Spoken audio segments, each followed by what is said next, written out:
selected as top 50. It is no joke. So can we hear for iGen's 2026?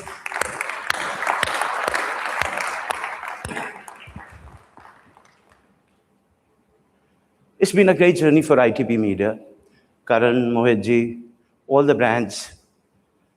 Essentially, you believed in us. And I think at every moment and every step we delivered. But what is the genesis of this delivery? In so many events, we are talking, I think Priyanka, Husna, there's by far too many events. How do you remain relevant? The relevance, the answer is, if you remain neutral, if you remain credible, if you remain meaningful, and you create forums like these, which allows the knowledge sharing at the highest level, we will remain relevant. So Mohitji is up next, and I don't want to give too much discourse, but I want to immensely thank every sponsor. I hate this word. Every partner on my left and right. Thank you. Keep showering your love. Make us do more, but make sure that you, Gaurav, like we missed you. Thank you for coming, Sumit, Shipalji, and everybody in the house. All the speakers have flown from all over the country. This was essentially to give a perspective what iGen is all about and how they believe and they give their time for it. I have too many things to talk, and we will obviously through the day. One thing that I really want to congratulate you, Sumisha, the topic that you chose, breaking the blueprint, please, it blew my mind. It absolutely, well done. So I think this is a topic, and I was asking somebody on the breakfast table, Anupam sir the, Gaurav the, and Pragya, कि क्या चीज समझ में आती है आपको one line. So Anupam ji obviously will tell you during the course of the discussion. Some Mohit ji said breaking the mold. But I think it's time to break everything. Meaningfully in that sense, keep your legacy, keep your tradition intact, but embrace the new world. And Mohit ji, you said something very touching. Oh, sorry, Mandar. When you said, Vibhor bhai, no amount of AI is there to help you to do your product service, but where's that human touch? I think you will find questions and answers to many that you hold and I hold. For me, I think is finding the balance. That's it, my friends. Thank you for coming. I love you all. Thank you very much. Let's have the biggest round of applause. Vibhor sir, you're an absolute sweetheart. Thank you so much for these opening remarks and completing the moment for each one of us. Thank you. Thank you so much. Okay, so quickly moving forward, ladies and gentlemen, to share a macro perspective on how global industry dynamics are shifting alongside design innovation. We're going to be having our industry keynote speaker. Well, he's a champion of global operations and business development. So let's welcome our iGen, Mr. Mohit Ajela, Group Vice President, Business Development, Global Operations from Jaguar, India. So before the gentleman joins us on stage, as all of you know, they are our partner, they are our title sponsor. So we're going to be having a quick video about Jaguar India. So all eyes glued on the screen. Without further ado, let's take a look.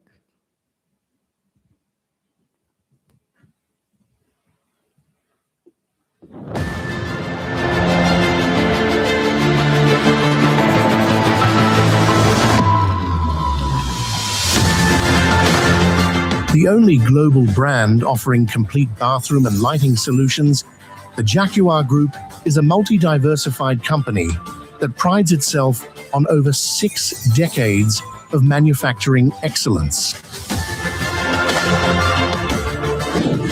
The group offers solutions for almost every requirement in bath fixtures and lighting.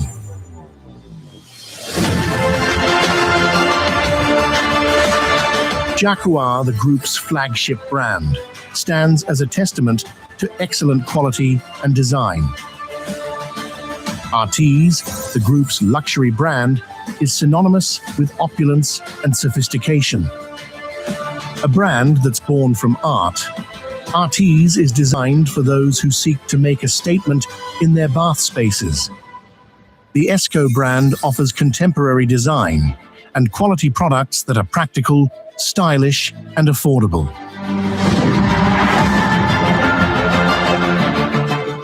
Jaguar's global presence spans 55 countries, with a network of Jaguar World Destination showrooms, one of the world's largest chains in the category worldwide. From luxurious hotels to contemporary residential spaces, Jaguar Group's products in prestigious projects are a confirmation of our global appeal and local expertise.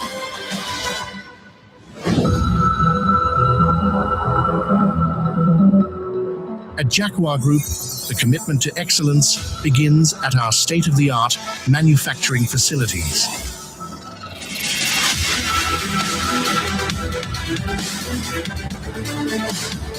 Equipped with the latest technology and manned by skilled professionals, our production processes ensure that every product meets the highest standards of quality and precision.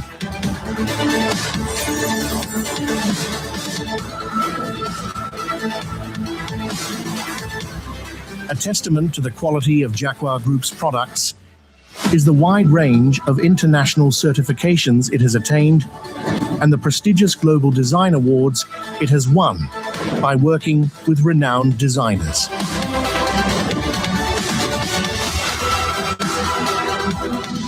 As a responsible company, Jaguar Group has undertaken multiple initiatives to minimize its carbon footprint. From solar power generation to zero liquid discharge from its plants, recycling brass, chrome and water, Jaguar's efforts have helped cut carbon dioxide emissions by 18,500 tons a year.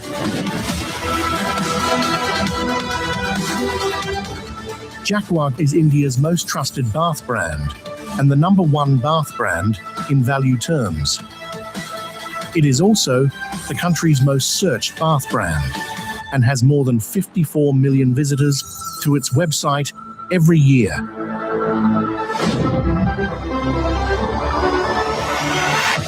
Jaguar today is a $930 million company with a 12,000-strong team spread across the world. A team committed to pushing the boundaries of design and technology. Join us as we continue to shape our vision of enabling people worldwide to rediscover the joy of water and light.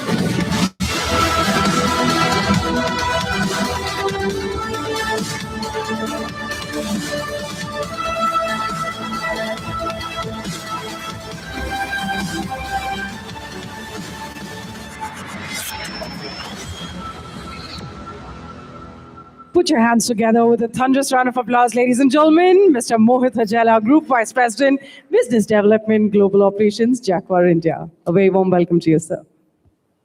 Thank you so much. Thank you, India and the world, for showering so much of love on us. I think we really feel blessed to be a homegrown Indian multinational and enjoying so much of love and patronage from across the globe, that we really feel humbled, that I think it's all about great investment into people. Our biggest equity is our relationship.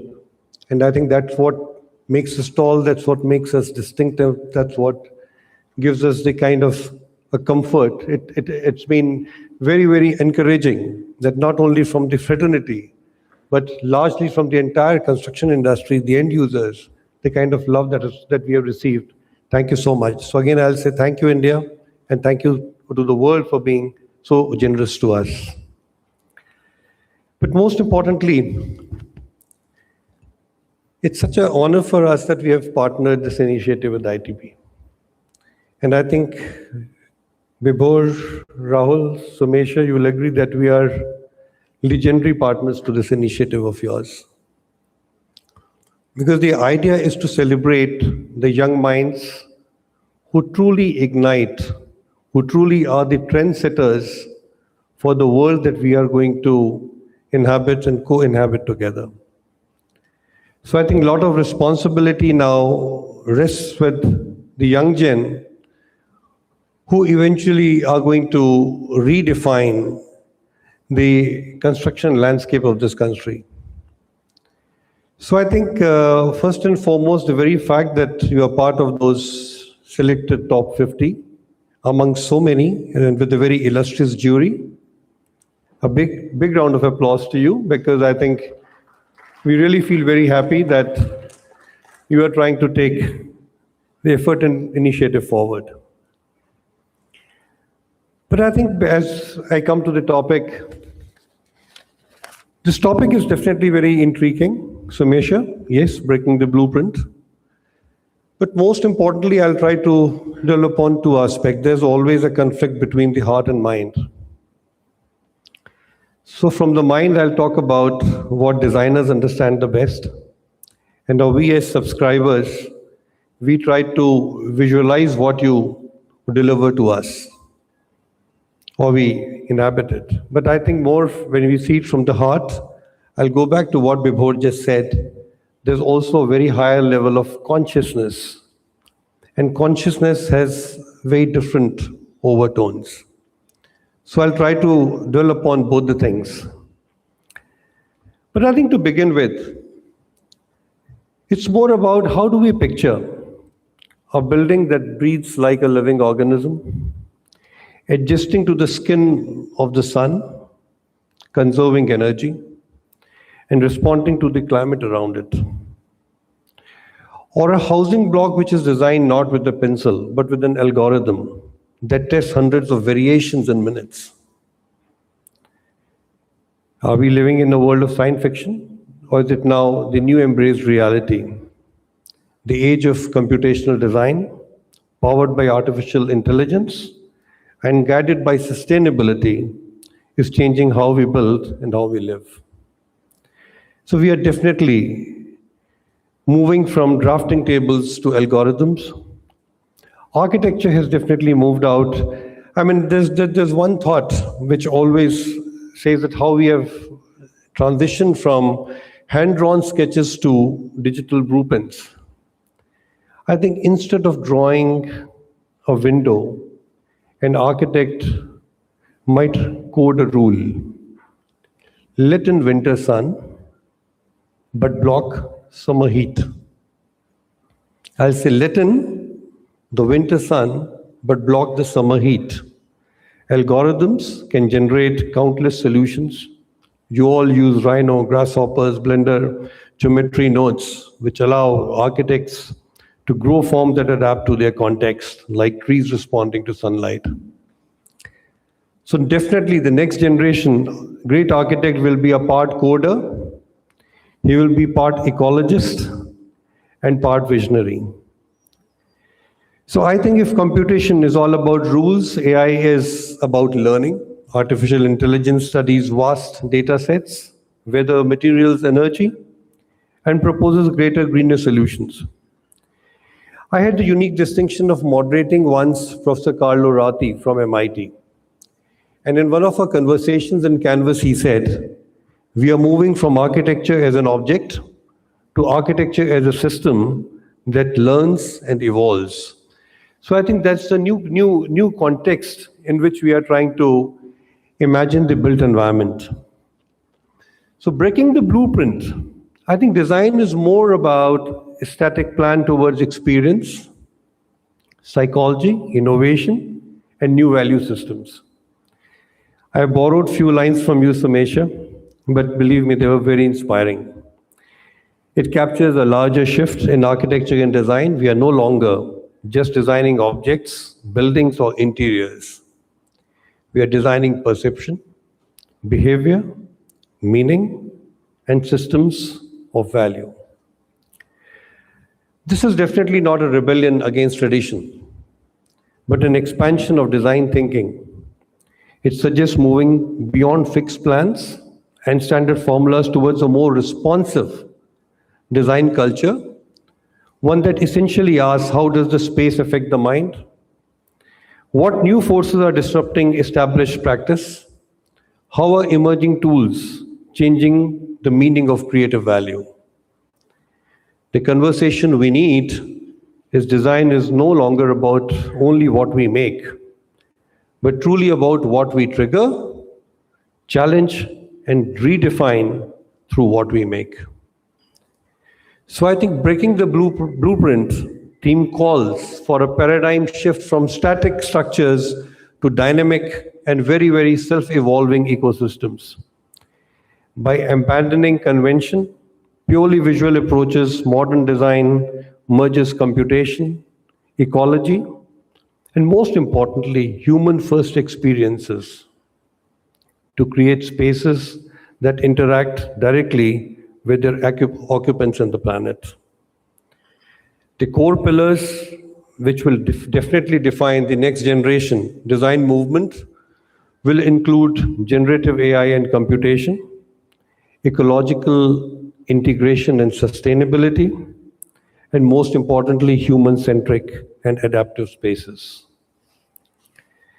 From data design to net zero buildings, tomorrow's architects must think, again, as I said, like coders, ecologists, and visionaries. But again, there's something which is of utmost consequence. We also look at the green imperatives. We are talking about 40% global emissions. The construction industry today is responsible for generating 40% carbon footprint. So how do we approach this?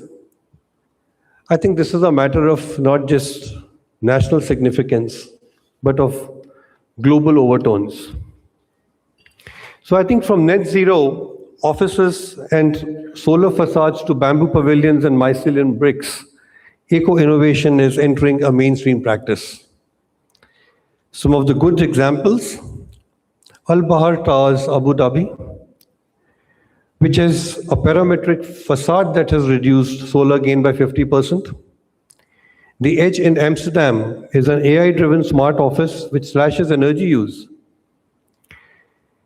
BIA headquarters in UAE, it has used computational modeling optimized for desert ventilation. Wari Pasoma Urban Farm in Tokyo, it blends architecture with vertical farming. Though impressions of vertical, I'm using the word vertical farming because vertical facades we have seen with Stefano Boeri's project Urban Verticale, Bosco Verticale in Milan. But even in India, young designers are now fairly attempting to experiment with digital fabrication and climate responsive design. But why it matters in India? Because I think we are talking about that by 2030, we are expecting almost about 600 million people to be living in cities. And the cities are going to be contributing to almost about 65 to 70% of the GDP. So the kind of unplanned mobilization of cities which is happening, are we ready to cater to this kind of migration? But again, I'm forced to bring to perspective that architecture has always been more than buildings actually. It's about housing population without harming ecosystems. It's designing cities that heal instead of pollute. Solving climate changes creatively. Architecture is no longer about skylines. I think it's emerging to be about survival. The blueprint of the future is clear. Computational design gives adaptability. AI gives intelligence. Sustainability gives responsibility. Together they form a new language of architecture, one that is intelligent, regenerative, and humane. The architects who embrace this paradigm will not only shape skylines, they will shape the future. But this is how the mind speaks. Let's begin with the conflict that comes from the heart. And I will conclude with this antidote. AI can process immense volumes of information in moments. It can identify patterns and generate responses that may appear remarkably intelligent. Yet there remains, this is very important, yet there remains a profound difference between intelligence and consciousness. While AI is extending reach of human civilization, yet the greatest frontier remains neither on silicon chips nor amongst distant stars. It lies within the unexplored depths of human consciousness.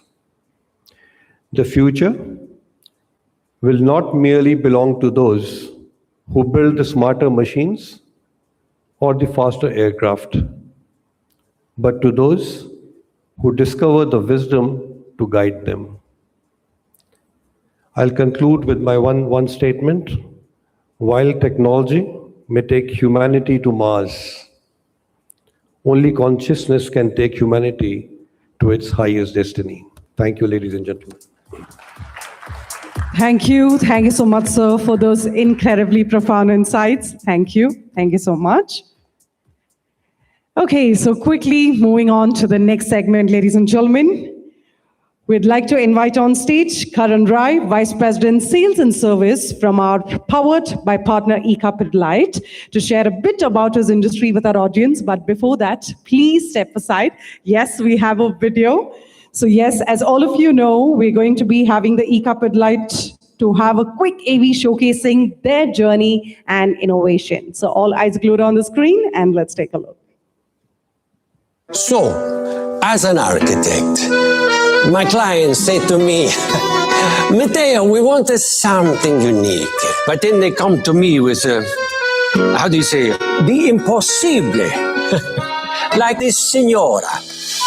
Matteo, amore, I wanted something rich, deep, and dramatic, like my love life. But without the drama. My dear friend from India, Mrs. Gigi Ahuja. Matteo, darling, it's wedding season. Make my South Bombay bungalow look like one of Manisha's lehengas. Under the film director, Matteo, give me a wood finish so cinematic. Every light change in the room feels like a new scene. Capiche? But that's why they come to me. They know I can make the impossible beautiful. Bring the impossible to life with Ika Wood Finishes, the preferred choice of Italy's finest designers, and now India's too. Call your Ika Design Concierge today.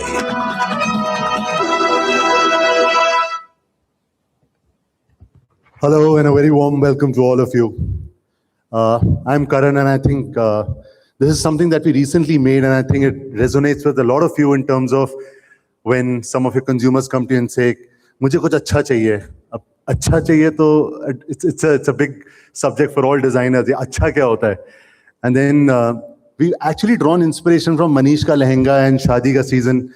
So I hope you enjoyed this communication, because this is made really just for you, and we wanted to pick this up and tickle some bit of that insight that we've caught on. But moving from here, I think today is a day that we celebrate our iGens, and I think 1,000 entries. Let's hear a big round of applause for 1,000 guys, and I think 50 who made the cut, and then there are 5 showcases, and then there is going to be further as we go along. There's going to be a winner, there's going to be a runners-up, and we've really enjoyed through this process, and I think the way ITP puts it up, I think it's only been getting better year on year. So thank you so much to the team here. Thank you for putting this up and making it grander every year. Thank you so much. It's very difficult to follow when a doyen like Mohit has been on the stage. Normally he jitni baar bhi maine suna hai, he always ends with a sher, that's his takya kalam, and but wo it's difficult for me, लेकिन मैं सोचा, मैं वहाँ बैठा हुआ था, मैं अभी कुछ शेर बोलने वाले, मैं भी कुछ लिख लेता हूँ, तो मैंने ऐसी 2 लाइन लिखा था। मैं शेर तो नहीं पढ़ता, मगर ये कहने को भी देर नहीं करता। प्रेजेंटेशन कुछ लोगों ने शायद देखी होगी, पर मुद्दे की बात तो कहनी होगी। So Mohit, you inspired me. मैंने कुछ तो आज ही बना लिया, अभी लिख के कुछ तो मैं लेके आ गया। So thank you so much. I know some of you, I think as recently as some 2 weeks back, I was addressing a similar August gathering, and some of you were there. So today I will not dwell too much upon what you see on the screen. I think I'll speak through some of the things that I want to. Breaking the blueprint, and I think that is where brands like the ones that you see on the screen over there, and Ika as well, is something that we believe that as designers have been pushing boundaries. And today we're also talking about, an enabler, or otherwise we'll know in the panel, AI has come about, and I think that is going to further push the boundaries of imagination. I think it puts a lot of onus on brands like us to come and help you deliver some of these things, with absolute finesse, because that's where the differentiation is going to now start to come in.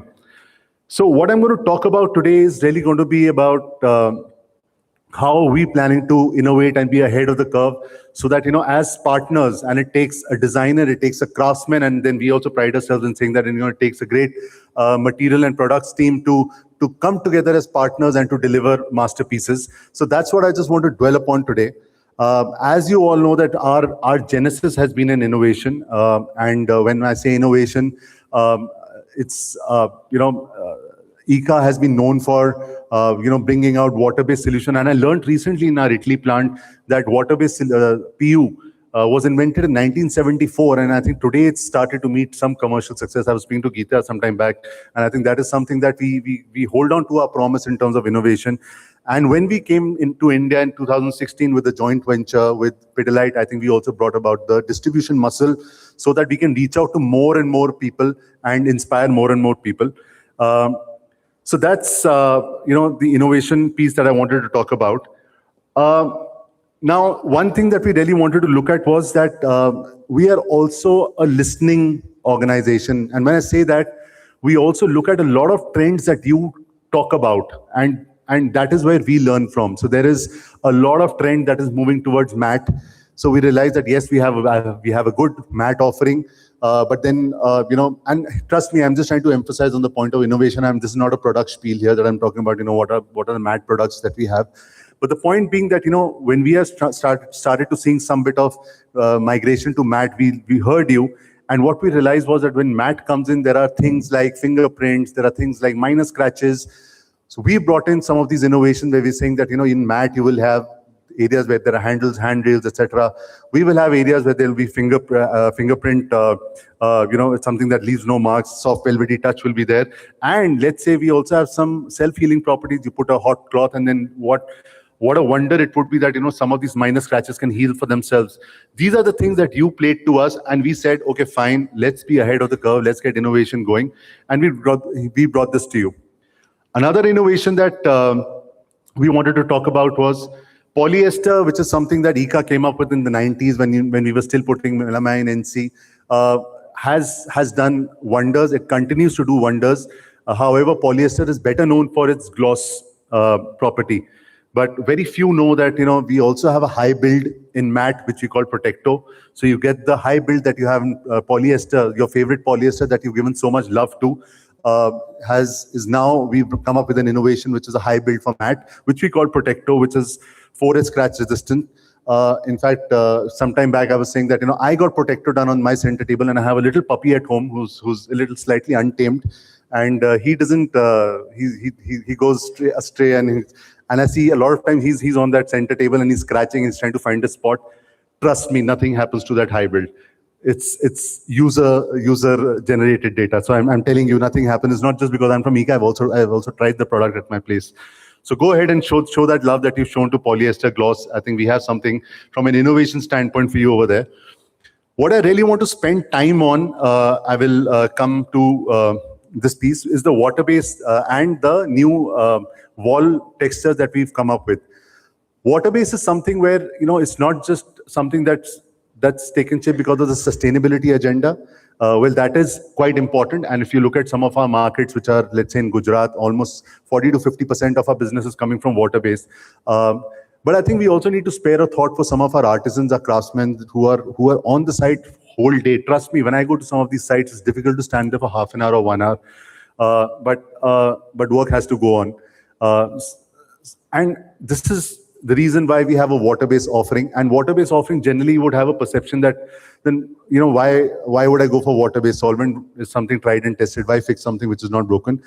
But water-based will give you as much of quality as you've been getting with solvent, whether it is low order, obviously is a big advantage, but high elasticity, coverage, no harmful chemicals, something which is very popular in schools and colleges, hospitals, as you go along. It also comes with anti-yellowing properties. So there is nothing that you have to shortchange just because you're using water-based.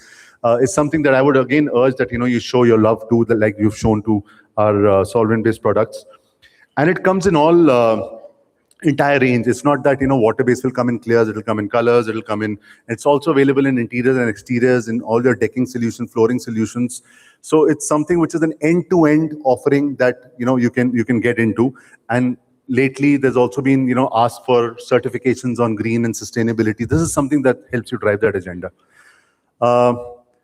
Again, this is very, very popular in European markets, where 26% of our, or even trending to 40% of the PU sales is going to water-based. And that's also because open pour is something which has been loved, and something that it's really very popular in India as well. So that's something which I can confidently tell you that if you go for the water-based solution, that's going to give you that kind of the best open grain clarity that you're looking for.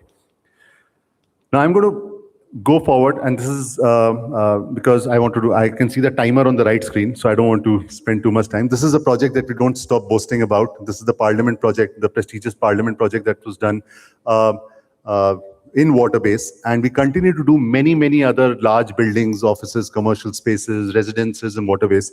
So this is definitely something which is, when we say breaking the blueprint, I think being ahead of the innovation curve is something that we want to bring to you. What I wanted to spend time also was on, this is something we've spoken about, was the Texture 3D library. And this is a fairly easy one to plug into your existing softwares, where you can look at things, we're talking about AI, we're saying that, it helps generate images. But if you want to look at your space, if you want to look at what kind of, if you want to put in your touch to it, and I think human touch was the part that Mohit was referring to, AI will possibly not be able to, I hope will not be able to look at that angle. I think this is where you can bring in your expression, you can bring in some of your, with this plugin, you can see how it looks. And it's not just a very tacky 2D kind of a product. You will see multiple layers, of 7 layers that will give you that realistic feel, whether it's a curved surface, whether it's a fluted glass, etc. You will see all that kind of thing coming in. So our team would be reaching out to many of you if they haven't already for this. So these are some of the realistic renders that have come out of our 3D texture library. Of course, sampling is something that we do. We do a lot of lunch and learn sessions that we've done. But here is where I wanted to spend a little bit of time. I know I'm only a few seconds away, but I'm going to overshoot by a minute or so. We're very proud to launch our wall texture finishes, which has been a long-standing ask from many designers, craftsmen. So we are very proud to launch that now. In fact, the city that we're in today has been the first launch city where we've already launched it a couple of weeks back, and it's met with a lot of, it's really been an overwhelming response from all stakeholders that we've had. Some of the things that are unique to us, we are present in certain categories, like you would have seen in the market. We have lime finishes, we have micro cement, there is metal, and then there are some of these, finishes which will give you a good top coat touch and feel, like tattoo and perlage. Now, how are we different? The way we are different is that a lot of people will talk about lime finishes, which are 100% natural, but I can tell you, we can talk about ourselves, that we are definitely 100% natural. Even the pigments that get mixed up, for example, in any of the material will have to be acrylic, but in our case, it is actually sourced from mountains where, actual 60 color shades, our pigments are sourced from those mountains. So it's absolutely 100% natural. Our marketing team was sitting on the rear and tells me that I can even eat it, but I've never tried it. But I think it's something which, just says that the confidence with which they come and tell us that, this is absolutely natural. And this is something which we get from Italy to you. We hold on to the Italian legacy like we've done for our wood finishes. And this is coming your way. Bangalore city has already received it. And I think we're fast exploding into other cities as well. So lime, this is something that you would have seen in the market, which is, there are these finishes which you can give stencil shape to, and something which rusts on its own, on the one that you see on the center. You can stop the oxidization at whatever step you want. So this is, again, something which has caught a lot of eyeballs. Soon we'll probably be able to also talk about some of the commercial successes we made here. Marble is the other one which continues to be a very, very popular finish. So that is the other one that we have in lime. What we have, which is very unique, is the micro cement, the natural cementer as we call it. If you put it in just a 2 or 3 mm, you will see it's almost like you feel like a cement block is placed there. Nobody has that currently, and we are the first one, and proudly so. And while we're talking about the 4 finishes that we brought to you, we have a whole lot in the pipeline. So in this promise of, breaking the blueprint and being ahead of the innovation curve, we promise that we're going to keep bringing some of these innovations to you ahead of the curve. While wall textures is not new, but what we offer within wall textures is absolutely revolutionary and innovative. And if you look at some of the micro metallo, which is the third out of the fourth finish, nobody can say that, that is not metal. And in the kind of usages that, and the kind of creativity that, some of the designers are showing in this it's making a product look absolutely stunning and beautiful. And thank you for that. And I think finally, we also have some top coats which go on to any of your existing textures, which we feel are innovative, and time will tell how some of these soft touch, which is the leather feel, or the rose touch feel, is something which how much of acceptance that's going to get. But being a thought leader in the industry, being innovative, we have to bring this to you ahead of anybody else. So thank you so much, and we really look forward to a scintillating set of panel discussions as we go along. And thank you, ITP, for giving me that extra time, because I can talk endlessly about a new innovation on wall finishes. Thank you, and let the excitement begin. Thank you so much. Thank you. Let's have a big hand, ladies and gentlemen. Thank you so much, sir, for sharing your insights towards this. Thank you. Thank you so much.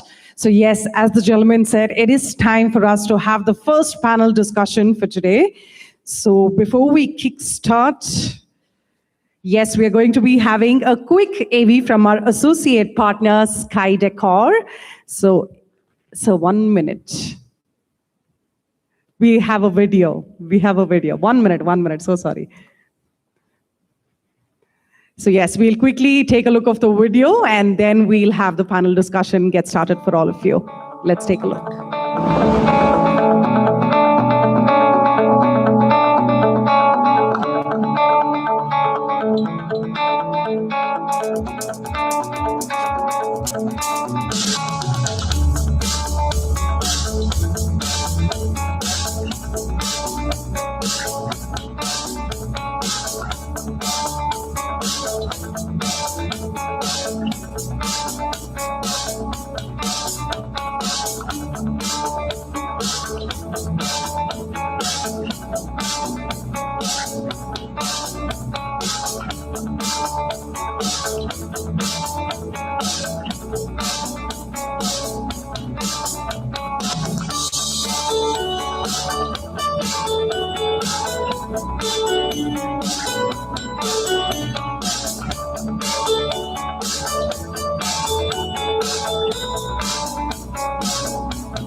Put your hands together. That was our associate partner, Sky Decor, ladies and gentlemen. So yes, it is time for all of us to kickstart the first panel discussion for today. Well, this session takes a deep dive into what design does to us before we even process it conclusively.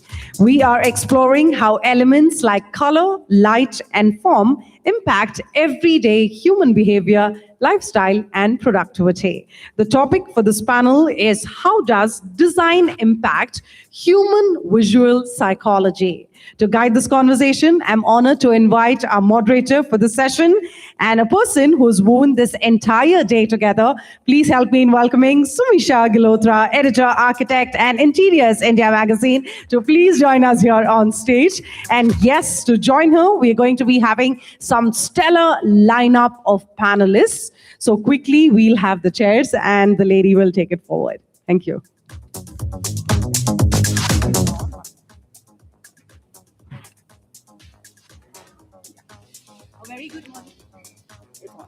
A very good morning, everybody, and thank you so much for joining us for the iGen Design Forum 2026. It's lovely to see a hall full of you, and I, for one, am really looking forward to the first and the opening panel discussion today for the theme that we have, which is breaking the blueprint.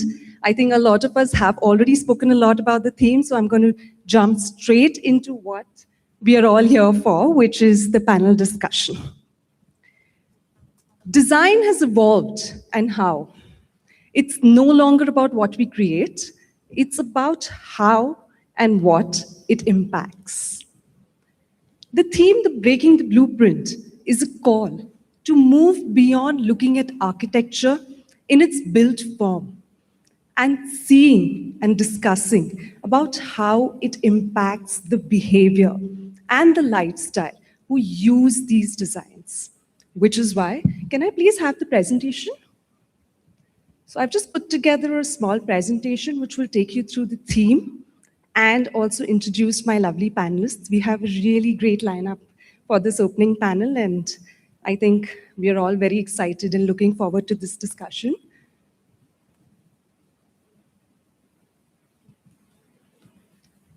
Okay, looks like there is a little bit. What this? Okay. Oh, that was a lot of hard work, but looks like there is some technical glitch. Okay, we'll try and get it back when the panel discussion is happening, because the idea was to introduce all the panelists and some of their work, which we're going to be discussing as part of the panel discussion. But today, what we're talking about is about how we're designing to create an impact not just on the people who are living there, but their moods, their behavior, and their productivity. We're talking about how small elements of design, be it color, lighting, style, and of course, architecture, make an impact to the way people behave and their productivity. We're going to be discussing how little case studies with each of our panelists about how they have used design to impact the behavior of people. I'm going to do a small introduction of all the panelists in no particular order. And maybe then, since the presentation is not happening, we can have the chairs come up and each of the panelists can step up on stage as I introduce you.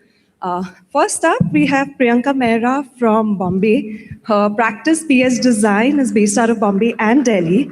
And Priyanka is setting really high benchmarks in design because she believes that design is about tearing up the rule book. And we'll find out more about that in the course of our panel discussion. Second up, we have Bhadri Suthar. She has practiced the grid architects from Ahmedabad, and she believes that design reflects a deep sensitivity to human nature connections, resulting in environments that are meaningful and guided by ecological awareness. Third, we have a panelist from our Bangalore, Aparna Narasimhan. Aparna has worked on very large projects, as you would see much later, and has created a lot of impact, because when you're designing large projects, you're working with large number of people. And when her design impacts a lot of people, that's what we'll probably find out later. We have Anupam Mittal, again, someone who designs extremely large projects and always finds ways to create an impact in spite of the challenges he's faced with. Next, we have the fantastic Mohit Harjela, a marketing genius. We've all heard him before and we'll hear him again. Can I please welcome him on stage? He's somebody who absolutely loves design. So if any of you want to have a discussion about design, I'm sure Mohitji is the great person to have that conversation with. Next, again from Bangalore, I have Husna Rahman, somebody whose creativity knows no bounds, and she has a bold and beautiful approach to design. Next, last but not the least, we have Smita Zakaria from SZ Designs, one whose design language is storytelling. Can we please have a huge round of applause for all our panelists? We have a great, and of course, I'm so sorry. And of course, we have Mandar from giving us an industry hospitality perspective from Marriott International. Can we please have Mandar step on stage as well? I'm so sorry. Please come in. I request everybody to please get seated according to your display pictures, please, Wow. because we'll have a group That's picture. going to be a little last. bit of a... We'll quickly do the musical chair. You guys can step up. Yes. Yes. Oh, you got... Thank you. Yes, thank you.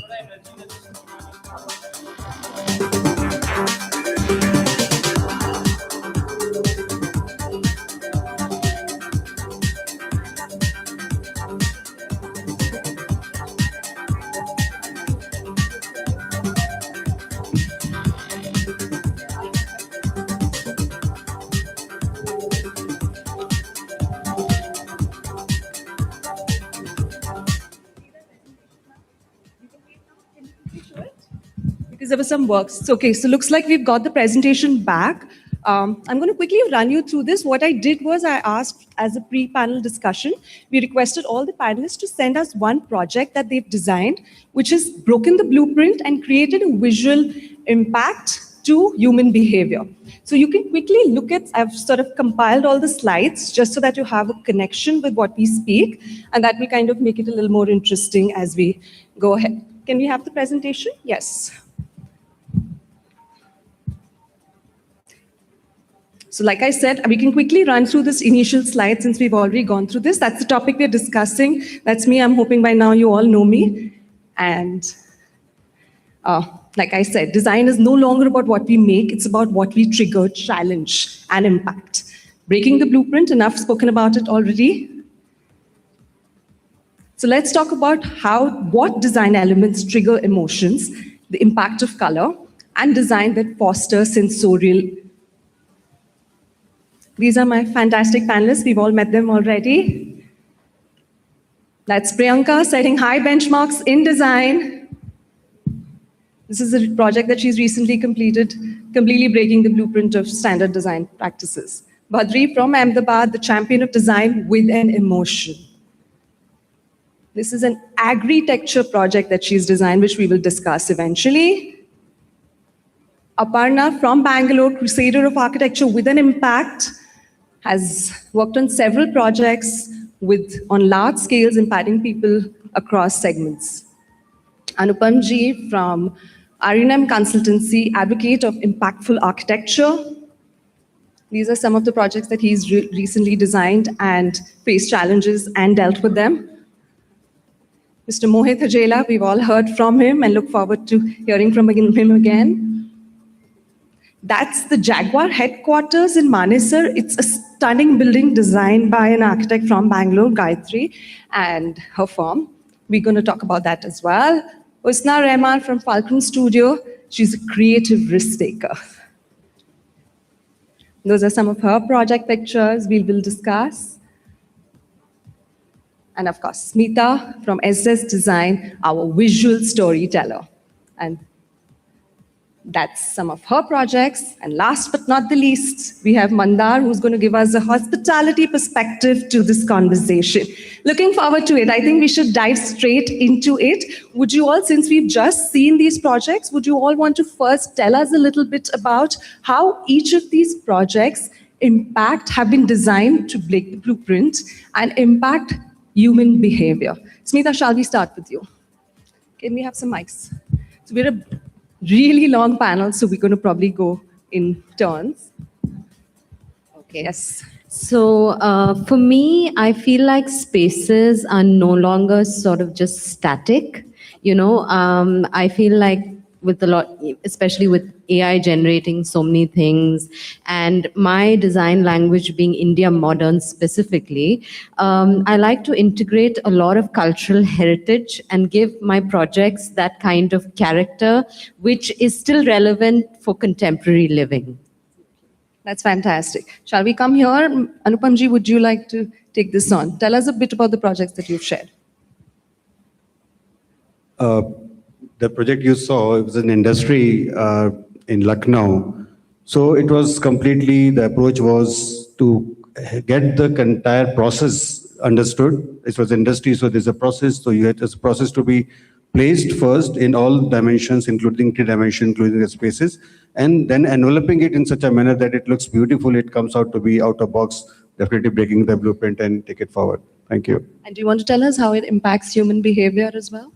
Yeah, because now the behavior of machines, here the behavior is not human beings' behavior, it's a behavior of the machine, which has a very strong functional value. So the process is that function, and then you have to take it accordingly, and there's a challenge to actually build in the same manner in all dimensions. That's very interesting. Priyanka, can we hear from you, please? So at PS Design, we believe to always bring in an emotional element into our work. I think that's very, very critical when we are designing any space, whether it's a large scale, lobby, or it's a small house, it doesn't matter. What the project that you saw is actually a 20,000 square foot lobby that we designed in an existing IT park. And it was literally 20,000 square foot, and there was nothing in it. There was just a granite floor and plain ceilings, and people who come in there, they're all IT related. And how did we change that space? What we did was that the hands have 4 positive traits and 4 negative, fingerprint traits. What we did was we brought 4 positive, their fingerprints literally, so 4 positive traits. We made them into a canopy with flexi ply. And the idea was that anybody who walks into that space comes under a canopy of positivity. Okay, so that was the thought behind the lobby. That's fantastic. Now, because it's such a big space, how do we further enhance it? So what we created was, within the space, we added an art gallery. Now, yes, our client did have a lot of art with him. So what we did was that we created a small art gallery within that space, and what you see is one of some of really impactful works by some of the most famous artists and sculpturists in India. And every day, there is some event or the other happening there now. You can walk in, you can experience art. You're just not walking through an office. You're walking through a space that stimulates your emotions in a certain way when you see art. And they're like very regularly you have events happening there, art shows happening there. So, something changed, and we went back and we interacted with the people there, and they said, now we look forward to coming into this space. So that's what we try to do in that lobby. Oh, that's a fantastic case study for exactly this subject that we are in discussion. I will probably come back to you to know more about the materials and the finishes that you used as well. But in the meanwhile, Aparna, would you like to talk about your project? Can you repeat your question? So I want to know the projects that you've shared, that we shared on the screen. How are they breaking the blueprint and impacting human behavior? Yeah, I'm not sure if they're really breaking the blueprint, but it's just firstly understanding the context. It could be the physical context of the site. It could be the contours, or it could be the setting. It could be trees or whatever, and the materials available. But mainly the program itself.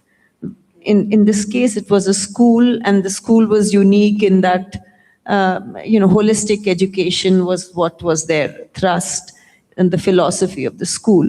So if you had to take all these into considerations, what do you come up with? So that's what it was. Probably later we can get into the details. Oh, sure.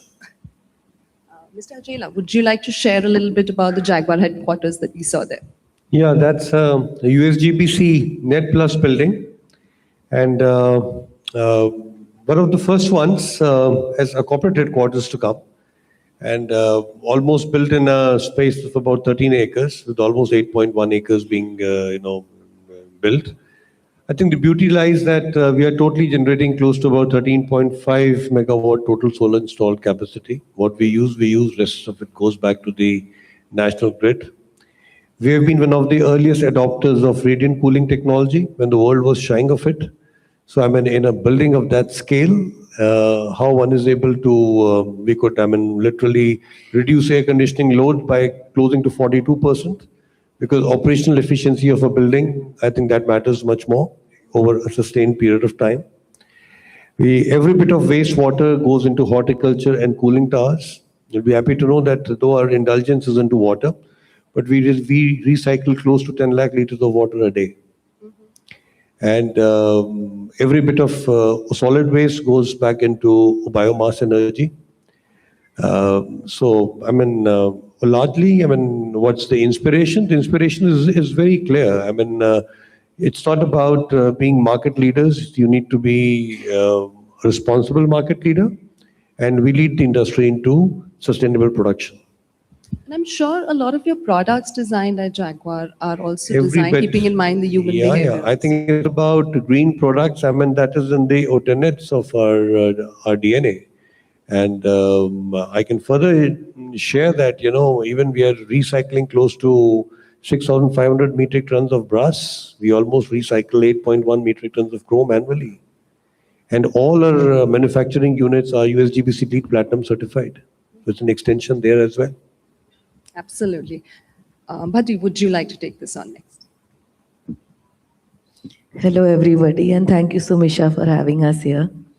It's a very needed topic, that because everybody is trying to say, the young generation especially, I feel, needs this, when they say that I want to be different and why am I different, and therefore the breaking the blueprint.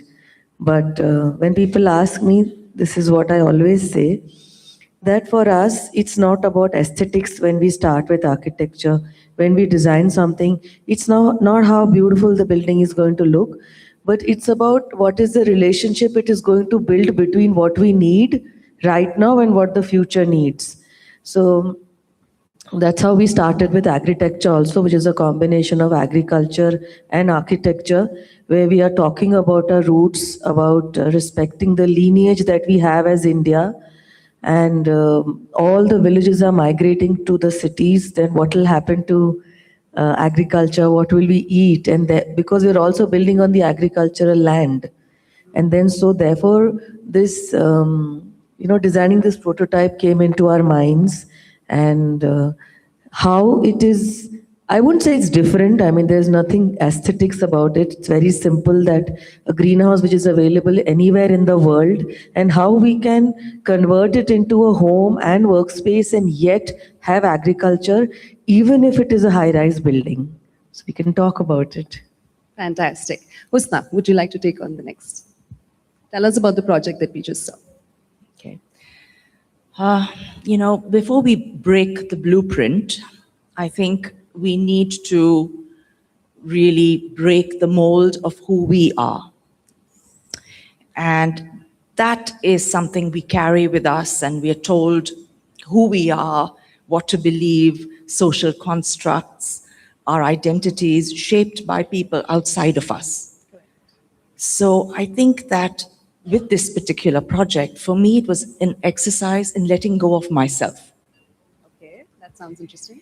It was about not carrying the burden of knowing, but not knowing and receiving and listening and just being a conduit, which meant standing and looking for hours on site and just extrapolating with what naturally happened within me.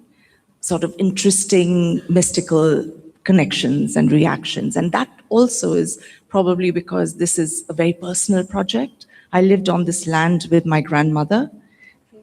And after her demise, my mother decided to start again. So we had a piece of land which meant a lot to me. Memories, nostalgia, and how to then combine the past with the present and the future. So the essence of the project is about as much the voids, if not more, than the built structure, finding that openness and the nothingness. A beautiful Japanese philosophy, which I read about recently, but I realized I'm inadvertently thinking about for much longer than that. So the voids capturing the light, and playing that balance between what is and what isn't. The light being even less important than the shadow that it creates, and how that shadow moves through the period of the day, and when that ends and the darkness descends, how does artificial light then become the vehicle which expresses your architecture? Wow, that sounds very poetic and extremely inspiring. And also the contradictions of having two things that don't necessarily belong, but coming together with a sense of, alignment, which is creating an equilibrium between two completely opposing ideas and contesting situations, but then creating a harmony in that. So I think these are the ideas, the abstraction, which really creates sensation. I don't think it has anything to do with style or Visual. It has to do with all of your senses being employed all at once, the visual, the gustatory, the olfactory, the touch, all of it coming together, and the intention behind all of that. Yeah, wow, that does sound really fantastic. And I'm glad I saw the pictures because it's so much easier for me to relate to it. We will come back to this because I want to know more about how you use light. But can we hear from you, Mandar, about how in hospitality, where I know human behavior study is extremely important, does design impact human behavior?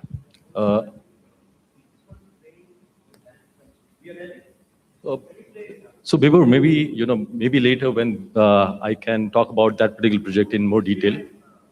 Yeah, even that's fine. So I think we heard all of the panelists. I mean, one thing is pretty clear. Design impacts human emotions. And when it comes to hospitality, it's all about creating a home away from home because people are there, to be more comfortable in that environment. And what I'm going to speak about is a resort which we opened very recently. That's our 10,000 hotel for Marriott International. And I'm proud to say that hotel opened in India, a JW in Ranthambore. Yeah, that's right. Yeah. Yeah. And it's a proud moment for us, right, to be able to showcase India on the world map. So our chairman, David Marriott, had been there. And I'll maybe, say a bit more later on about how we started that project and what was the intention and the idea about creating this resort. Yeah. Fantastic. Sounds superb. We'll probably have a round of questions for the audience at the end where you can probably ask them questions about these projects. But rolling back to the original question that we had, which is how does design impact human behavior? Smita, from you, I would like to know, since you use extremely rich materials, colors, how do you select or how do you decide what mood your project or your space is going to generate through these decisions that you take initially?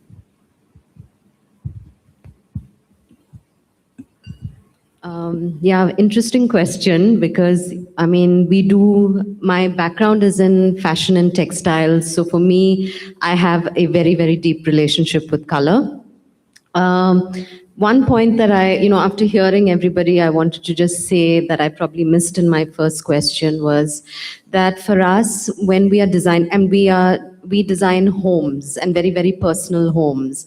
So for us, it's all about our client's character and how we bring that into the space.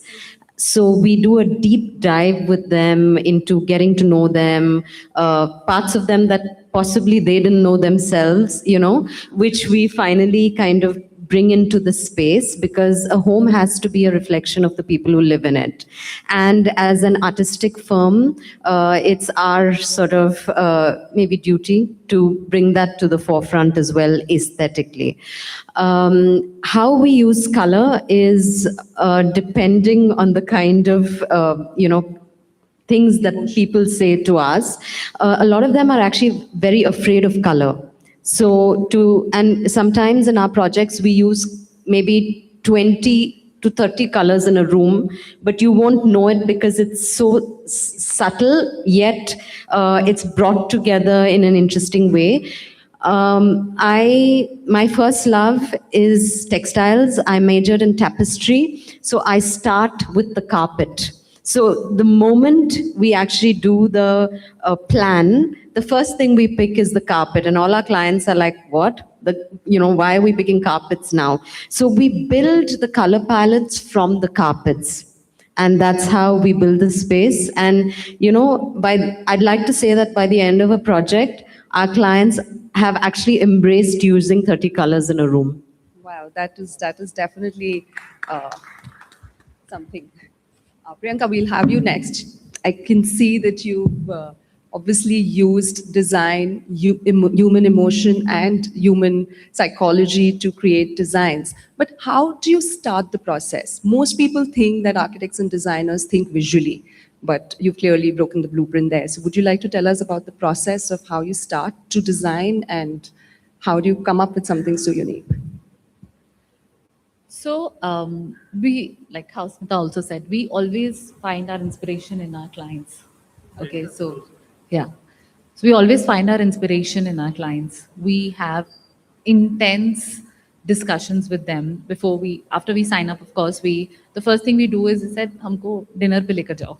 So, or we invite ourselves to their home. We want to see how they live, what is the kind of lifestyles they have, what is that they do. Even in this case, the client, why I say inspired, because they are art collectors and they're one of the biggest art collectors in India.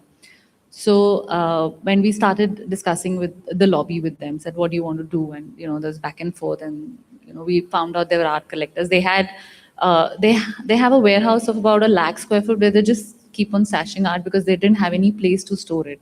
So that's where the inspiration came in this case. And and we have this lobby, they have art, what do we do with it? Why is it in a basement? There are works from Subodh Gupta and, Jitish Kala that, it's like I think it's a 30, 35 feet tall figure, which is there, which was lying, in their basement. So that's where we started inspiration from, whether it's a large lobby or, a smaller space, it doesn't make a difference. Ultimately, the end user has to be, has to be happy living in the space where they are. So that's what it is for us. That's fantastic. Husna, you spoke about how your project was based on emotion, and that, of course, becomes the starting point for you as well. But say if you had to design a space which was extremely energizing, how would you do that in the same site? Well, a space that's very calming can also be very energizing because it's calming. So would there be maybe a difference in your approach if the brief changed? Well, it depends on the specificity of the space, whether it's a restaurant, in which case it needs to be exuberant, if it's a home. So that particular typology would matter. But, design transcends a whole lot of labels and names. And it just then becomes a place which either you enjoy or you don't. And all the rest kind of fades into the background. And for that to happen, there needs to be this constant, unconscious, peripheral perception, wherein it's not intellectual. When people enjoy a space, they're not breaking it down into geometry. They're not understanding it from the architect's point of view. They are using their senses and their peripheral understanding of not being able to define. If you ask a person, what did you love most? And if they can name 3 things, then you probably haven't done a great job. I think they've just got to be taken on this journey where the totality and the sum is more than the breakdown of the parts. And that comes with the intention of spiritually and willingly taking that person on an adventure.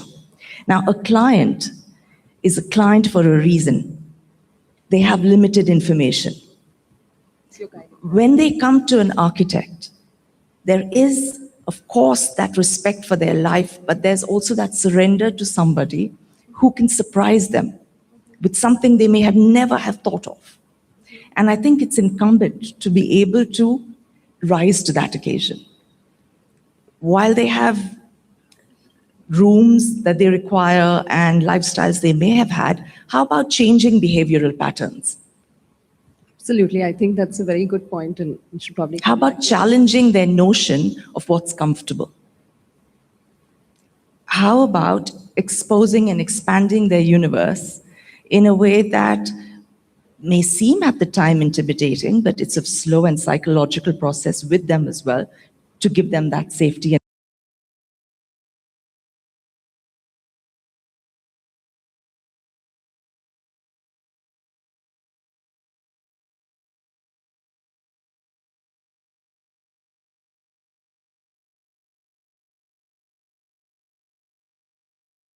There again, beautiful architecture, truly inspiring architecture doesn't have a capsule of time. You can go to the Taj Mahal at any point in your life. I mean, when I was witnessing that phenomenon, which is the Taj, it was my complete, the idea of breathtaking. I heard myself take my breath in because it just transcends time. The intention, the magnitude of the passion with which it was built. And I think that with any art, well, there's an expression in French, which I'll explain in English. Il faut toujours un coup de folie pour bâtir le destin. It takes a bit of madness to unlock your destiny. And if you don't approach a project with that, not knowing, wanting to do better and beyond, and pushing the boundaries of everything conceivable to the point of merry madness, that's when perception truly becomes powerful from the person who has no idea what you've done. But that energy, which cannot be created and destroyed, but remains, that is what they feel. That's fantastic. And I love how you've given the example of the Taj Mahal, where, something as solid and cold as marble evokes passion and emotion so beautifully. So that was actually a fantastic... Across cultures, across ages, across barriers, I have watched people come there and weep and smile and dance and think. And it is the most beautiful place to be an onlooker. And a great just watch a range of emotions unfold in front of you. And a great example of architecture with human emotion, absolutely. What's most interesting about this panel is how we have people who are working on product, who are working on design and large-scale architecture and impacting behavior in their own ways. So while one might focus more on the color and the other might focus on form and emotion, in all different ways, these are all aspects of design that are impacting the way people are using the spaces and interacting with the spaces as well, which is what I would probably want to know from Mohitji, that when you're designing, you're also, obviously when you're creating products for the bathrooms, they have to be a sensorial experience. But across different emotions as well, there are different elements of design that elicit different kind of emotions. Maybe something edgy might be different from something more smooth. And I'm sure there's a lot of R&D that goes behind your designing the products that you do. Would you like to tell us a little bit about that as well? I think from 2000, with the concept of bathroom being a room too, this whole space has got transformed phenomenally. Now I think bathrooms are more integral, they are more curated lifestyle spaces. They are trying to make a statement. It's practically every designer is today wanting to make a design statement from their bathrooms. Yes, we are a showering nation, we use less time. We believe in a quick shower and get down to work. But I think our indulgence is a little more, far more restricted. But I think we try our best to make bathrooms very compelling spaces. It has. So I think going beyond a showering experience, yes, somebody may be enjoying reading a newspaper to, But I think what's more important is that, again, with colors, with, the sense of imagination, rather reimagining your bathroom as a work of art. When we talk of artists, we talk of reimagining your bathroom as a work of art, adorned with some opulent souvenirs. So today, it's again, you make a statement. If bathrooms can make a statement, then why not have a piece of jewelry in your bathroom? If you can adorn it all through the evening, we take a lot of pride that we keep jewelry in our bathrooms. So I think it's timelessness in design. It's about silent luxury today, which truly is redefining this space beautifully. And the way all the designers, most illustrious ones sitting here, left and right, the way you visualize a space, I think that is adding more character, more vigor to that, and it is compelling people like us to have a much more enhanced indulgence. Absolutely. So our R&D is always working to have our ears to the ground, to cater not just to the explicit need of the customer. I think what's more important for us is to learn with humility and understand the latent needs of the customer. and then put all the inputs into R&D, that you are able to really, make the space most advanced, most functional, and something that can stand the test of time with fantastic element of timelessness woven into it. Absolutely agree with you, and like we've all sort of established that it is how the customer wants to perceive the space that you're designing which is the beginning point or the starting point of the design that you're going to create. And I want Mandar to give me more inputs after this, because he's doing so many Marriotts. I really want to chat with them separately. And then there is, of course, we have architects like you who are designing on such large scales where form is where probably is going to create the impact. So when you're designing such large spaces which are going to be used by so many people, what is your starting point, and how do you innovate to impact the people who are using this space? Aparna, would you like to start with that? All mics have gone there. You can take mine. Yeah. In a practice where, the scales are always intimidating, we really do not do residential interiors. If it's interiors, it's corporate interiors and a lot of large-scale projects, architecture-wise. It's only natural that the client is not a single person. It's always a group of people. And also from our side, the team is not a single person. It's also a group of people. So when two groups are interfacing, it's from our side, we'll have to understand the mind of that group and who is responsible for what in the client side, who makes decisions operations-wise, who makes decisions communications-wise, and who makes the financial, most important, decision-wise. So these are all unwritten when you meet, and over several meetings, it's unwritten. So you'll have to kind of understand that, map the client, and then from our side, it's pretty clear who does what. It's not so difficult. So the first act for us is to design the brief.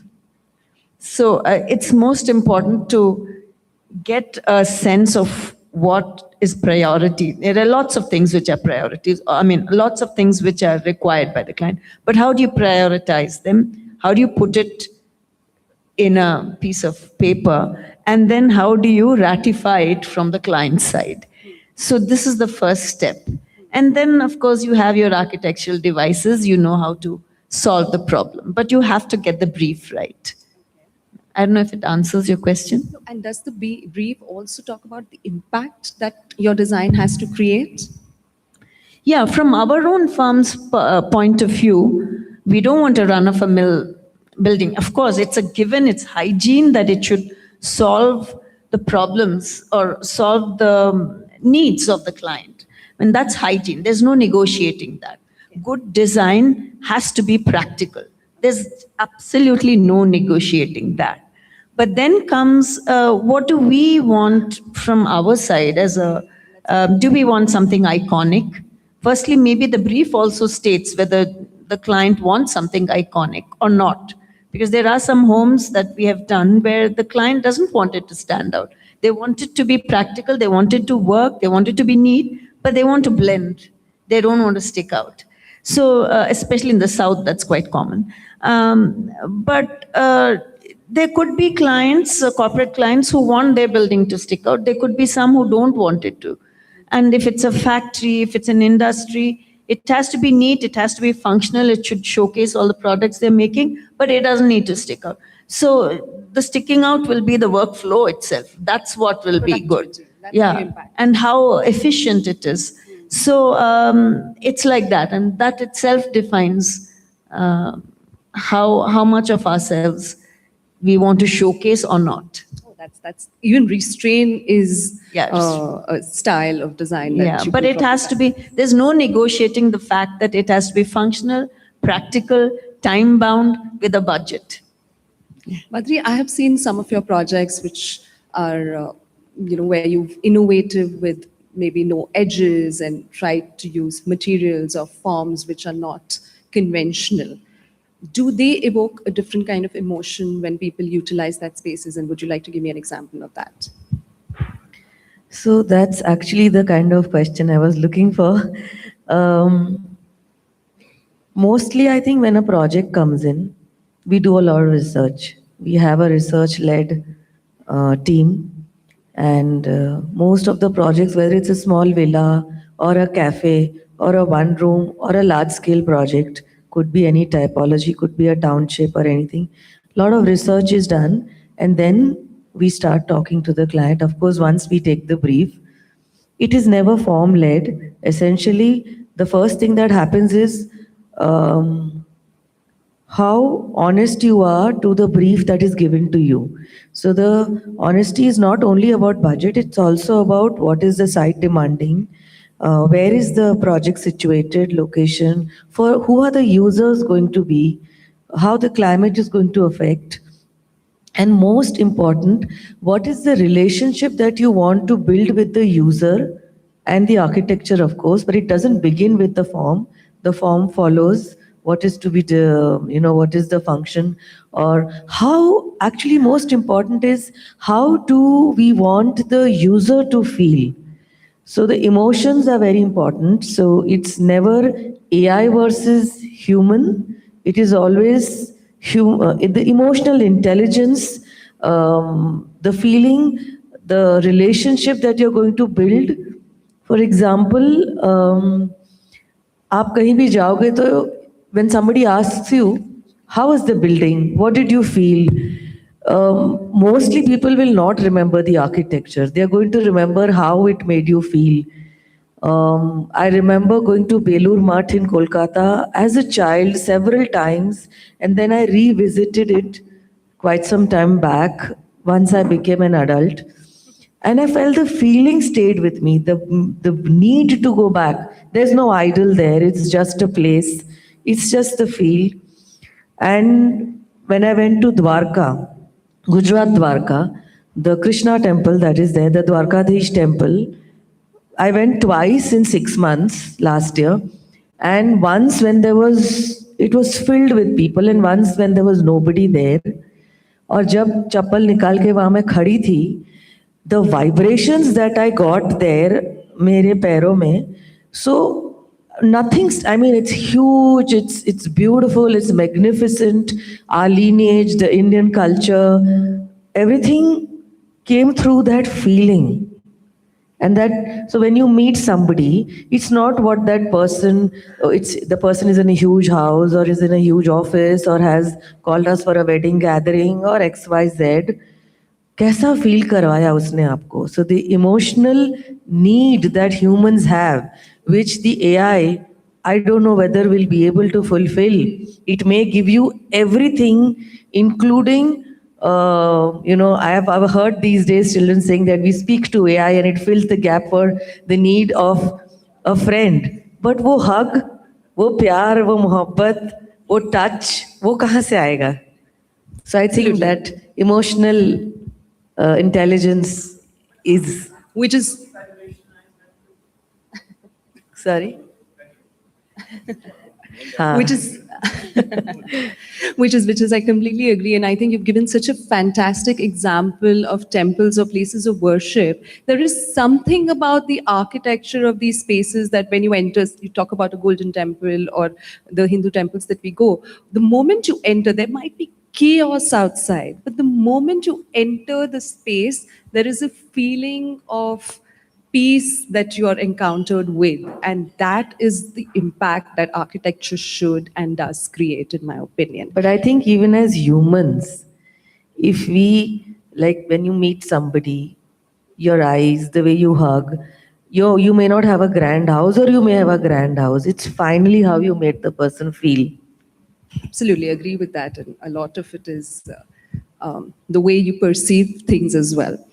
Coming to you, Mr. Mittal, I would love to know, again, you mentioned about designing for factories, etc. So you obviously are creating a lot of impact. But for you, the focus, I believe, would be more about efficiency and productivity. How does design help with that? And how do you use design to, probably have more productivity? Okay, so largely I'm into public buildings, infrastructure projects in one of the vertical in my company. So when I'm taking up these kind of projects, this is like users are, like fingerprints, all are different. I'll give a very different example of what we are doing at Dadar station, where 2 million footfall per day. 2 million people for footfall per day. So you have to design a space where all are different. Their human behaviors for everybody is different, but you have to create an environment, create a system, create a functional aspect, which is going to impact in totality a wonderful place to actually board and deboard or arrival or departure of those areas. And it is really a very challenging thing, especially when you have a Western Railway, you have a Central Railway, 12 platforms, no space to breathe, no space to enter, but you have to create that kind of environment. So in similar projects is generally when the users are just public for all domain and you have to cater to them. Even for industries also, I was talking about, just finish that particular aspect, that when I was talking about the behavioral aspect of the production part of the machines, they breathe, they dissipate energy, they demand energy, and you have to create a balance between all those energies to have that environment in totality. It's not only architecture, it is the complete functional aspect of the project, the building. So what we did, that we calculated not only the process, but also the energy thing, that how much energy is required by one section of the production and what kind of energy they are dissipating when they are getting cooled down, those products are getting cooled down. So we created a balance between all those energies, and within the environment, within the building, the energy has been like balanced. So when we talk about the behavior aspect, definitely everything you need to take care, the human behavior, the machine behavior, and the complete functional value, and it impacts the user, it impacts the entire public, whoever is the part of that particular thing. It's very interesting because spatial planning obviously is one of the most important aspects of architecture. Coming to you, Mandar, obviously Marriott has a large portfolio. You have so many properties and each of them have a different aim. And you also mentioned the resort. So give me two examples wherein when you're designing a hotel, what is the emotion that you're trying to elicit versus when you're designing a resort? Sure. So what we are talking about is like, Anupam rightly mentioned, people from, I would say, different, they're looking for different experiences. And when it comes to hotels or resorts, what we are trying to achieve is when they are there with different mindsets, they still feel comfortable. So it has to say a story, every hotel or every brand for that matter. We got about 40 brands and every brand has got a very unique identity, and there will be certain guests who relate to those particular brands. When they visit a city, they would say, okay, I want to visit a particular brand, a particular hotel, and there is a reason why. So talking about resorts, people are there to spend their time with their families. They are out from their daily busy environment. They get down to this resort where they want to spend time with their families. And it's very important for us to create an environment which makes them feel very comfortable, makes them feel like they are at their own home. So it's again also about storytelling. When they visit that resort, the whole idea should be they should come back here again and again and spend that time with their families, their loved ones. So talking about the JW Ranthambore Resort, just a small story about how we started it. This was actually an existing structure with the ownership, Nilesh Gadia. Now he's a very dear friend. he, purchased that plot of land. And when we looked at it, it didn't feel like it was meant to be there. So we were looking at an old, Roman building. I don't know why it was created that way. And I told Nileshji, this is very alien to the environment. Now, when somebody is coming to Ranthambore, it should feel as if, they are actually in Ranthambore, in a forest, trying to, stay within the comfort of a, high quality resort. But they need to experience that. So if you look at the spaces, the arrival experience, you don't need to create a large volume, with a big reception lobby and, things like those, but the very cozy setup where you feel you're invited, recepted very personally. From there, when you get down to, I would say, the F&B outlets, they need also to relate to the location where you are, also capturing the local architecture and the essence. So what we decided to create more like a Machan restaurant, which was very obvious, right? But then when you get down to that Machan, and the cuisine has to relate to it. So I think that's another aspect which we tried to create. Talking about, again, the guest room experience. We created those 14 unique tents. So again, providing comfort, but in a also creating an environment which was related to the location. We also created a more like a family entertainment, I would say, space, because you would get down to a safari, early morning, get down back from the safari. You are with your family, with your friends. You want to spend time together. So how do you create an environment where, you are able to spend that time with your friends and families? And rarely, you get that kind of opportunity. How do you try to make most of, So I think you have to create a wholesome experience, which is pretty important. Yeah, each element of the design needs to be thought about the user and how they are going to interact with the design, which I think this project does sound very interesting. And like Aparna said, we would all love to see pictures of it to know more about it. Sure. Do they have visuals of the Ranthambore project? Can we see them? Fantastic. And while the visual comes up on screen, we are going to, is this the one? Okay. That does look very fun.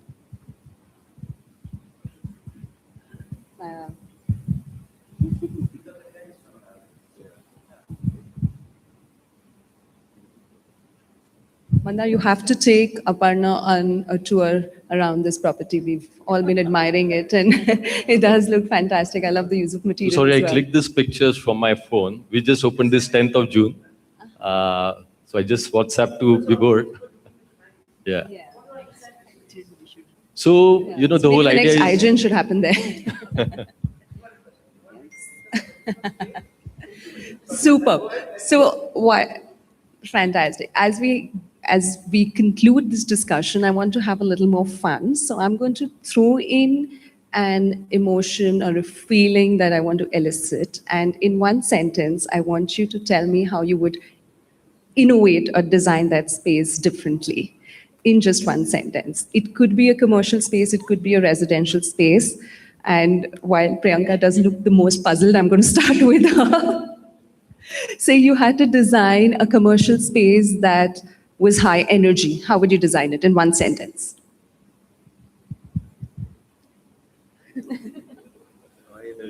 Let's go for it. Let's hear some fun and innovative ideas.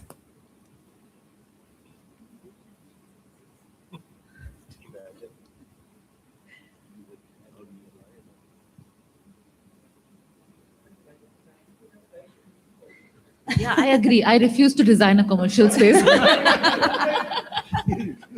Okay. So let's change the brief. If you had to design a resort which was designed around sports, what would you do? What kind of emotion would you elicit? Oh, clearly, I'm sure I'm going to be a very tough client and Priyanka's not signing up for me. Okay, anybody else who would like to tell me how they would design a commercial space which was high energy? Yes, please, Manda. So I think we got a very nice brand, Client, Moxie. he's got a brief ready. So we got a beautiful hotel, Moxie, Bangalore. So the whole idea about Moxie is, it's very, one sentence, is it? Oh, sorry. I understand the challenge was the one. So I would say thing. Moxie, that's one word. So I would invite all of you to be there. Yeah, absolutely. When you enter, there's a bar, you check into the bar, and it's got a very small, tiny room, 20 square meter. The whole idea is don't spend time in the room, but be in the social space. One flow plate, which provides F&B and great music and great experiences. Fantastic. Okay, Priyanka, I'll give you an easy one. How about designing a home by the beach? What kind of emotion would you like to elicit with that? Yeah, so that clearly looks like her gig. Yeah. So anybody wants to design a home by the beach, you can go to Priyanka. Does it have to be one sentence? No, you can take two. You know you're a designer and you can speak more than a sentence.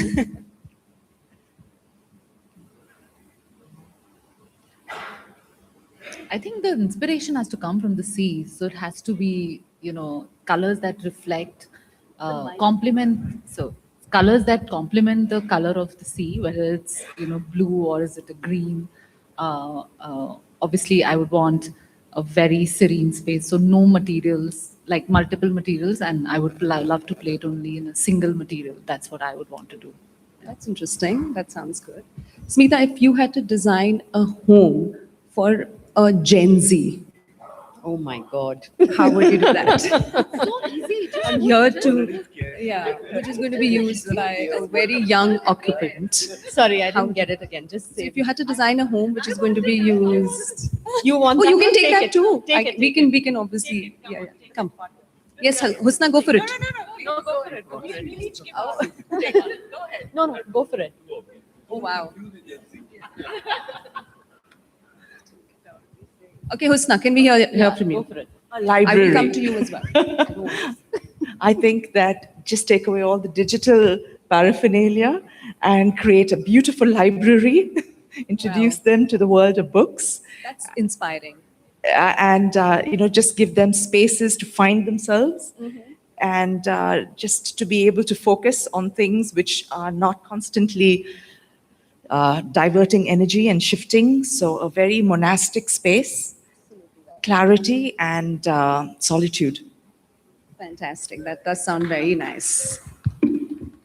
Anupamji, you have to design a space which is inspired by sports lovers. How would you do that? Okay, so thank you. I'm a sports person, so definitely love to answer this. So sports comes with a lot of energy, and a lot of fighting. So I'll put a boxing ring in the center and gloves around it. Come over, gloves, put the gloves on and fight to each other. So that can create a Such a great way lively to thing de-stress. and stress buster for all of them. I think we all need that, right? Yeah, protein bars can be When complementary. it comes to Bibhor, food is always part of the conversation. Superb. Smita, is there something unique that you've been wanting to do in your projects or you wish to do in the near future that you want to tell us about? No, I'm already doing everything I want to do. I'm learning on every project. I still learn, so that for sure. But as a firm, I think we've had the luxury of not being too structured because, like I said, I don't come from an architectural or interior background. So my career has just been go with the flow and embrace everything that comes your way and figure it out and make it work. And I think some of the upcoming work that we are doing, I don't think anybody would have thought that we would actually be doing that kind of work, not even myself. So yeah, a lot of exciting things ahead of us. So I think I'm very lucky to be associated with wonderful people and been given the platform to perform. Fantastic. We enjoyed hearing from you as well. Aparna, let's imagine that you've given a brief to design a resort by the beach. What would you do differently? Yeah. First thing is that sea is the focus, but I think the principle would be to not always have a view of the sea, but to have, the principle of wabi sabi, you have solid walls and frame the sea every now and then at punctuated points, so that you're focusing on that very thing by not making it very obvious all the time. And we can, Yeah, but then the thing is, for you to be able to enjoy something, you need to frame it, and I feel that solid is as important as the void, which allows you this view of the sea. and we can add the dress code over it. Okay, that sounds fantastic. Badri, from you, I would love to hear if you had to design a commercial space for a creative person, how would you design it? An architect or a fashion designer, maybe. Commercial space means a commercial building, or it can be anywhere. Office, anything. I think one is, as research is very important, whom are we designing for?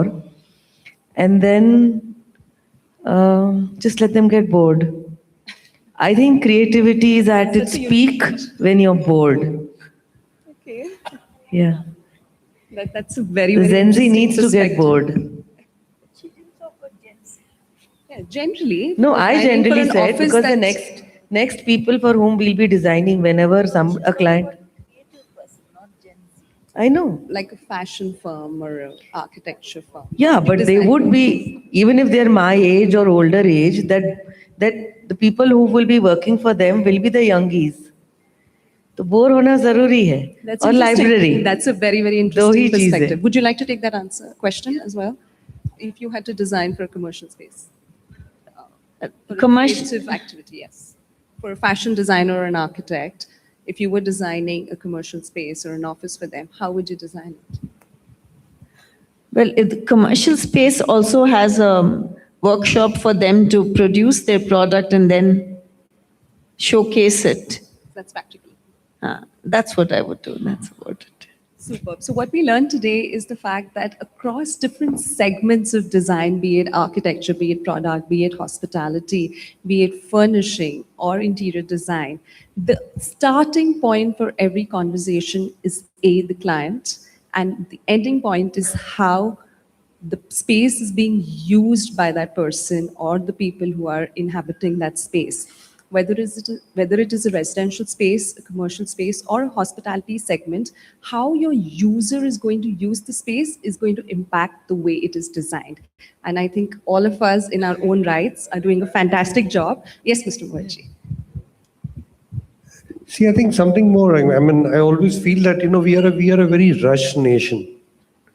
We hardly enjoy the indulgence when it comes to wellness, when it comes to embracing wellness, when it comes to just a quick sharnation. So I think it's very important that real luxuries, the slow mornings, indulgence, which is really calming your senses. So the day you have a very, very relaxed start to a day, and you have an experience. I'm not trying to promote any shahs here, believe me, but I'm just trying to say that a very relaxed beginning to a day, and a little extended, indulgence, even when it comes to a showering experience, believe me, you have a very calmer start to a day. Yeah, please. I also think what I've been observing in my academic career of 20 years is they should feel like coming to work, whether it's somebody working for them or it's your own space. सुबह उठ के लगना चाहिए बहुत जल्दी मैं जाऊं. I want to enjoy. So the space has to be them. Absolutely agree with you. Like I mentioned earlier, how the space impacts the client and how it makes them feel is the starting point of every design that we have. I think we've been buzzed enough to probably wind up this session. I would have loved to hear some questions from the audience, but I think we can take them off the stage. I'd like to thank each one of you for sharing your unique perspectives and bringing such a dynamic mix to this discussion. It was absolutely fantastic having you at iGen, and please have a great, great day ahead. Thank you so much once again for this session. Can we please get together for a Yes, we'll have a candid group picture, requesting all of you to kindly walk forward, please. You can step forward and we'll capture this lovely candid moment. What an insightful session we all witnessed, ladies and gentlemen. Put your hands together to all of these lovely panelists out here, moderated by Sumisha, of course. Let's have a big hand. Come on, I want to hear those applause, everybody.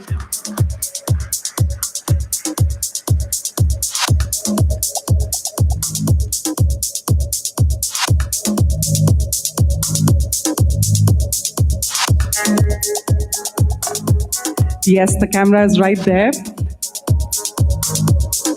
Thank you. Thank you so much to all of the lovely people here at the Equator stage. Thank you. Thank you so much.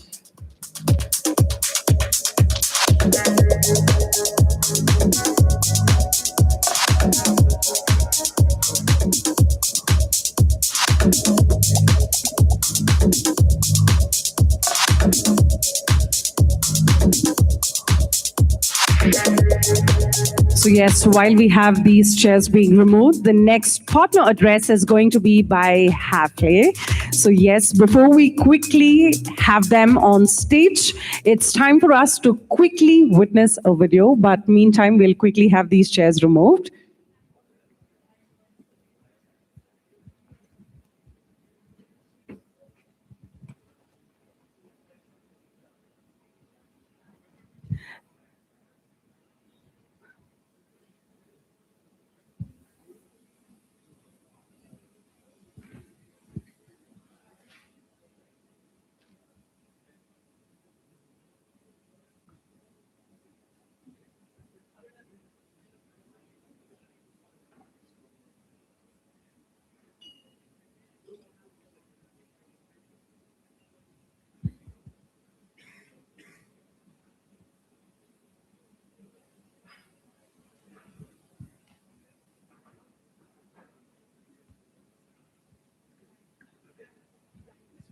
Sure.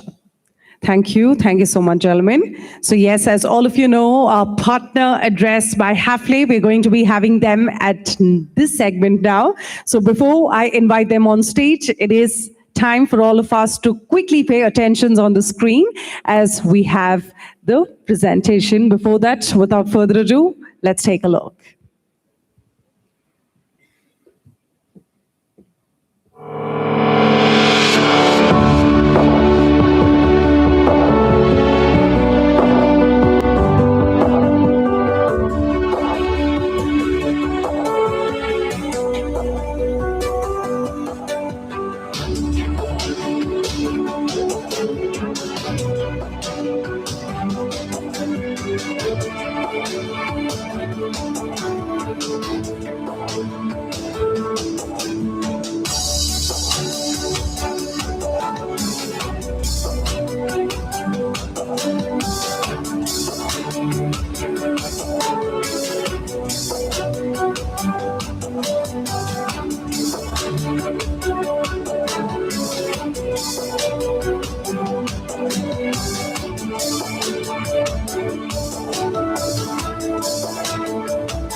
Okay, so before we start the session, everybody please get seated.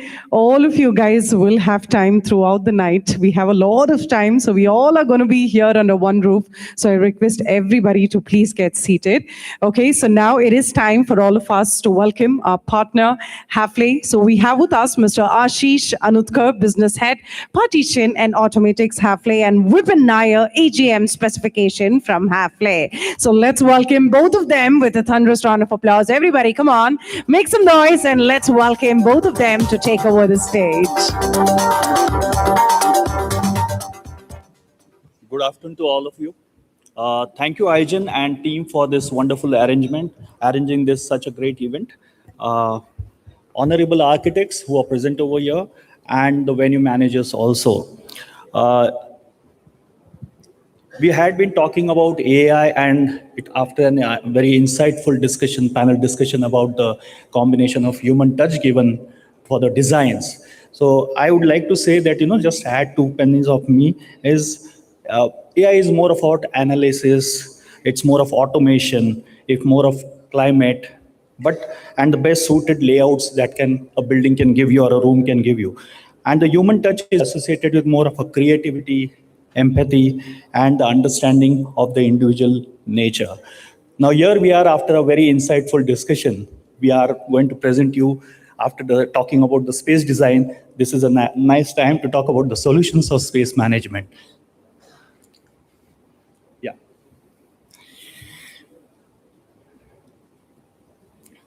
So we always know that the largest expense for the most business is the salary. But the next one that we have is the space rent. So that's the second largest. And there where we are actually coming to the picture, and there we are actually as a business, when it grows, evolves, it is very important that this space has to be managed properly so that the people who are visiting that office or that space has, they feel it nice, they feel it to be belonging to that place. And that's where it's not just an option, it's more of, necessity now. So as you know, Hafle had been providing different solutions for space management, be it an automatic door system, acoustic movable walls, modular partitions, architecture hardware, sliding solutions, glass fitting, furniture fittings, pantry and kitchen solutions, lightings and surfaces, which inspire the designs that you create. We also now are introducing a combination of architectural aesthetics and engineered capability, adaptability for effective space management. That's our Axiom partition system that we have. This comes in 2 different categorizations. It is having a modular partition as well as style partitions. Now you had been very familiar with the style partitions, and what value addition that we are bringing in this particular product line, we'll be quickly going through that. In modular partitions, we have 3 different options: 80 mm solid, 80 mm single glaze, and 80 mm double glaze. Whereas in style partitions, we have what is more prominent is 25 by 25, 50 by 25 mm, 85 by 25 mm in single glaze, and 85 by 25 mm in double glaze. So talking about the style partitions, it's majorly which can take the glass thicknesses from 10 mm, 12 mm, and 13.5 mm glass thickness. It comes with invisible gaskets. Now this had been a very important feature nowadays. The gaskets are not supposed to be visible, so it's internally placed so that it is not visible. The anodizing thickness will be of 15 microns, and powder coating can be varying between 60 to 80 micron depending on the color that you choose. The most profiles are that we are using at about 2 mm thickness, so it's a very heavy profile that we use. The profiles are with 0% carbon content, and the alloy that has been used, that is more of 6063 T6 alloy. Now, coming back to the product that we offer, it's available with high performance Hafle hardware, obviously, and the standard widths that are available of the panel are 1200 mm. Height can go up to 3000. Yes, there will be customizations of heights possible. We can provide consultation for that. Standard door height can be of 2300 mm. Surface mounted and concealed door closer can be incorporated in that. Glass panels are always separated by profiles and not by silicon. And service panels for electrical conduits also part and parcel of this particular solution that we offer. Coming to the modular partition system, this can be a very interesting product when we talk about the space designing and putting some personal life into it. Obviously, the technical parts is almost similar to the style. It is available in glass and solid. Invisible gaskets are also a part of this partition. 4 mm HPL, that is high pressure laminate, is a standard cover for solid panel. Progressive and non-progressive systems can be also provided. Polyurethane or rock wool infill for acoustic purpose can be provided for solid panel.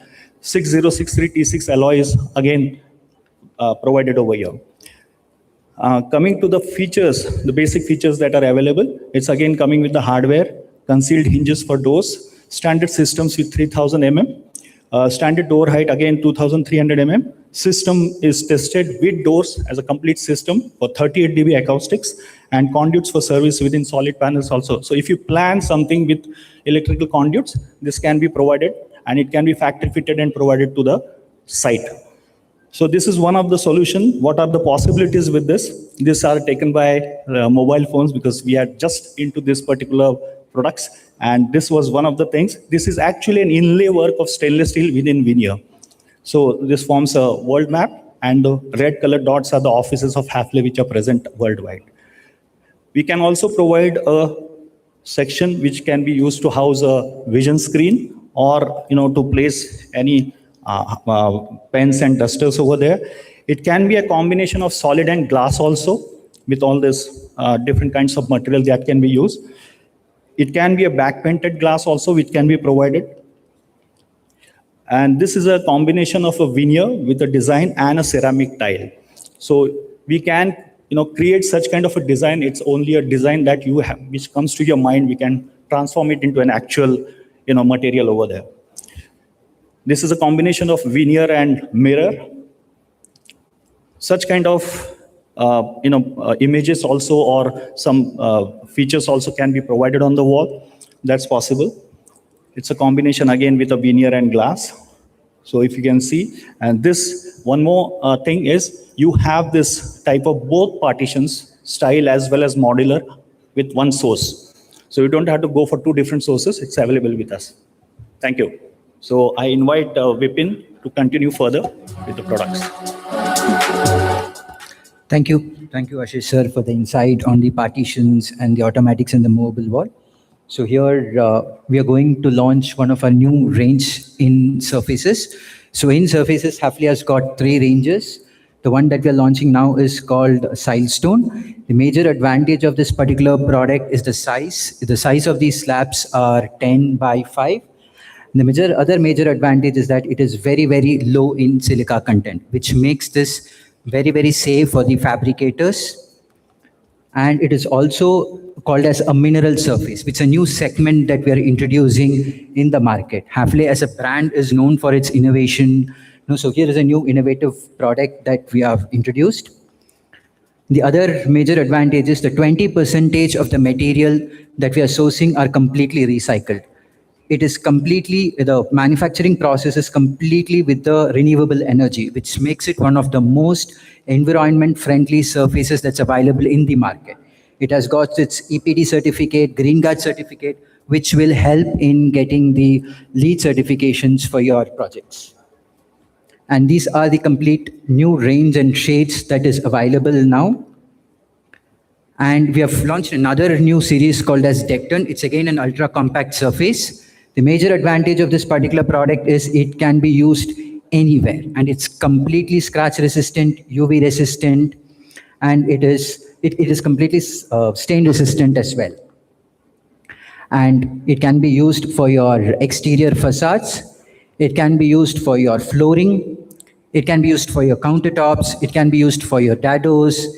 It can also be used for swimming pool areas. So if you want to have a complete monochromatic look in your place, the same can be used. For example, if you have got in 4, 8, and 12, the counters can be used with 8 mm thickness, 12 mm thickness. Flooring and cladding can be with 8 mm, and with kitchen shutters with 4 mm. Then these are the new range of wardrobe accessories that we have launched.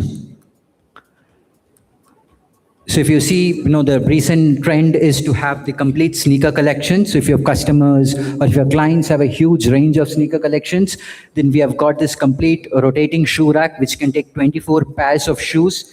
And the next trend is the automatic watches. So everybody has a huge collection of automatic watches. Now we have got these watch winders as well.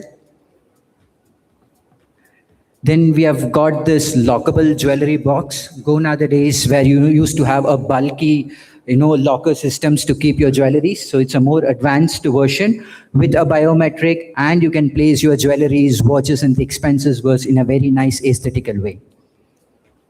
And this is the new pocket door system that Hafele has launched with 2-door and 4-door application. So this is the application that we can have with 2-door and 4-door setup. Then there's another new range that Hafele has launched, which is called a Service Plus Customization, where Hafele will provide the complete customized solution for your kitchens and wardrobes. So it's a complete new portfolio with aluminum profile shutters, specifically for your kitchens and wardrobes, where you have the complete freedom to choose the profiles, choose the finishers. In fact, you can, do away with the normal kitchens that you see where you use your acrylic or laminates.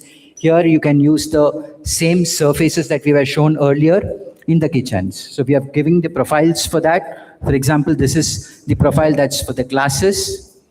This is the profiles where you can use our quad surfaces with 4 mm thickness. Again, the complete profiles for your tall units. The same for your, again, openable shutters. And this is a new range of leather profiles that we are launched, which makes or gives you the complete freedom to design the kitchens and wardrobes as per the design that you are looking at, where Hafele will give you the complete solution of installation, and it will be manufactured in our plant as per the design that you have launched. Here is it. Thank you. Thank you all for the time. Thank you. Thank you so much. So that was our interior solutions partner, Hafele, for all of us. Thank you so much for enriching your knowledge towards this. And now, before we move on to the next session, it is time for all of us once again to take a look on the screens, because we have a video from Jaipur Rugs. So let's take a look.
Put your hands together, ladies and gentlemen, to our category partner, Jaipur Rugs, for all of you. Okay, so our next segment is not just a regular panel discussion, but it is a special segment where we are going to be inviting 5 young minds, well, all of them have been iGens in the past, to share their bold, experiential, and highly path-breaking case studies that break conventional formulas through context, sustainability, and hybrid technologies. So let's find out what are the design disruptors up to. So I request each design disruptor who's going to be joining us on stage one by one and make their presentation first. So the first presenter here I have on my cue card, we have Harsh Varshni from Sthapati, who's going to be joining us here on stage. A quick intro about them. Well, representing a firm known for handling massive scale and civic infrastructure, Harsh focuses on balancing monumental public architecture with deeply rooted contextual sensibilities. We look forward from hearing from him to how the next generation spaces can bridge the historical heritage with high-tech execution to redefine the urban landscapes. So without further ado, I request all of you guys to put your hands together, everybody, and let's welcome Harsh Varshni from Sthapati to take over the stage for all of us, please. A very warm welcome.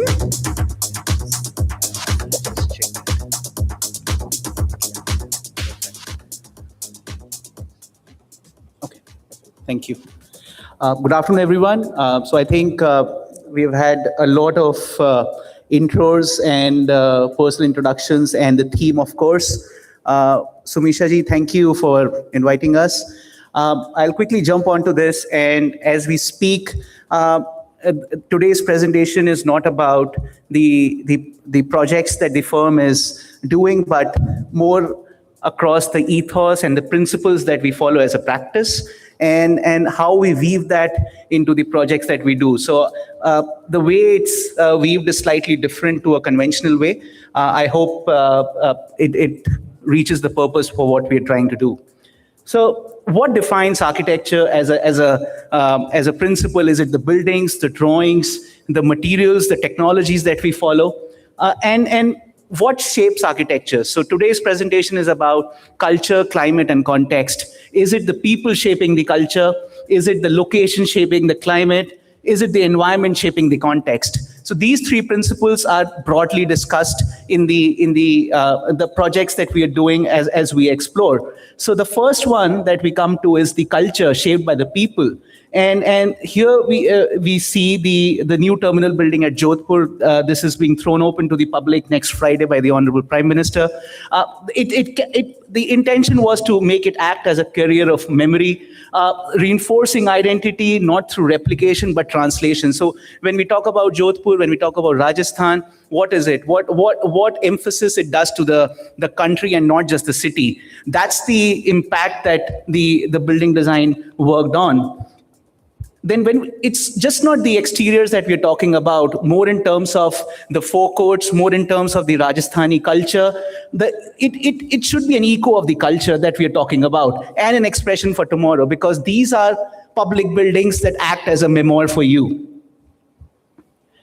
Secondly, when we talk about these critical projects like Jodhpur, they also resonate with the collective memory. For example, what do I first see when I look out of a window of an aircraft? What do I see when I enter the terminal building to board my flight? These ways we interpret the heritage for a changing world. You know, when we started this conversation today morning, we talked about how we need to blend a sort of vernacular thing with the modernity. This is this is one of the examples where we are doing such instances and following them in the profession. When we talk about culture, what does it teach us? Does it let the architects craft a reflection of itself? What does it teach us to blend modernity with vernacular architecture? And how can the building act as a memoir of what it's being used for? spaces that carry the stories forward. Again, this is an interior of the building that we're going to use. It captures the story of Rajasthan, the tradition of Jodhpur, and the rich legacy that it carries through the city.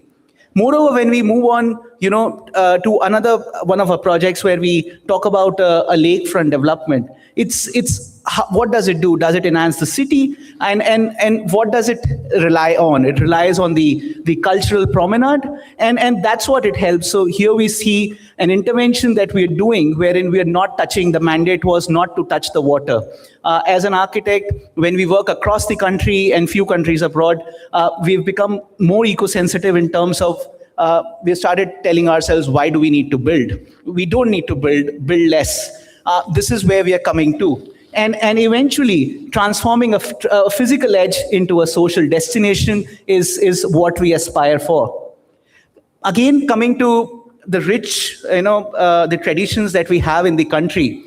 For example, the courtyard. So the courtyard may not necessarily be just a simple courtyard around a small bungalow or a villa. Here we're talking about close to 7 million square meters of built-up area wherein you have these courtyards, the angans, transforming the expression through a third place.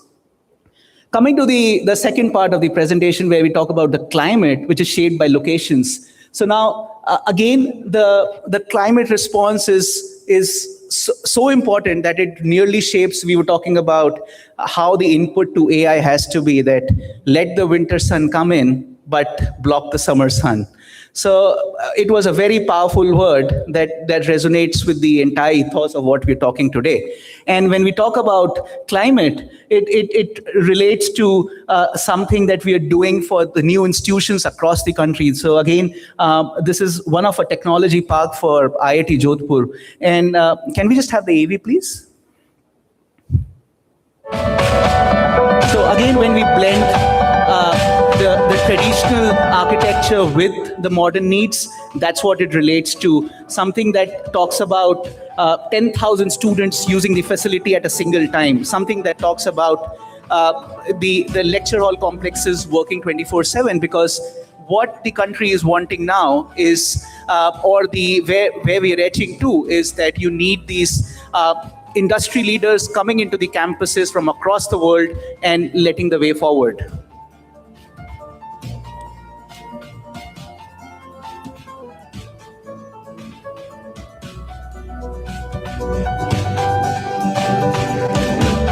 Come to the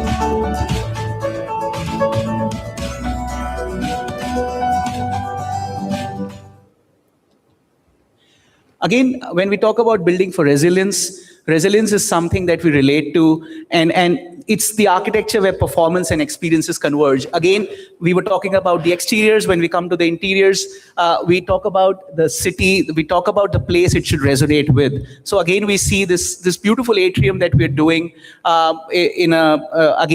for say, it's a coincidence in Rajasthan, wherein you take a clue of the atriums, you take a clue of the sun, winds, the shading effects, the courtyards that we have to do, and what it relates to. Again, when we talk about 10 lakh people using a facility in a single day, something what station redevelopments are happening, something what Delhi is, we are doing in Delhi, for example, completely screened facades, but at the same time, how these relate to the overall context. And that brings me to the context, which is shaped by environment.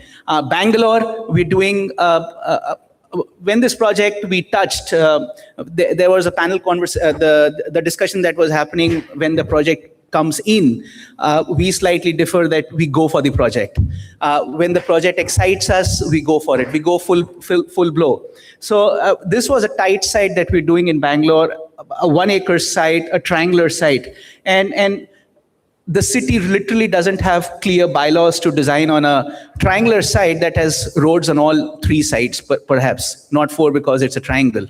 And how do you deal with that? So you start talking to the statutory bodies, you start talking to the stakeholders, and you do something for the city. It transforms constraints into an opportunity, because you go high rise, but at the same time you do something for the city back. You give the green spaces back, and that's what the city aspires. I'm coming from Bangalore, we moved to Bombay, the campus expansion at IIT Bombay. Again, you talk about the one-of-a-kind drone center facility wherein there has been a lot that we talk about the innovation in drones. Listening to site in terms of context is highly important. Again, we see Jodhpur. This is the forecourt that we have recently completed at the Jodhpur airport. And if you're able to take clue of this, this is your Bangalore Terminal 1. Wherein we're doing a big intervention in terms of how the terminal is going to look like. So I think we remember the skylights that we're doing, something for the market, something for the bazaar that we're doing, and we're redoing this entire terminal. But at the same time, we need to remember that it's Bangalore. And what do you do for the brands? What do you do for the, for example, a lot of us are, like personally, at least I am very, I personally like the Dubai airport where they connect the lounges at the top, the business class lounges directly to the aircraft. How can we learn the good examples into our existing buildings? We don't need to build new, we can retrofit our existing buildings. And this is what we are trying to perhaps do in some of our projects. This one was in Bangalore. Next is the last highlight for this. Okay, just a minute more. So, travel and learn. Again, when we talk about architects, we love to travel. This is in Washington, a very dear-long competition that we ran into. The Senate, the frozen lakes, you see Mahatma Gandhi statue, and we were asked to do how to do the Indian High Commission building in a place like Washington. So this is where we are breaking ground this year, later this year.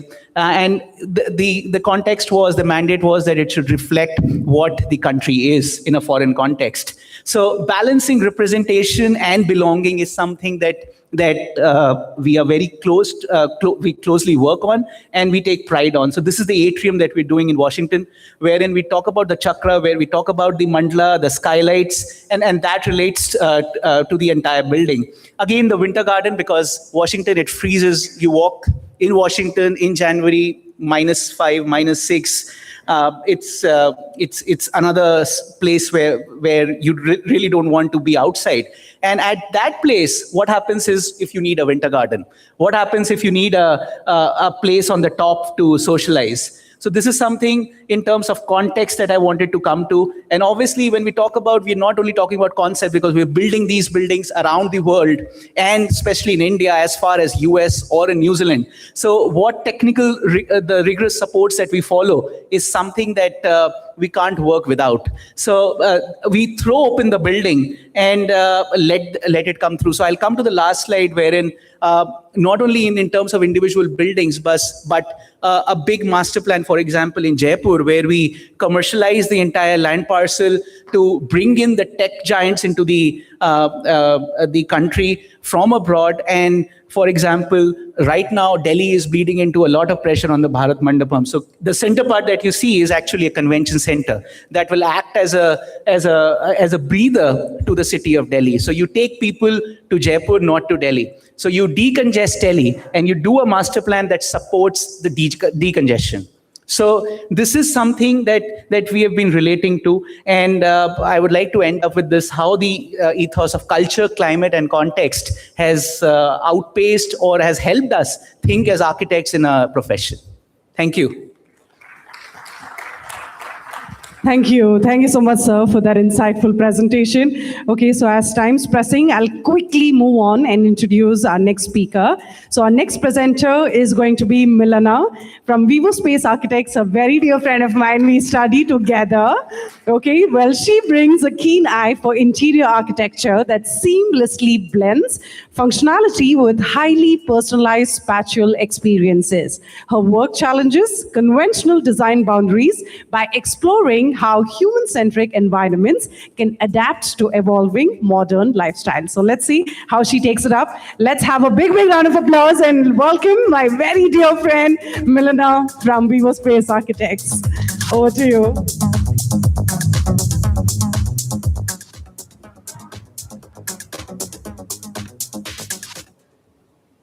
A very good afternoon, everyone here. And Navyata, thank you for that introduction, and I'm glad to meet you here too. Today, I think the whole idea of being disruptive in design is where we could bring in something that's really going to have a fundamental change in the way spaces operate and work differently.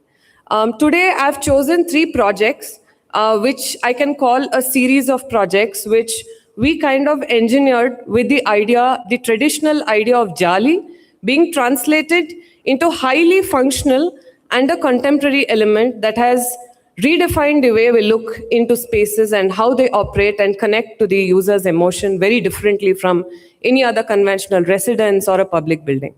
Can we have the AV, please, of the first project that I would like to run them through? This is a school called Prarthana.in World School that came to us from a very young client, but it's an old institution who always have been in makeshift arrangements all their life.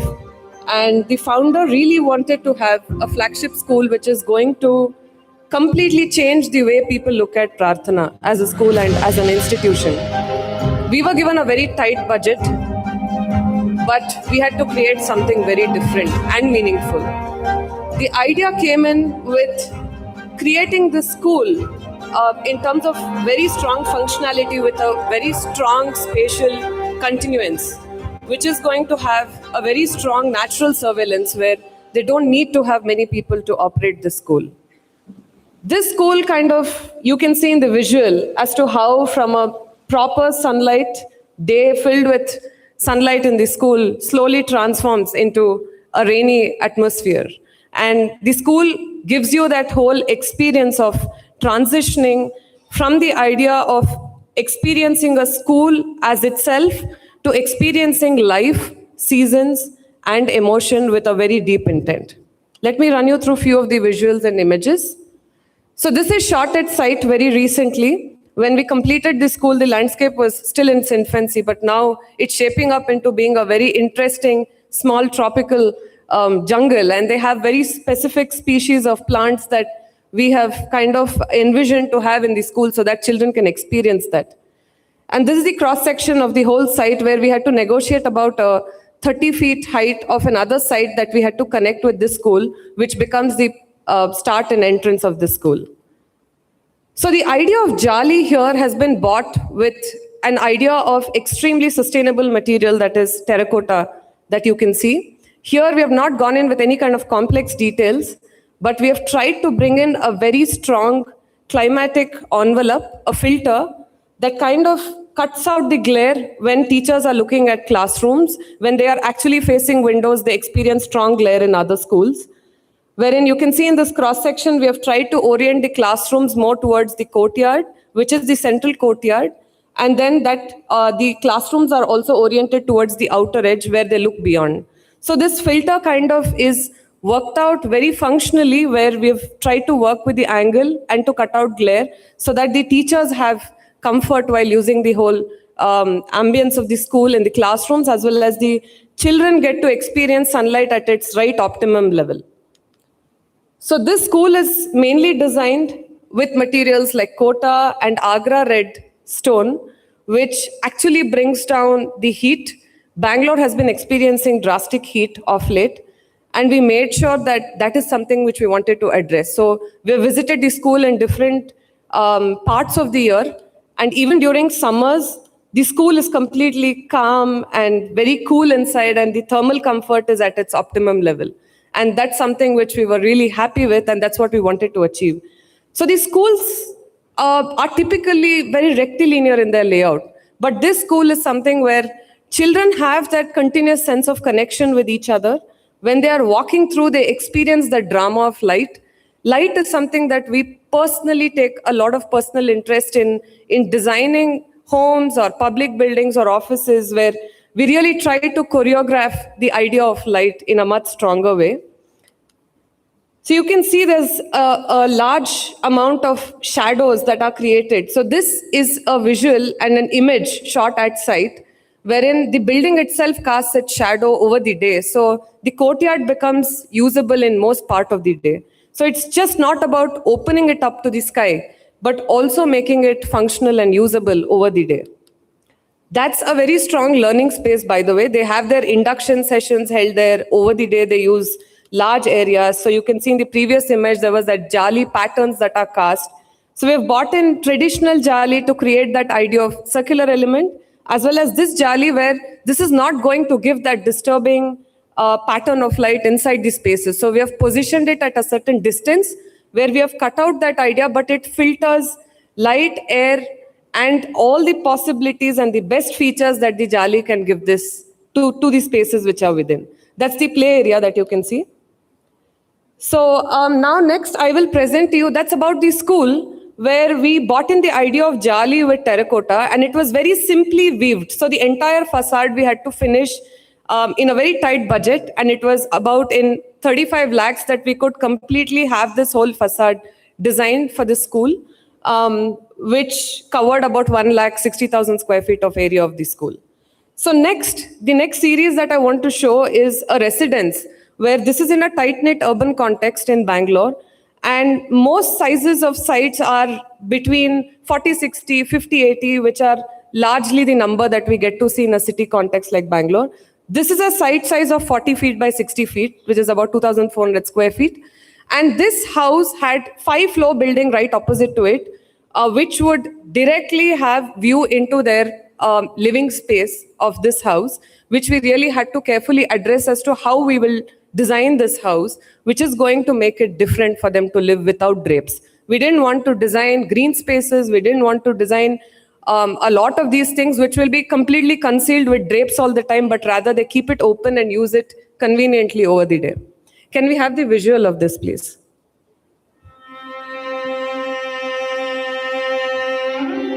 So the idea of this residence was crafted around the narrative of using light as a very strong architectural element. So you can see in the different visuals of this video, how in the different parts of the day, we get to see light have a beautiful sense of play and dance and drama over the whole day. So in the morning, you get to see that wonderful, spot of that whole sunlight that kind of translates from the west end to the other east side, that slowly translates from those two skylights that we've created. We have created punctuated volumes and a double height courtyard that actually anchors the whole residence. So this courtyard is designed with landscape, and the volume was very carefully crafted so that the common areas like the living and family living overlook this space. I've kept the visual short because of the time limit, but the longer video is on our Instagram page. I'll quickly run you through the images. So this is the front facade of the building. This was, as Badri ma'am rightly said, most of the architectural buildings that we design as architects and designers should start with the ideology of function. This house strongly started with that intent and idea. So the floor plan and the whole functionality of this project is what kind of defined the facade of this. So what you see is a facade that's designed with GFRC panels, that is high performance concrete panels that we custom created with a brand called Facilini Design Lab from Chennai. So we happened to create this with chamfer on both ends, an angular chamfer, which would have that heaviness of each panel lightened out. The whole idea was when somebody steps about 5 feet away from the building, everything looks masked off from outside. But when the user is using this residence from inside, it's more opened out because we have that beautiful trees and the immediate context that users have to experience. So that was our whole intent, wherein we created this interesting pockets of voids that kind of give a sneak peek of different parts of this house. And also when we are working with a size like 7,000 square feet residence, it becomes very important to play with volumes in an apt way, wherein you make the volumes feel larger than they are.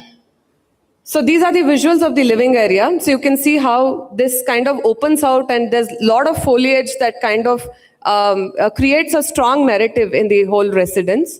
So from inside, when you look out of these panels, they are more open from inside, but from outside, they look masked off. So the immediate neighbors don't get to see what is happening within the house. But the users from inside the house, when they are closer to these panels, get a clear visual of the outside. So they have a filtered visual that's outside, and it's also a west-facing building.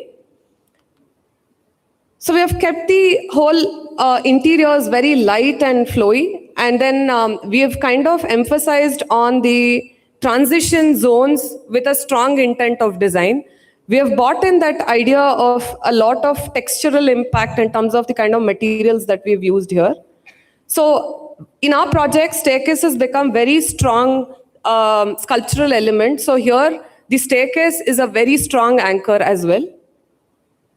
So you can see how this kind of every space in terms of climatology, it's addressed, which I would not repeat again, wherein the cross ventilation is very clearly worked out for this residence and the windows kept open. There's a clear, flow of air and light, and the whole experience is kept very light weighted, and people get to experience a different kind of a living environment, which strongly kind of helps in building that strong wellness as an impact in terms of the way that the users experience space. The last project, I'm just going to quickly run through with that visual. Can we have that AV, please?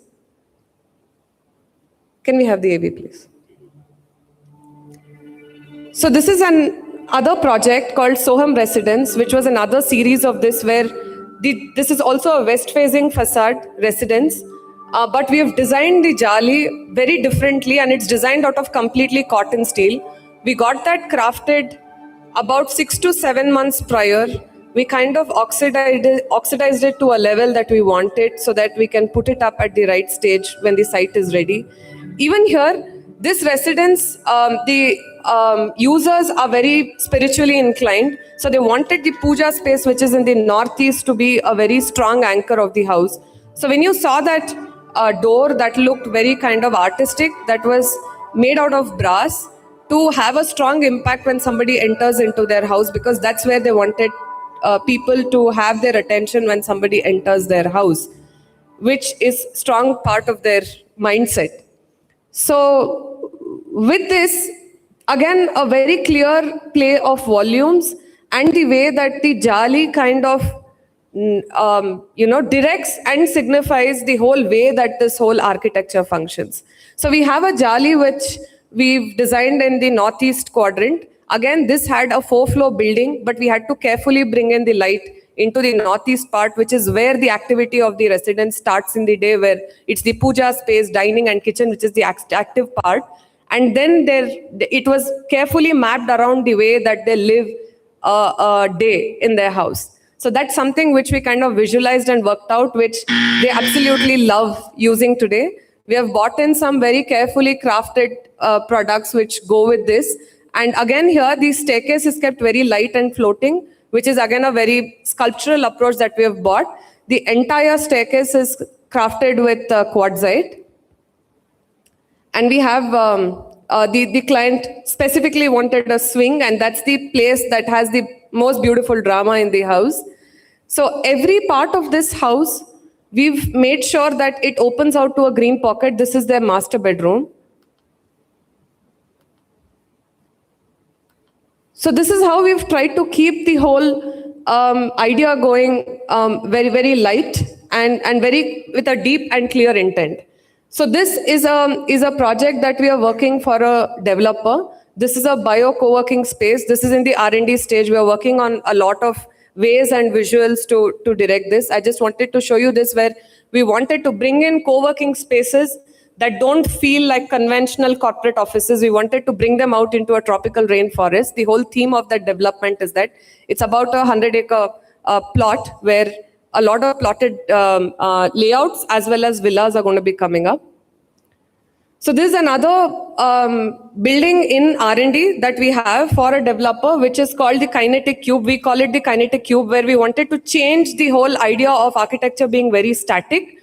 And we wanted to bring in a complete sense of curiosity when people walk into spaces. It's very different today when you walk in, tomorrow you walk in, the screens are different, the whole experience is different, it's highly transformational. So we wanted to design this where it's going to be one day a space for an art exhibition, the other day can be for an event, it could be for an iGen event one day, where we could completely transform the way it looks in the morning and afternoon and evening. I think this is something which we wanted to look at in terms of exploring the possibilities that we have today and try to bring in the whole idea of making building highly transformational and transformable, which really has endless possibilities.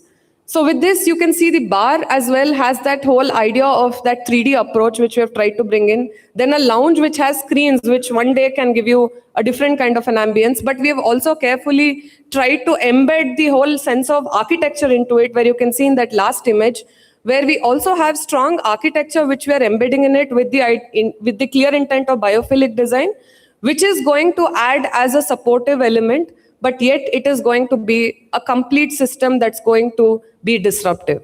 So we are excited about this. We look forward to seeing this. Thank you, everyone. Thank you. Thank you so much. Amazingly presented. Thank you. Thank you so much, Milana. That was Milana Maladkar from Vivo Space Architects. Okay, I know it is lunchtime, so I request we just have 3 presenters and then we're going to be breaking out for lunch. Okay, so I request all the 5 presenters to please stay back because we'll have a group picture before lunch. And I request the next presenters to keep it short, crisp, and quick because it's lunchtime. And our next presenter, we have Muzammil Hashim from Design Boulevard. Well, he's recognized for his progressive approach to contemporary design, often experimenting with innovative material palettes and expressive geometrics. His design philosophy centers on breaking traditional formulas to craft unique, immersive sensory narratives within commercial and residential spaces. So talent overload. So let's see how it's going to be. Let's welcome Muzammil Hashim from Design Boulevard to take over the stage for all of us, please. Put your hands together, everybody. A very warm welcome to you.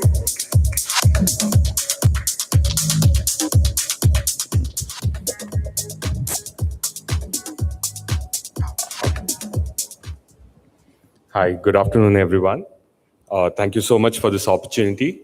I'm going to keep it very brief. My presentation is not going to be more about our projects, but it's going to be more about questioning how we do things. So the presentation is about looking twice. I'm going to talk about our practice and what we are doing to unlearn about design. So what are we disrupting? We do not think it's actually about disruption. It's about thoughtfulness. More specifically, it's about quiet confidence to resist unnecessary design. So then what are we really unlearning about design?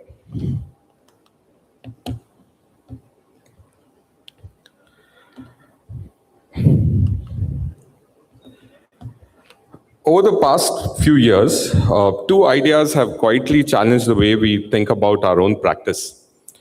Not by giving us answers, but by helping us question better. The first question being, how do we create? Its answer wasn't talent. It was observation, dialogue, intuition, and openness to learning. Creation isn't an act of genius. It's a process of listening and the ability to look deeper. That for us was the root of all creativity. To see past the mundane and the ordinary, and to get otherwise what might be invisible. The second question being, what are we trying to create? Things that feel so natural that they almost disappear into the everyday life. Not because they are forgettable, but because they belong. Those 2 ideas began to overlap in our own work. About 5 years ago, we began asking ourselves, what should our work invite? It was not admiration, it was not explanation, but maybe our work should simply invite you to look again. Because often, the extraordinary hides inside the ordinary. And the details are never decoration. They are thought made visible. Everyone thinks disruption means doing something no one has seen before. We don't. Maybe disruption today simply means paying attention longer. That led us to one question, one that begins almost every project. What if being thoughtful was enough?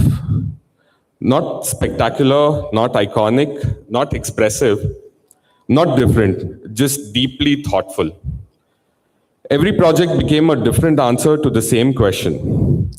To show you some of the examples, Did we design terraces? Or did we create opportunities for the family to experience openness differently? What if density could feel generous? What if for some, outdoor spaces are more important than the indoors? Does that make the indoors less important? Or that it quietly allows the outdoor to take center stage? Did we design landscape?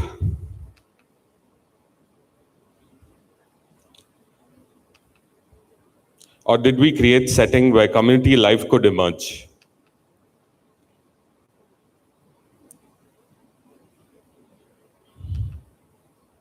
What if the landscape wasn't the leftover spaces, but the project itself?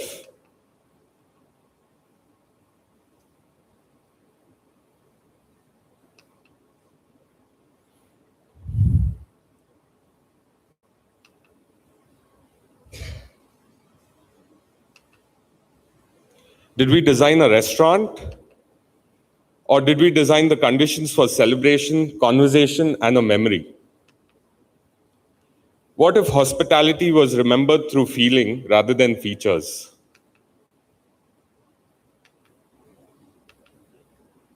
What if the smallest object carried the same philosophy as the largest building? We don't really see different disciplines. We simply see different scales of the same thought.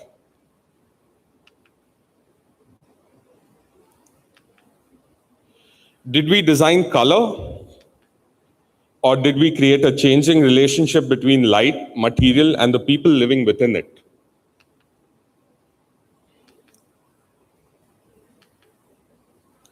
What if color didn't decorate, but shaped the atmosphere?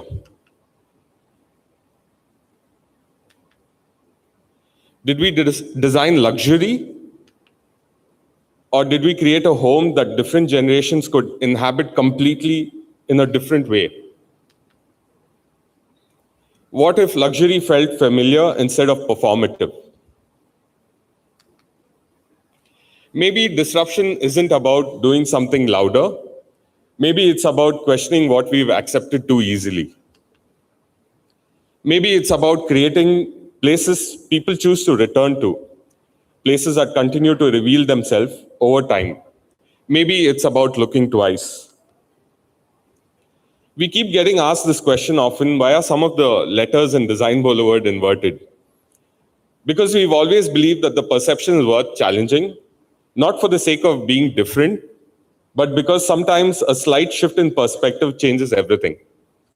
It's our quiet reminder that the clarity doesn't always come at the first glance, but sometimes it's about what you choose and to look again.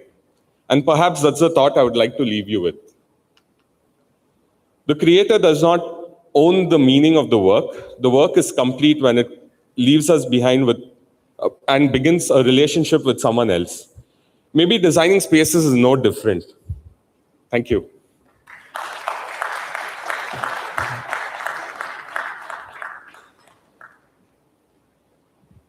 Thank you. Thank you so much.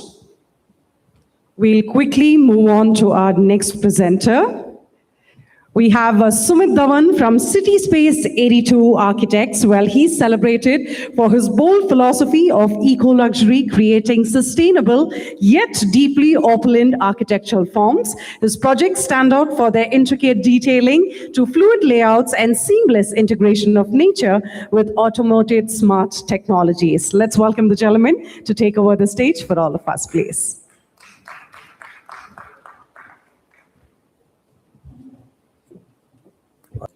Hello, everyone. Thank you, iGen and ANI for giving me this opportunity.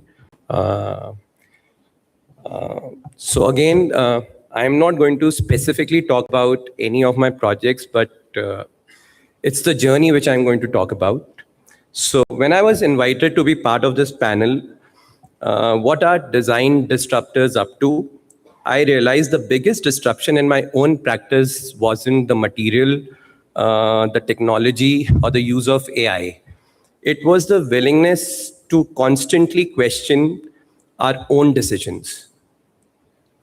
Every few years, we found ourselves asking, can this be done better? And that's what I'm going to show you today. That's the journey.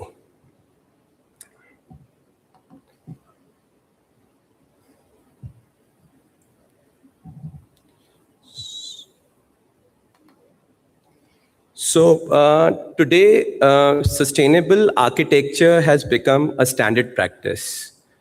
We all talk about orientation, passive design, solar panels, high performance glasses, vertical greens. They are no longer differentiators. So we asked ourselves another question. Can sustainability begin before the building is even constructed? So the idea was, I did my internship from Auroville. It was an amazing experience. Loved a lot of use of new alternate building materials. And when I started my practice in a place like Delhi, which was highly densified, the challenge was how can we still think of using the same in a high density city like Delhi? So initial years, obviously, as a young architect, the focus was more towards aesthetics. Slowly, gradually, that inclination towards the alternate building material was always there in back of mind. So we started questioning, why can't we use alternate building materials like compressed earth block? Now, whether you talk about a small scale project like a villa or even a high scale or a macro level scale like group housing, the best part about a practice in a city like Delhi is that most of the projects will have a basement to it. So whatever by default soil you get out of the project is something which can literally translate your requirement for the infill walls by removing the use of kilburnt. So the embodied energy which goes into the use of kilburnt, which we all know is very high. So a simple method, what you've excavated, use in your projects, and that's something which will literally bring the use of kilburnt to almost zero. And we've been using the same, not just in our small projects, but even larger scale projects as well.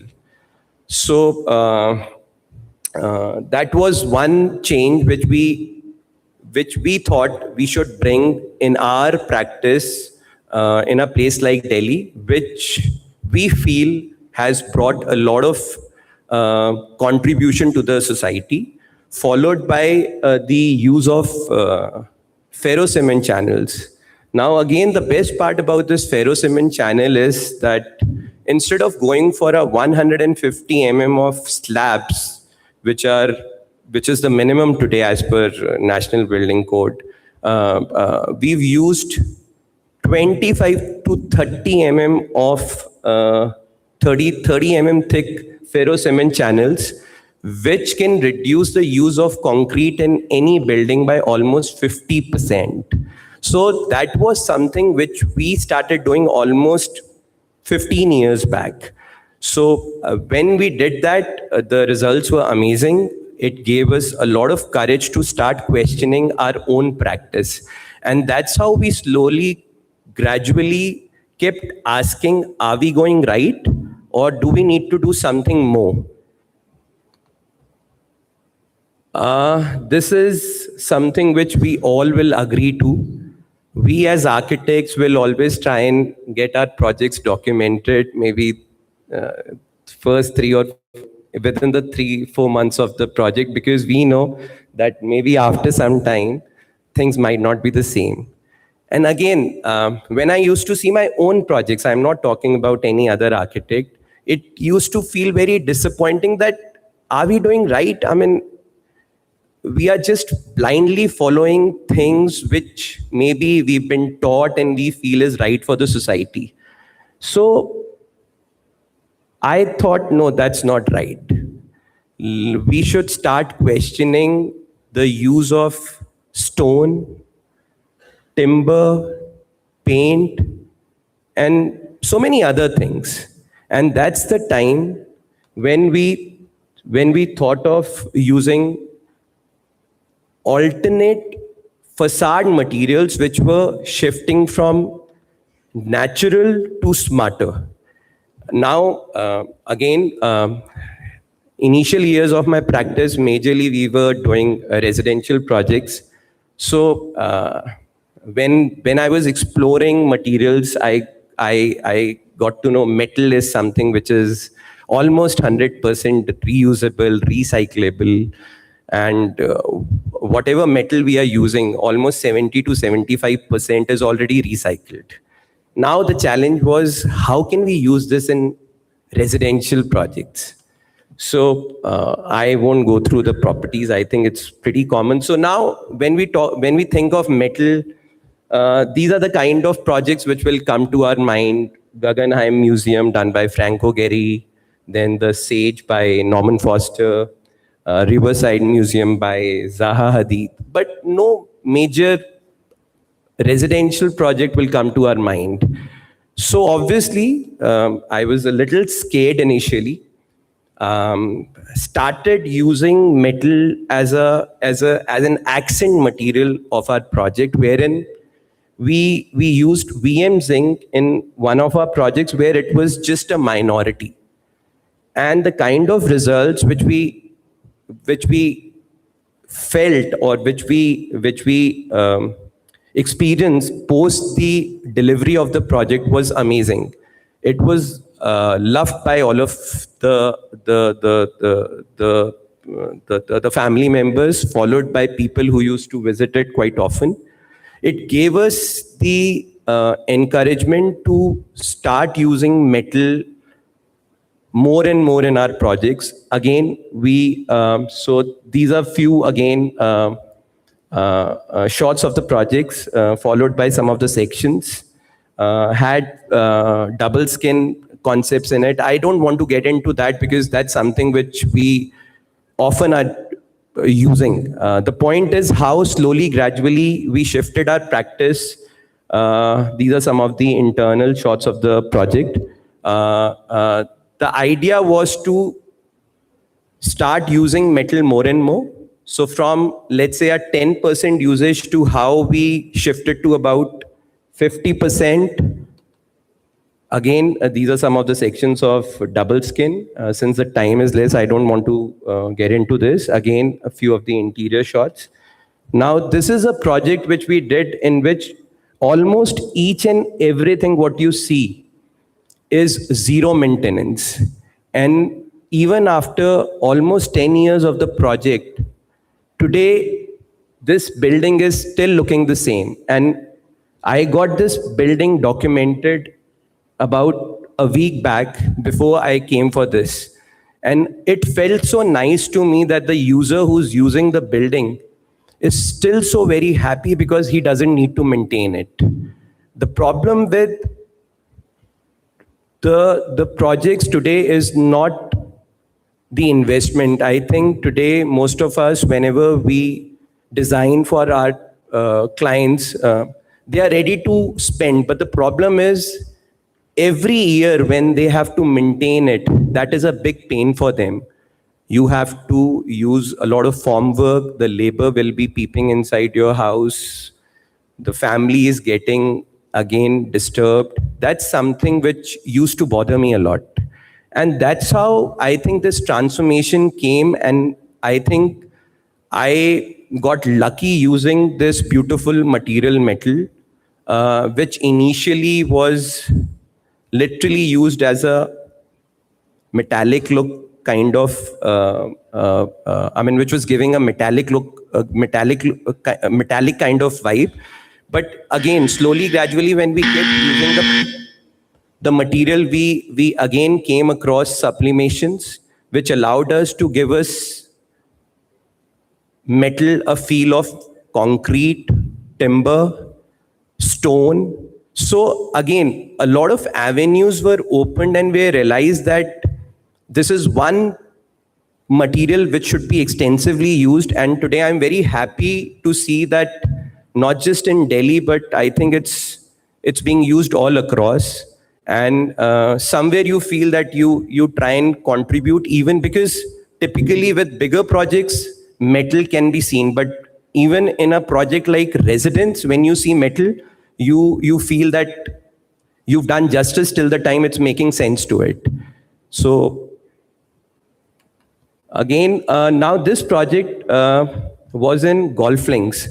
Metal not just contributed in aesthetics, but even in giving client an extra area. Now this area which I'm talking about in golf links is a very expensive, it's Lutyens zone.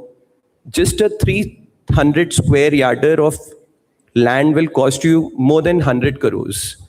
So, and the challenge was that the area is limited. You can't go, so whatever is built in past, you can use the same in present also, even if you're allowed to reconstruct. Now, with the existing building bylaws, the problem was that you can't build more than 3,000. And today, 3,000 square feet is something which is not sufficient for any nuclear family. So we made use of things like sunrooms, which are free of FAR, which can be air conditioned. We made use of pergolas, which are retractable. So with the use of technology, we ensured that the 3,000 square feet of area can be converted into a 4,500 square feet of area, which is literally giving an efficiency of 1.5x to the client. So that is something which, again, to us was a thing which we kept discussing with others, because a lot of times people used to ignore golf links only because of the fact that the area is not enough. But after delivering this kind of project, a lot of people came back to us saying that, is this allowed? And we literally ensured them that yes, it is allowed. Proper use of technology followed by the right material can literally make it happen. So again, this was a good learning for us, which happened in the year almost 2018. So whatever you see in the project is zero maintenance. For me, this is something which is a big constant for our practice, that no matter whatever we do, it has to be meaningful, it has to be functional, it has to be practical. Post that, in case if you can get more than that, is okay. So again, these are the extensions which we did with metal, followed by some of the technology, which allowed the efficiency to go almost 1.5x.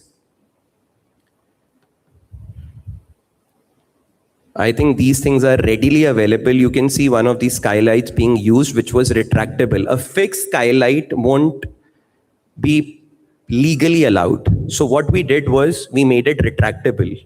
So now that skylight is actually allowed us to literally increase the bedroom size to 2x. So that was his son's room, which was being used by him very soon with his wife. So he obviously wanted a decent amount of area. So we could manage it only with a retractable skylight. We do believe in using a lot of automation. I think it makes a lot of sense when automation is properly used. We do not use automation for the purpose of showing off. I feel that's one way of bringing luxury to your life. There are a lot of methodologies. For example, you go to a washroom, the lights will turn on, the exhaust will turn on. After 5 minutes, it's going to go off. These are the kind of things which we ensure that whatever the requirement of the client is in today's world should be managed without any human intervention. I think help is becoming, house helps availability is becoming very difficult these days. So I think using technology in the right way is also a need of an hour. And if used properly, can literally bring in a lot of comfort and luxury to your life. Now, this is one thing which is very important. I was hearing her claiming that we do houses which are cross-ventilated and nicely ventilated, but I do differ, especially in a place like Delhi. We do not design for natural ventilation anymore. And it's the truth, but we have to accept it, which a lot of people haven't still accepted. We as architects are still discussing natural ventilation. I think not just Delhi, I would say majority of the North India, you can't think of natural ventilation. Out of 365 days in a year, more than 250 days in Delhi, you have AQI levels more than 200. And that's not right.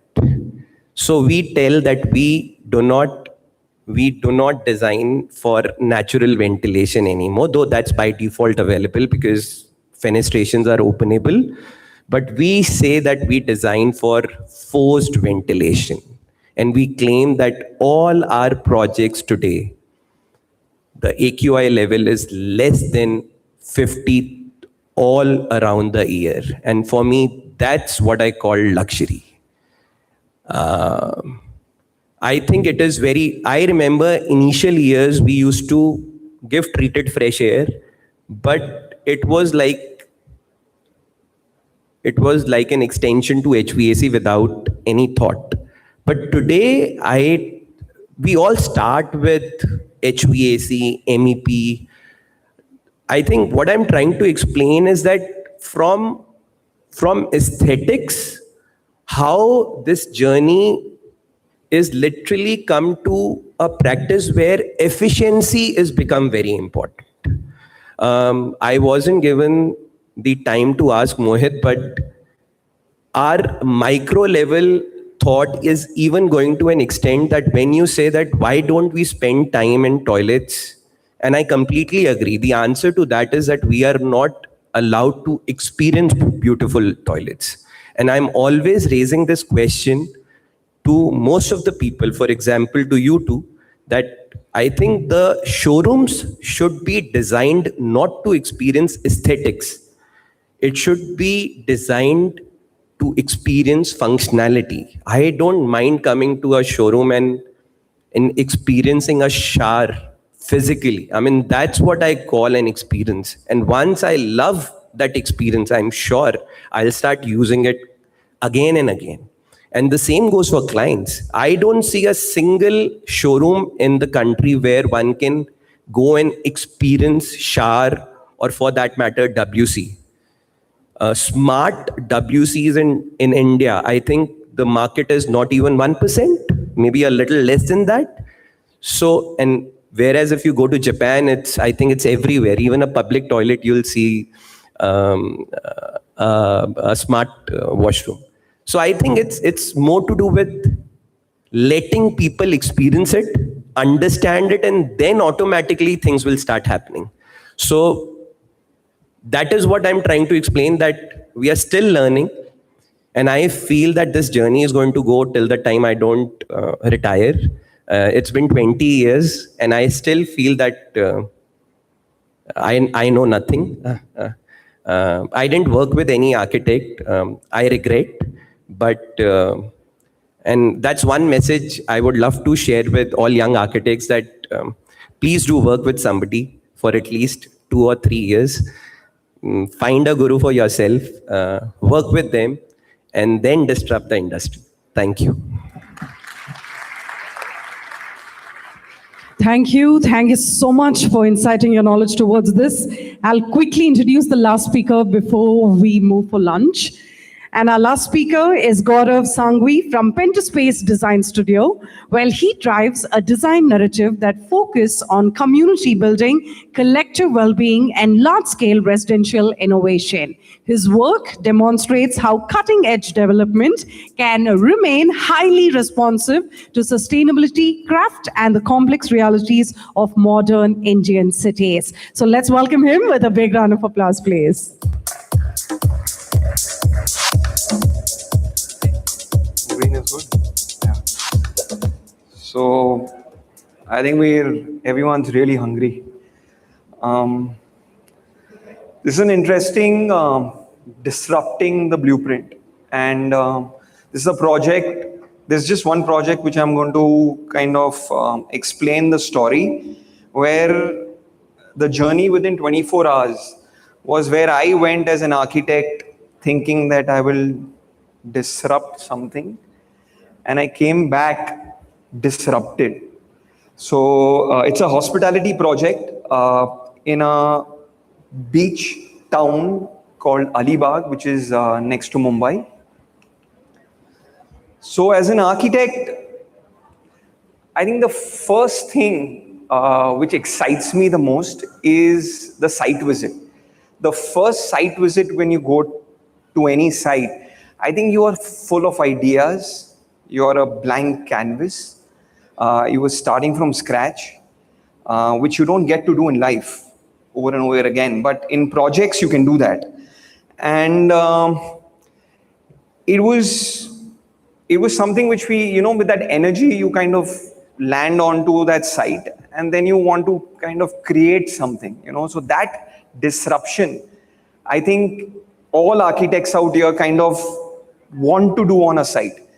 But this journey, when there's a Ro-Ro service from Mumbai Gateway to Alibag. It's a beautiful ferry service. You kind of get onto this boat, and you just kind of slow down by the time you reach Alibag. The entire experience of going there in that Ro-Ro, it just kind of slows you down. I landed in Alibag, and the journey started, for the site visit. I landed on site. The client told me, this is the site. And I said, where is the site? And it was a mango orchard. It was an existing dense mango orchard. And I'm like, where do I build? He's like, find space within this mango orchard and build. So that was like, okay, wow, nice. We were kind of discussing on lunch, and then we kind of started moving around in the neighborhood. Beautiful handicraft work happening in Alibag in terms of cane, pottery, which kind of started tinkling in the mind that, I think we should be using something like this within the project. Then I think we went deeper into the community spaces. There are these vadas, which are synonymous with Maharashtrians, community living. A lot of intricate work, woodwork was happening. And that was something which again got our attention. So we said that, okay, let's put that in the list, into the palette. I remember clearly that when we were returning back, it was something about 4 o'clock, and it had started raining. It was a monsoon season, because that's the best time you kind of experience Alibag. And the entire, the fragrance of the soil, the red laterite, I think that was the explosion which kind of took over me, because that is something which I said that I think this is the material which I want to use in totality, in all formats possible, in flooring, in walls, and in the roof. So I think this was the project which I went as an architect and I came back as an intern, because nature kind of took over this project. And since I had to build within that, those voids which were there in the mango orchard, I think, so we called it Amrai. It means the mango orchard. And as I said rightly, that the nature is the architect. So I leave you to a audio visual which will kind of take you through this journey. Can I have the AV, please?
So thank you.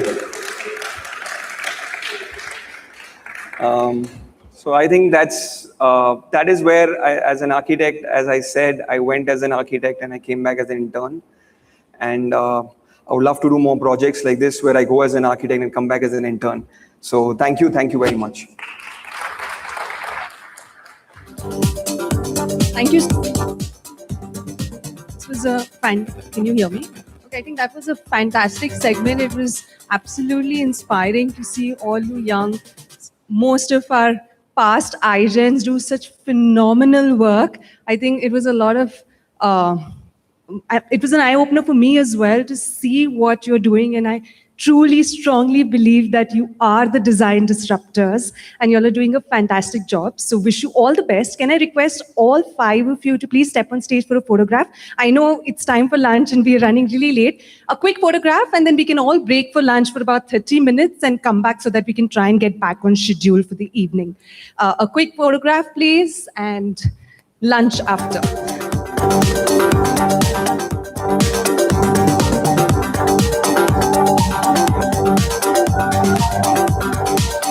So yes, requesting all of you, you can proceed for lunch, but please come back. We just have 30 minutes, so I request all of you guys to please be back at the same hall by 3:10.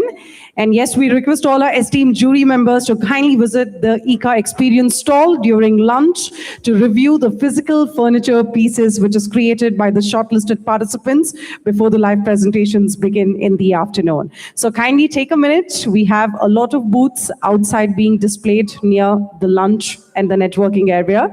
So I request all of you to kindly enjoy your meals and come back in 30 minutes. So I'll see all of you guys by 3:10, 3:15-ish, so that we can resume the next session for all of you. So happy lunching and happy networking for each one of us. Cheers.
So yes, once again, I request all of you guys, all our esteemed jury members, to kindly visit the ICA Experience stall during lunch to review the physical furniture pieces created by our shortlisted participants before the live presentations begin in the afternoon.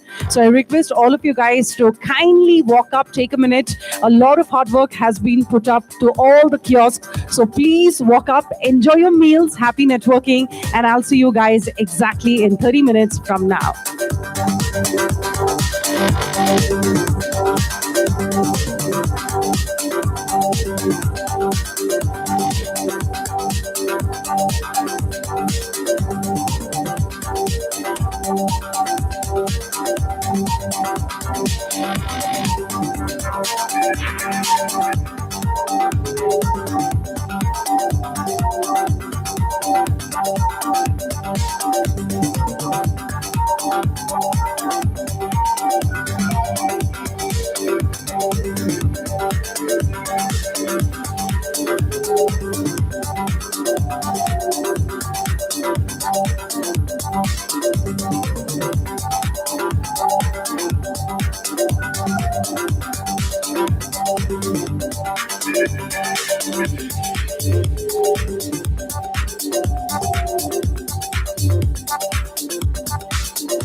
Okay, welcome back, ladies and gentlemen. Requesting all of you guys to kindly walk back to your seats. Let's have all of you guys get seated, get settled. 2 minutes, we're going to be resuming the session for each one of you. I request everybody who are near the kiosks, near the stalls, a humble request for all of you guys. Please walk back to your seats. Let's have all of you guys get seated, get settled. 2 minutes, we are going to be resuming the next session for each one of you.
Okay, ladies and gentlemen, welcome back.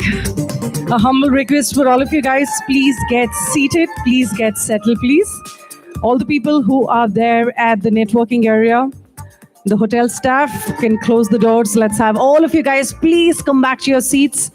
All of the people who are at the stalls in the behind, I request all of you guys to please walk up, get seated, please.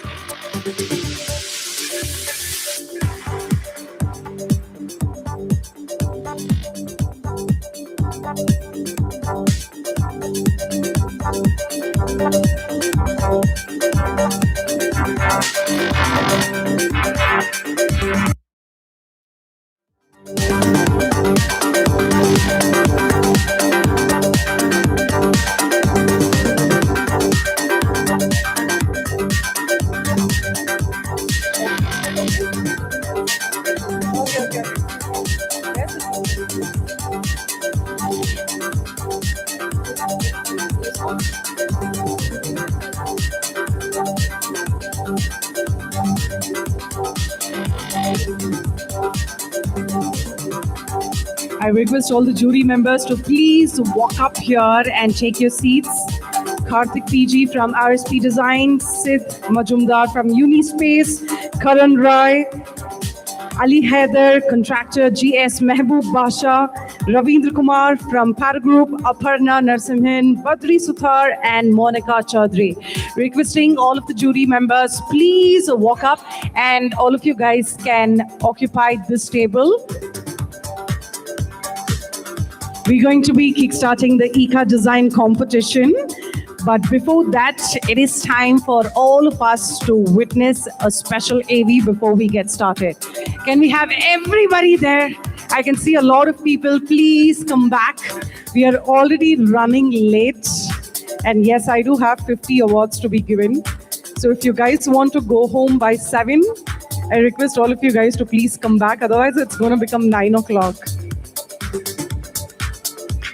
All the people there at the back, everybody, let's have all of you guys please get seated, everyone. Clearly, it's not helping the girls there at the back. Guys, everybody near the MCI stall, please come back to your seats.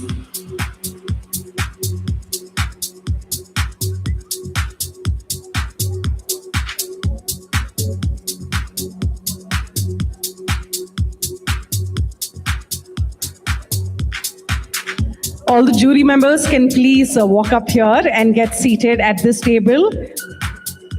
Meantime, everybody, please, let's get seated, everyone.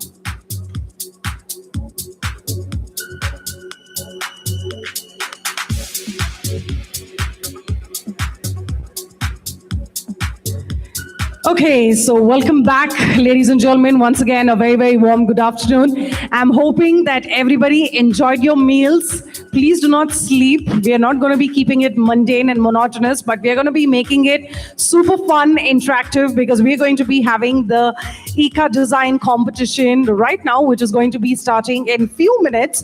But before that, there is a quick video I want to show all of you guys. As all of you know, we are going to be having the biggest conference, which is the Global Design and Development Conference 2026, which is going to be happening in JW Marriott Bengaluru Prestige Golf Share on the 12th and 13th of August, where we are going to be having 500 plus architects and interior designers under one roof, for project to design heads to hotel developers to consultants. This event is going to be setting an example for networking, collaboration, and to all of the properties to come into reality, which is going to be powered by Hotelier India. This event is going to be one of the biggest confluence, which is going to be happening on the 12th and 13th of August. So we recently have a quick video where last year what we did. So we're going to be having some nice candid snippets of what happened last year. So without further ado, all eyes on the screen and let's take a look.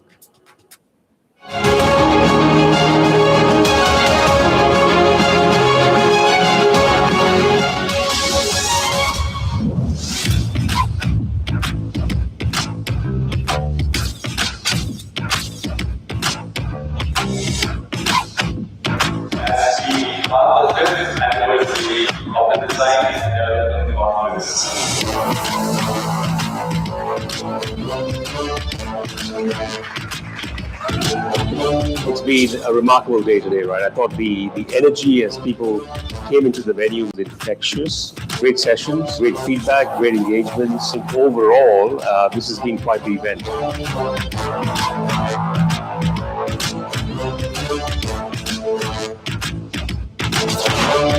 Hope we can bring together the entire fraternity together like you all have, because it's always important to share ideas, share your wisdom, because the fraternity needs it as we evolve so rapidly.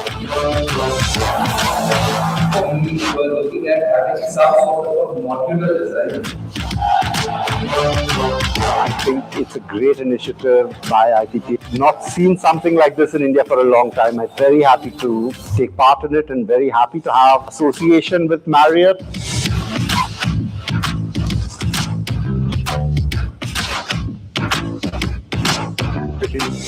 Looking at the new technology in design, AI. So I think a great platform to share ideas. Looking forward to even being part of it in coming years.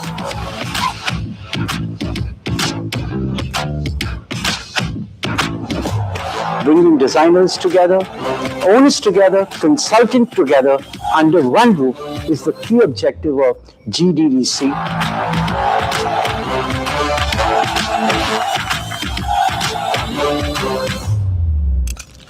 Today celebrating the 5th year with around 1,200 plus people is what Vibor tells us. That partnership is the one which was able to achieve this, and the count that we had today is a success.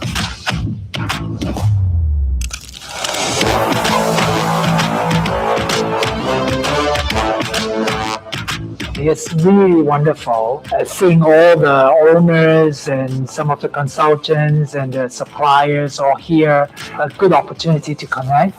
Most importantly, we also get to showcase a couple of prototype rooms and model rooms. So it's really fantastic to see a successful design coming to life. Very happy to be back here again. This is the third time we've attended this conference. Every time bigger, better, more fun.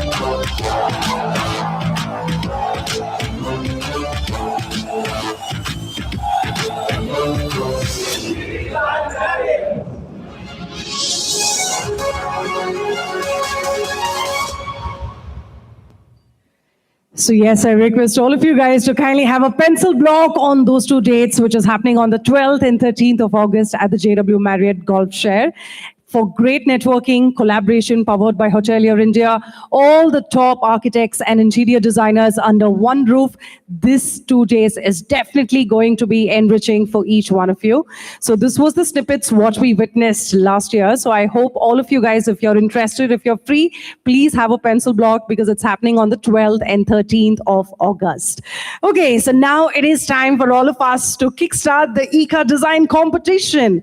So the JACPA presents iGen Design Recognition 2026 powered by ICA Italian Wood Finishes.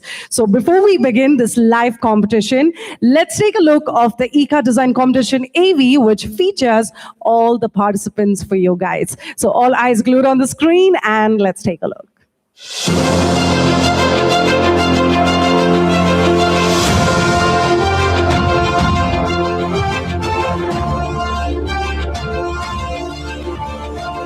Come on, you can make some noise when you guys see yourselves on the screen.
Put your hands together to all of these fantabulous people here, what we witnessed on the screen.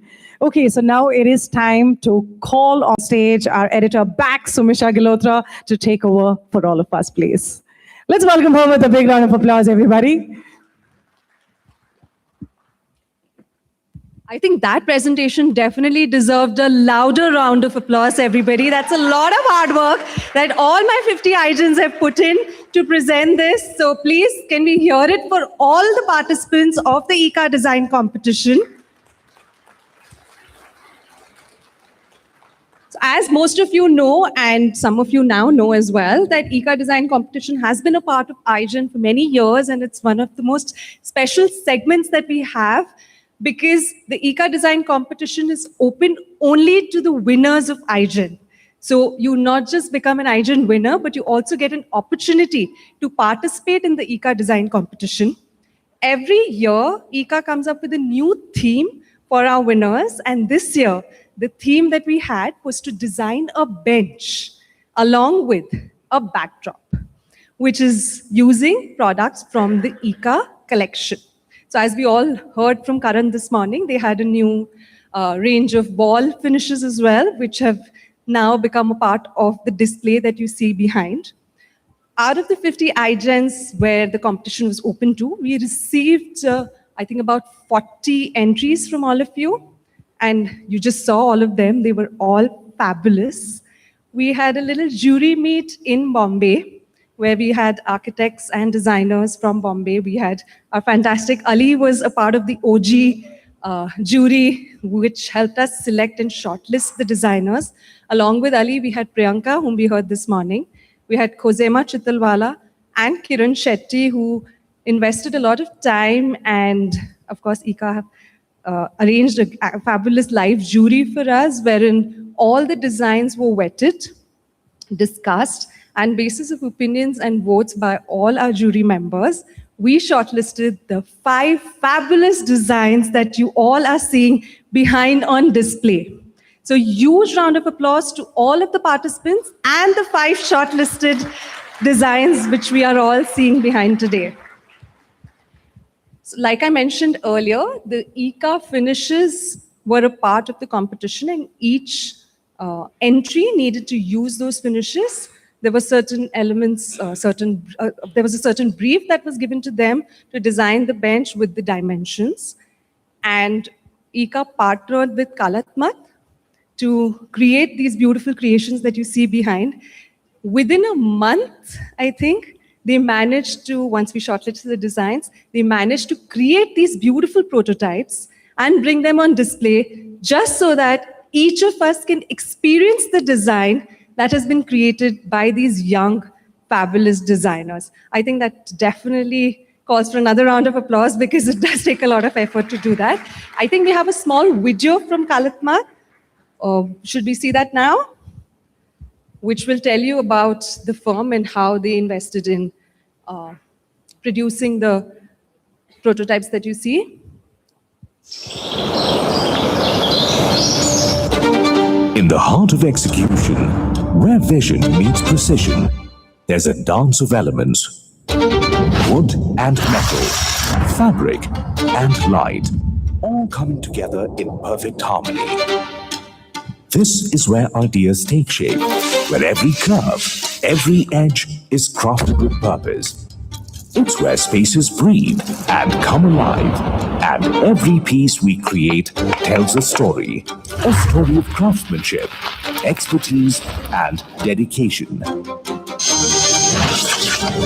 This dance, this craftsmanship, defines Kalatmat, a company where ideas are brought to life through seamless execution. We don't design the spaces, we build them. From sleek retail environments to luxurious hotels and peaceful homes, Kalatmat's work turns vision into reality.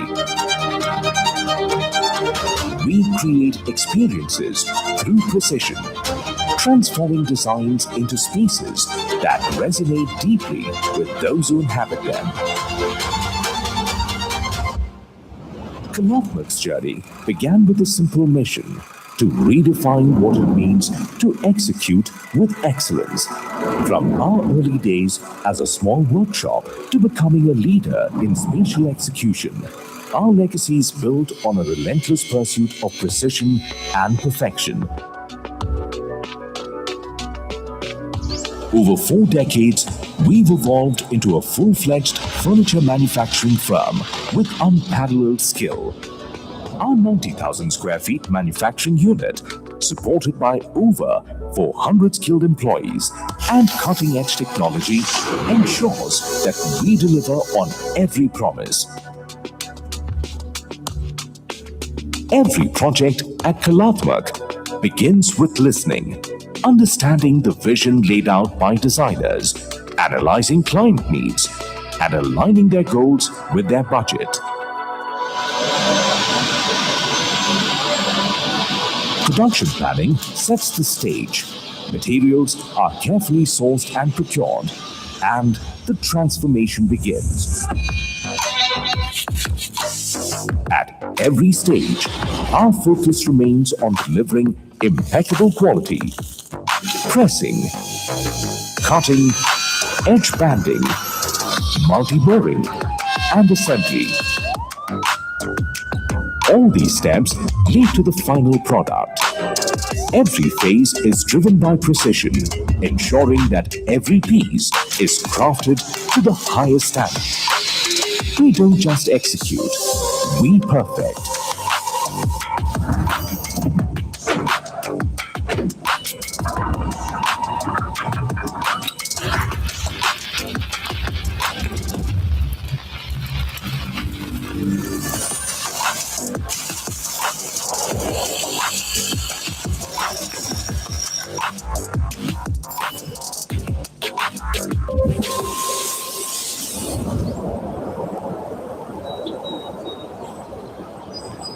But our commitment goes beyond craftsmanship. At Kalatmak, sustainability is at the core of everything we do. From implementing rainwater harvesting systems in our manufacturing unit to planting trees around our facilities, we believe in creating a greener future.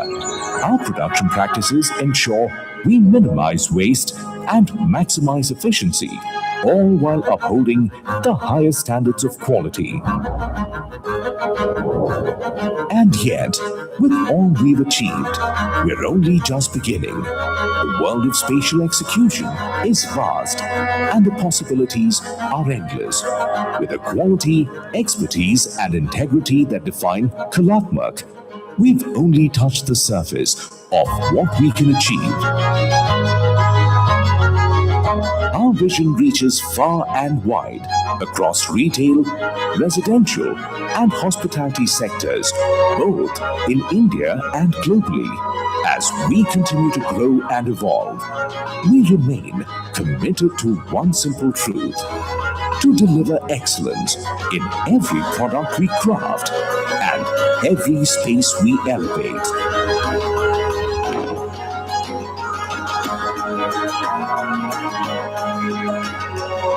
Kalatmak, where execution meets perfection.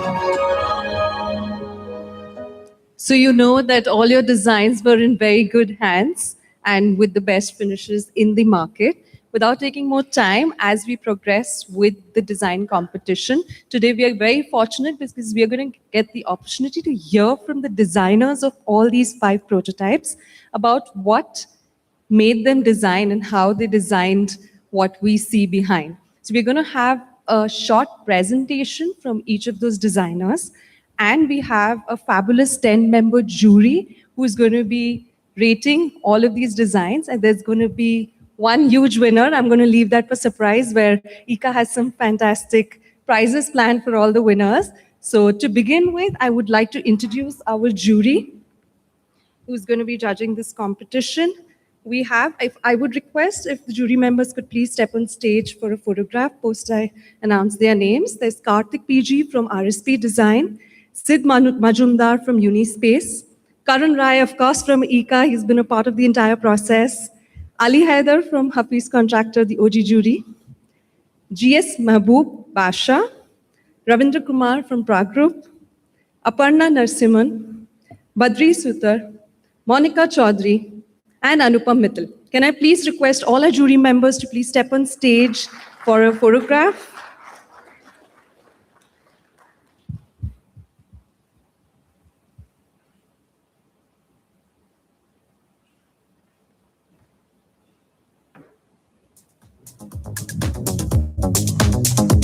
This is a really special moment because they have a very, very important task at hand.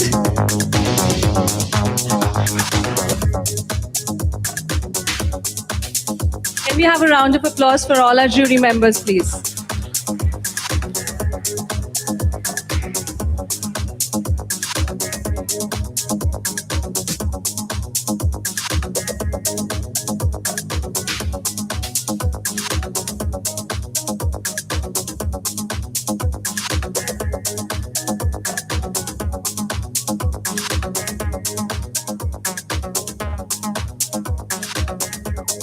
Fantastic. Thank you so much. And let the jury process begin. I'm going to hand it over to you to take over and invite the participants for the presentations onward. Thank you. Thank you. Thank you so much. Okay, so here are the wonderful juries. So let me tell you that all of the 5 participants will get exactly 4 minutes only, okay? So I request all of you guys to kindly prepare yourselves accordingly, as all of the 5 participants are only going to be getting exact 4 minutes. Okay, so without further ado, it is time for me to welcome the first participant. Please help me in welcoming with a big thunderous round of applause to Prakhar Ranjan from Principal Architect, W5 Architects, to take over the stage for all of us, please.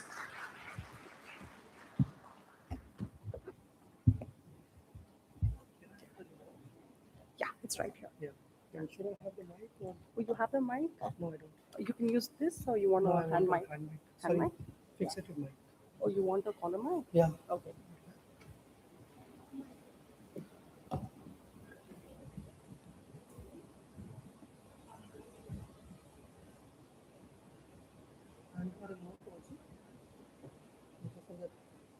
Presentation slide.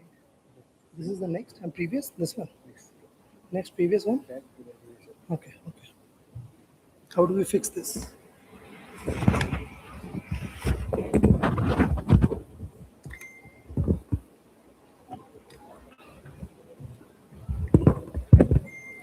Hello. Am I audible? Hi, I'm Prakhar. This bench is called Back to Earth. You might have sure come across so many benches in your life, and you would know for sure benches are usually designed to sit upright, alert, and ready to move. This bench instead wants you to settle. No legs, no padding, no performance. It's just form, material, and the human body. So traditionally, the meaning has been associated with an object of pause, a place to rest, to wait, to briefly dwell. It's a very simple form, but profound in function. Talking about the history, it has been a very public object and slowly moved inwards. It used to be a public functional object, and now it has been a very personalized, experiential, engaging object, as you may already have seen across the media, your personal experiences. So functionally, it has been a very flat plane. In this particular case, we've tried to make it a lean, evolving it to a reclining position, and then adding a few elements like rollers and a small shelf beneath it to make it an inhabitable form. The rollers usually rotate.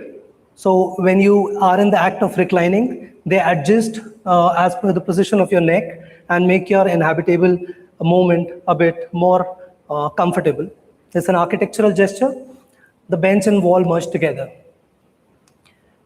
So the brief pause transforms into an extended dwelling. It encourages active occupation.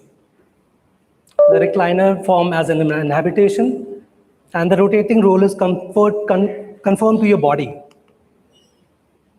The 3 modes of inhabitation basically are: 1, the pause, which is upright and alert, and then you go on to wait, settling of a bit, and then you are more of a relaxed and reclining position.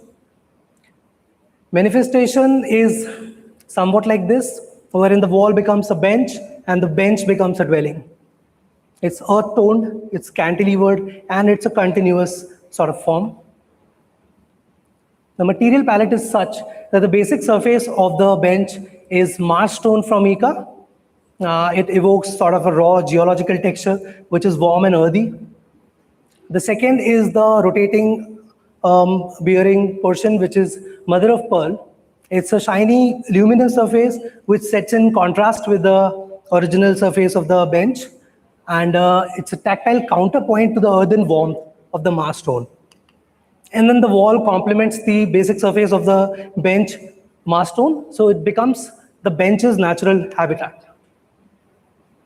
Comfort here is not styling, it's not decoration. It's about the geometry of the body carefully understood and unsewed back in form. You could see how a human is performing in this bench form. The ergonomics respond to, again, the body's anthropometry. The angles are carefully chosen. They follow the function of how you would recline, what angles would make you comfortable. It's basically sort of a reclining chair or lounge chair.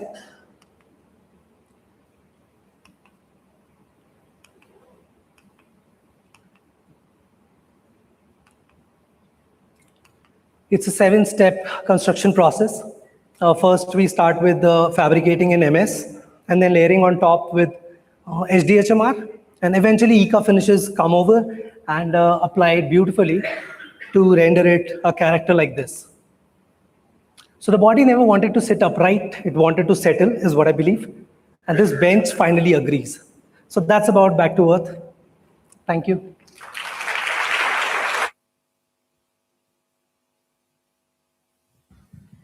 Thank you. Thank you so much. Moving on to the next participant, I request all of you guys to make some noise and let's welcome Rishita G, Associate Designer from Ostraka Architecture and Interiors, to take over the stage for all of us, please.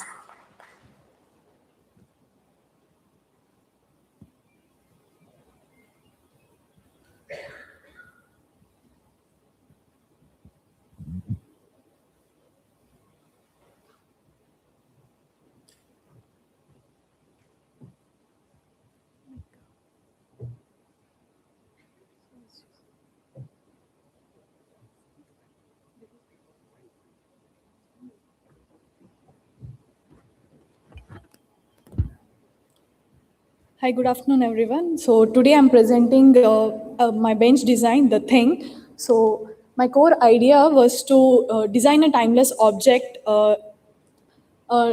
just not to be only like a functional thing, but also it should be experienced as an artwork.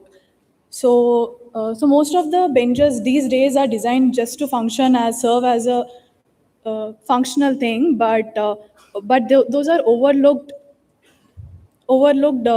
because it is just blends with the atmosphere. So I wanted to challenge that idea, and instead of designing furniture that just fills a space, but I wanted to design an object that defines the space. So the core concept was like, if we see through the history, the designs has continuously evolved, yet many of the forms, iconic forms, eventually returns to the simplicity and clarity. So I believe futurism is not about adding complexity, but it is also refining an object until it's only its essential form. So basically, I have inspired from three major references. One is a monolith from 2001, A Space Odyssey, which is not, it is just a simple geometrical form that simply symbolizes evolution and monolithic mystery and a timeless existence. And second, it is Ma, a Japanese philosophy which teaches the emptiness, empty space is meaningful. And the third one is the Church of Light, where the light is not merely an illumination, but it also create that emotional and spiritual connection between the user and the space. So I tried to evolve. So as Tada Aldo said, that if you give people nothingness, they can ponder what can be achieved from the nothingness. So it is. So my design process began with the studying about the primitive seating and monolithic structures. So rather than adding more complexity to it, so I continuously simplified the form, and each iteration removed unnecessary detail until only its essential geometry has retained. And the angular subtraction in between, it reduces the visual heaviness and also creates that balance in the form. So the material, the thing encourages to pause, observe, and interaction to create more like an art piece. So it creates strong visual anchor and suitable for all indoor, outdoor, and gallery architectural spaces. So So Ica helped me pick up the materials like a deep tinted wood finish, which gives me the monolithic and timeless effect to it, and also the antique satin metal finish gives a subtle futuristic quality to it, where the both contrasting materials create the deep and mysterious form without creating any, like, not needing any ornamentation to it. So, and also the wall finish, the natural cement, it doesn't take away the attraction. It acts as a backdrop which emphasizes my design. So it emphasizes the form, light, and proportion of it. So these are the few details. So the light is a main integration which highlights the bench as an, I wanted it to experience the artwork. So as an end note, so this is the thing, it is more than just a bench, where the object that exists between art, architecture, sculpture, and function. So the future is not of an object is not complexity, but clarity rediscovered. Thank you.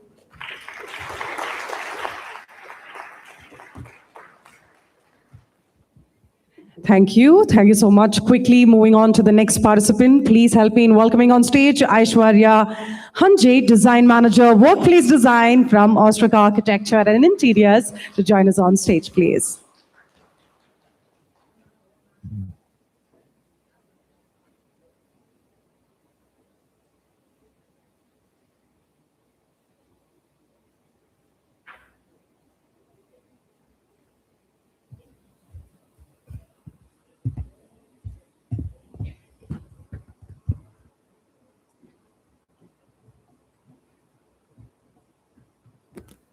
How do I go back?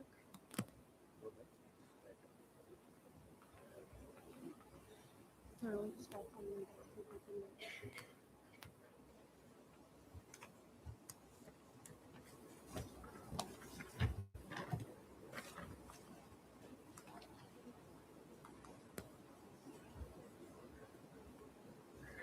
Good evening, everyone.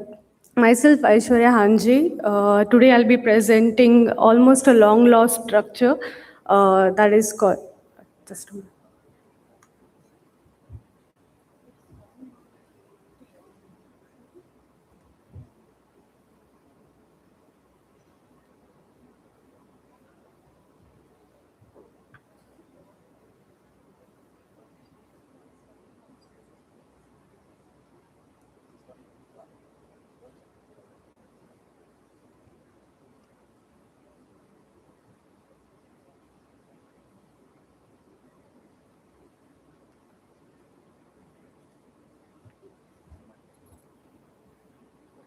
No, is it?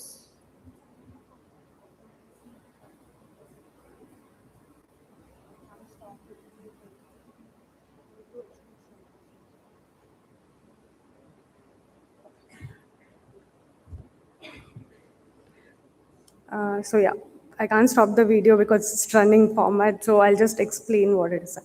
So yeah, I'll be presenting the story of a nearly long-last structure that is called Sumaitangikal. That means a load-bearing stone. So I'll be explaining the story in 3 stages, that is past, present, and future.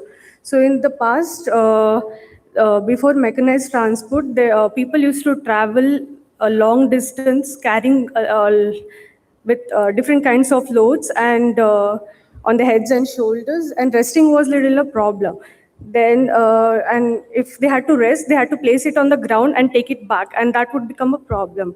So Sumaitangikal help solve this problem through a simple structure, that is 2 vertical stone and a 1 horizontal slab, usually around 4 to 5 feet, which would be easy for them to keep the load and take it back. So these structures are often found near the village corners, near the roots and beneath the tree or the water source, so that they can rest, refresh, and continue their journey. And in few places, Sumaitangikal is also believed, like the structure, the stone is built in the memory of, sorry, in the memory of woman who dies during the pregnancy or a childbirth because she couldn't unload her burden.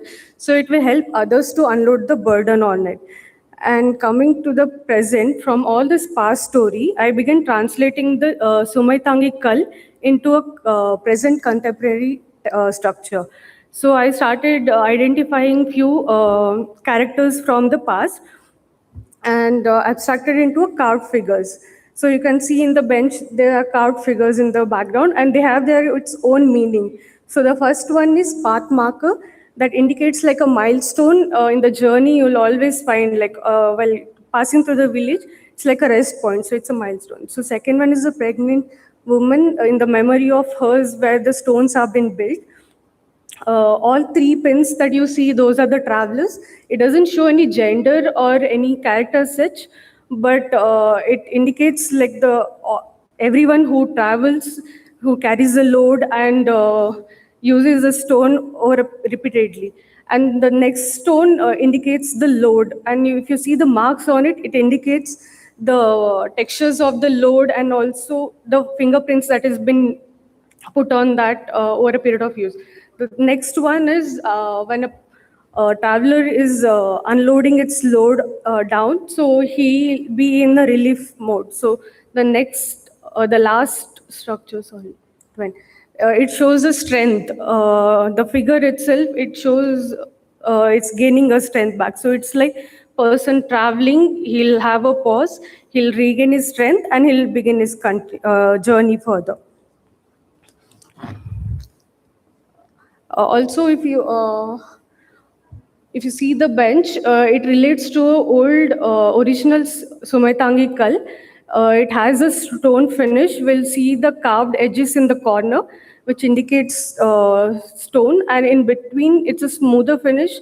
That also has a meaning. It indicates after a lot of use, usually the material tends to smoothen. So that is why in the center it is kept smoother. Even the legs you can see in the center, it is kept smoother, and on top and bottom will have much more texture because it's believed that when villagers are traveling, when they take a pause and rest, they tie their cattle around it and they'll leave them to graze. So by that bone and tone, it becomes smoother. So by doing this, I finished past, present, and future. I was thinking for past, the stone was taking the load of a burden, but in future, how would it respond to the burden? Nowadays, there is no more than physical load, there is more emotional baggage people carry. So to connect to that, there were two features that added into this bench. It's mostly a prototype that I'm just started thinking. The first point is if a person sits on the bench, it's gonna have a kinetic rods in the legs. When it compresses, little energy will be stored. So it's like by resting, the energy is stored. That is the meaning of first one.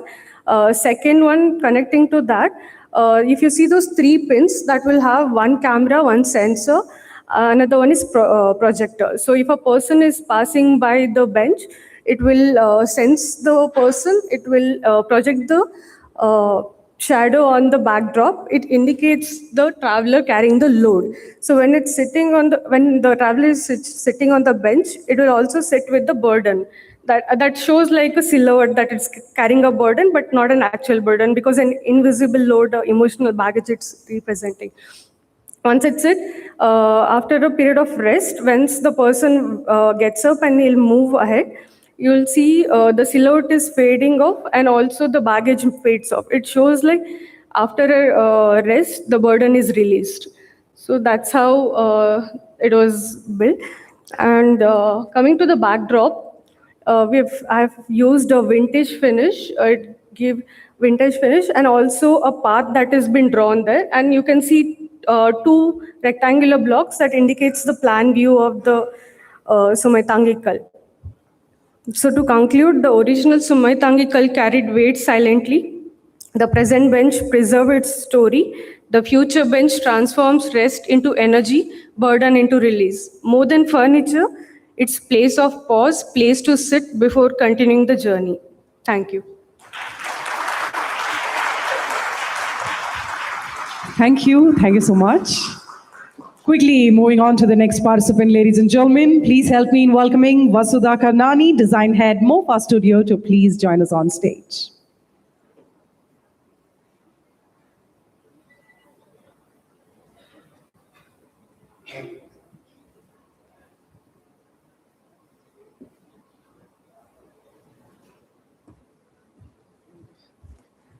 Hello.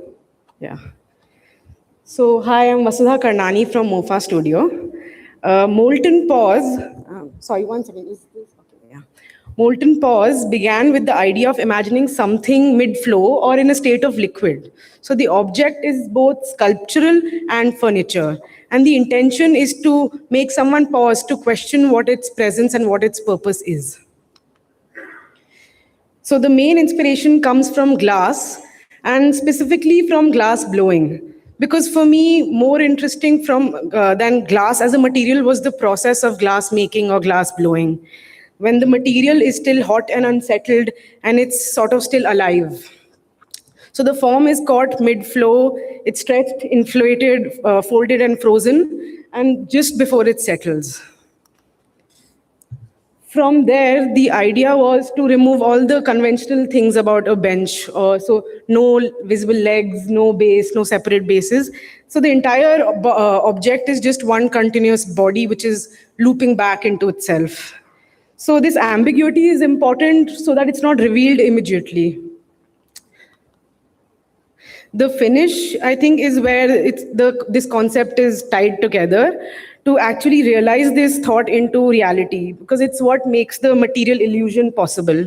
And without the gloss or the metallic finish, this would still read like a wooden sculpted block or assembled block, but the finish is what it makes it disappear like that. And the curve wall also frames it without competing with it. So the raw and matte texture of the wall gives it that stillness. It's like a dialogue between solid and liquid. The gradient and shift is quite intentional, the shift in the color and the material, because it allows the object's transition to be read like it's still in motion. So the finish is not decorative, it sort of completes it, and the gradient allows the static object to feel like it's still in motion. So it's made of assembled CNC carved blocks and then hidden support so that the floating field still raised is there, and it's PU coated. And in any space, it's read as a furniture, sure, but also like a visual pause point. Its unfamiliar form and finish hold the room actually, and it draws attention without actually having to announce itself.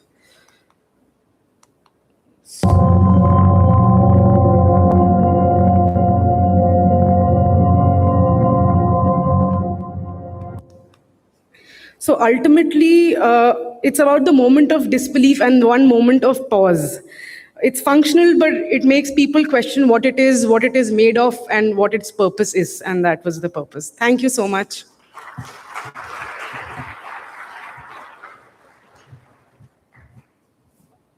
Okay, so quickly moving on to the last participant, it's time for me to welcome Tejas Naidu, Principal Architect and Founder from Studio Tron, to please join us on stage.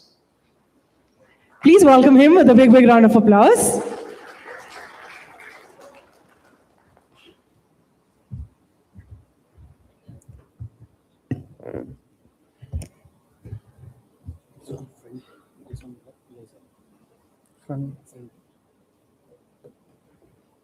Hi. Can anyone here tell me what gives music its soul? It's not the rhythm, not melody, not even those notes themselves. In Carnatic music, there is a beautiful concept. It's called Shruti. Shruti is merely not a technical interval between notes. It's a subtle presence between notes which allows music to breathe. It is what gives music its emotion, its authenticity, its truth. Without Shruti, notes still exist, but music does not.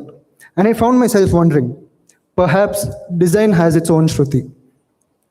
Because as designers, we spend our lives making things, buildings, furniture, objects, experiences. We measure them, draw them, fabricate them, perfect them. But perhaps what truly matters cannot be measured at all.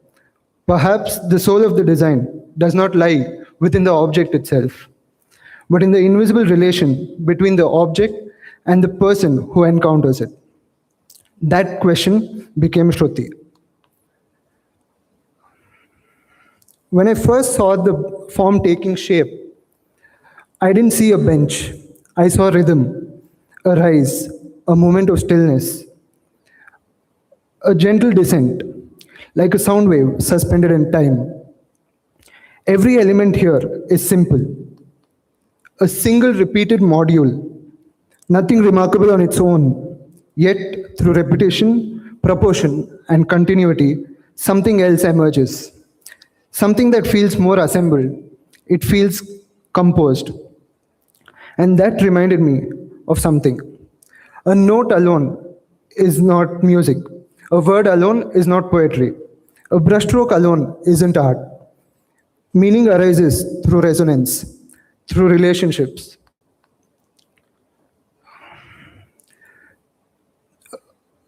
Through what happens when separate parts begin to speak to one another.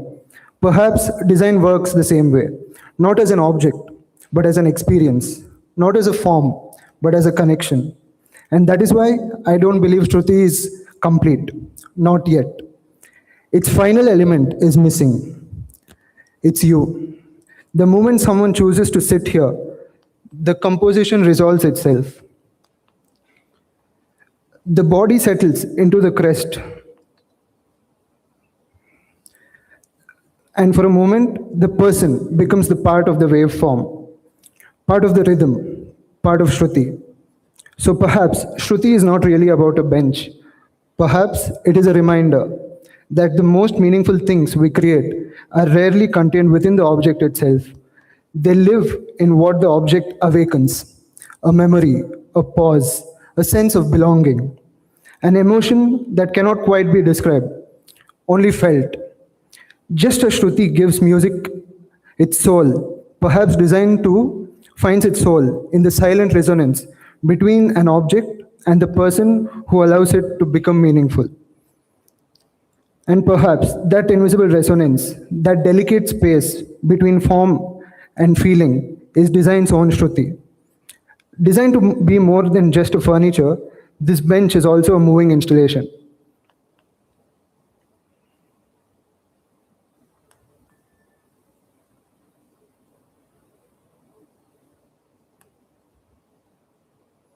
You can play the video.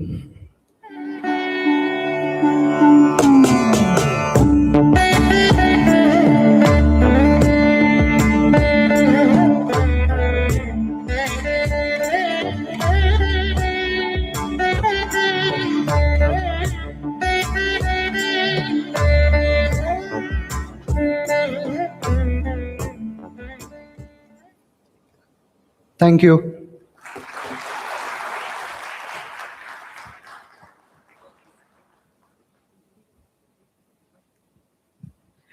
Okay, so I request all of the 5 participants to please join us here on stage. The jury is going to be asking you guys one question, so yes, you can join here. Everybody look very nervous, guys, so jury, please make them feel comfortable. I feel the nervousness and, that competition here. I feel it here at the equator of stage. So yes, we'll quickly have the mic to the jury so that you guys can ask them 1-2 questions.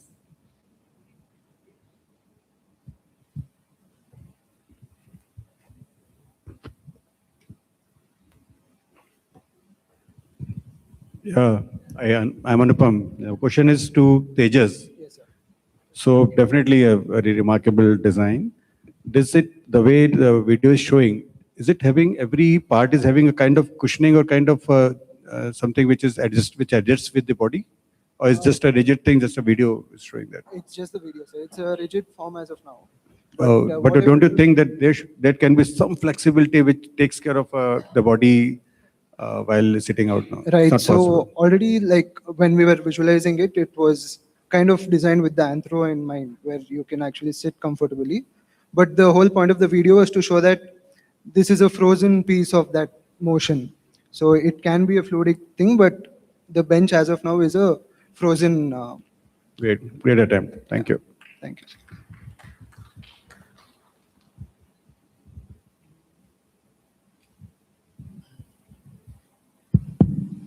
Hi guys. Firstly, round of applause for all 5 of y'all, because when we had the first round in Bombay and the n number of entries that was there, very difficult to find who's going to be the one who's going to be standing on the podium with you guys at the top 5. We looked into a lot of criterias that was given, but I'm sure everybody is not justifying to all the criteria that was given, but a very good attempt. I would like to ask Prakhar. So your design basically is very simple, but still it acts, catering to all the pointers that were there in the, basically when you take the brief and you do a tick mark, all the pointers were ticked because you had taken care of each and every prospect. So did you think about the aesthetics at all, or you were just thinking about the practical point of view? No, of course, the aesthetics were definitely thought of, but they did not arrive first. First, the function came, the logic came in, everything was thought of, and eventually the proportion was, built around the thoughts that came in. So it was intuitive for sure, and it wasn't not thought of, but it's not that the whole design was built around design only. So I had a lot of things to think about. And of course, Ika finishes did wonders to it. Yeah, so the mass tone was typically the most impactful element in the design. So yeah, everything together made the design work. Because as far as I remember in the brief, there was also an integration of the wall along with the, So very smartly you had taken care of it by removing the base and just putting everything on the wall, which was quite interesting because that was one of the, guidelines to how cater to the brief, and then you think about how to create it further, because a lot of 20 entries went out because they were not following the brief. Just to give a little bit of a heads up to all the other juries. So the initial brief was that you have to design a bench and a backdrop wall along with it as an integrated element. So he very smartly did the tick marks first, and obviously the other guys also very aesthetically added the elements of the wall with color, texture, contrasting to the bench that they have designed. A lot of entries have missed the wall completely, so it became easier for the juries to initially tick off and come to the top 5 here. It's a good thing that you highlighted that, because I was thinking that it is not following the brief. In fact, because we were not provided the brief, it's a good thing you raised that, because I was thinking it's not a bench then if it's using the wall as a element to cantilever from. So it's a good point. Good point, good point. Just one more thing with Prakhar only. So this design brief is okay, but still all the other benches could be carried somewhere. You can be used at the element of maybe putting in the outdoor or indoor, maybe with a backdrop or may not be with a backdrop. But don't you think that your design is just got fixed to a wall and it's not able to carry to any other place? Yeah, so the concept wanted us to do that. And also this is an in situ installation, but it can be replicated at various points, depends on the wall conditions, but it's an in situ installation for sure. Wherever we have a wall, we have this bench. Okay, thank you.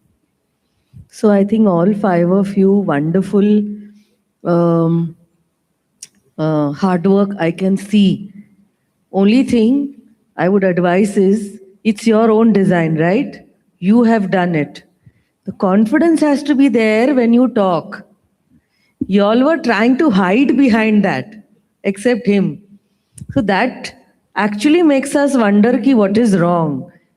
So please, I think next time don't do that, because it gives the judges a confidence that you have confidence in what you have done. And I have a question for Aishwarya. Why this pregnant woman wanting to offload? Because as a mother, when one becomes pregnant, one also wants to hold on to the child who is within.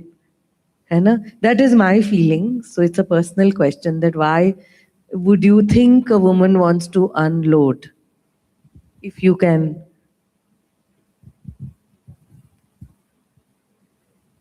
So that was the, Hold the mic closer. yeah. So unload. So can I get once again unloading? Yeah, you said no, that the pregnant woman wants to unload. Yeah. Because I liked your concept, that where you're thinking of various things and how you've justified the wooden stuff that you've done. Ika's also done a great job. But everybody has a concept everybody has an individualistic concept which is to who they are. So coming to the pregnant woman. Yeah, so I've read about it and I got to know there's a belief in some areas. So, like when a pregnant woman dies during the childbirth or pregnancy, in her memorial, the stone is built. It's just a support system for other people because she couldn't unload in the sense she couldn't give a birth. So she died with the load itself. So that load shouldn't have, like, others shouldn't face a problem when they're in their journey. So that I didn't understand. Okay. I didn't understand that part. Okay. The woman has died while Yeah. she's pregnant. Yes. Therefore, her soul may carry those scars. But how are you connecting the other people to this? That I didn't understand, that particular part. No, this was like one of the character in the story that I wanted to connect. So Is it a real? I don't know about No, this. it's not a real story. It's a belief. So what is the belief? The belief is that if she dies during the pregnancy or childbirth, in her memory, this stone will be built. That is called Sumaitangi Kal. So that will. Is it really? This is something that really happens? Yeah, that has happened. No. I mean to say, is this belief real? It's not real. Oh, you have assumed that this is a belief. No, I've read about it. So. See, just to clarify, what she's asking is this a belief system in certain parts of the country? Yes. That's what. The belief is that it will help others to unload their burden when they are traveling from village to So village. it's a memorial kind of a thing that they bench. build in certain cultures, which is called a Sumaitangi Kal, where they build this, and it's in memory of any woman who has undergone this, so that it's a word of encouragement for the other women also. The structure is nothing simple. It's just 2 vertical stone and a slab that comes in stone. So that, yeah. So it's a belief system that is there in certain cultures. It's interesting. I didn't know. Thank you, ma'am. Thank you, ma'am.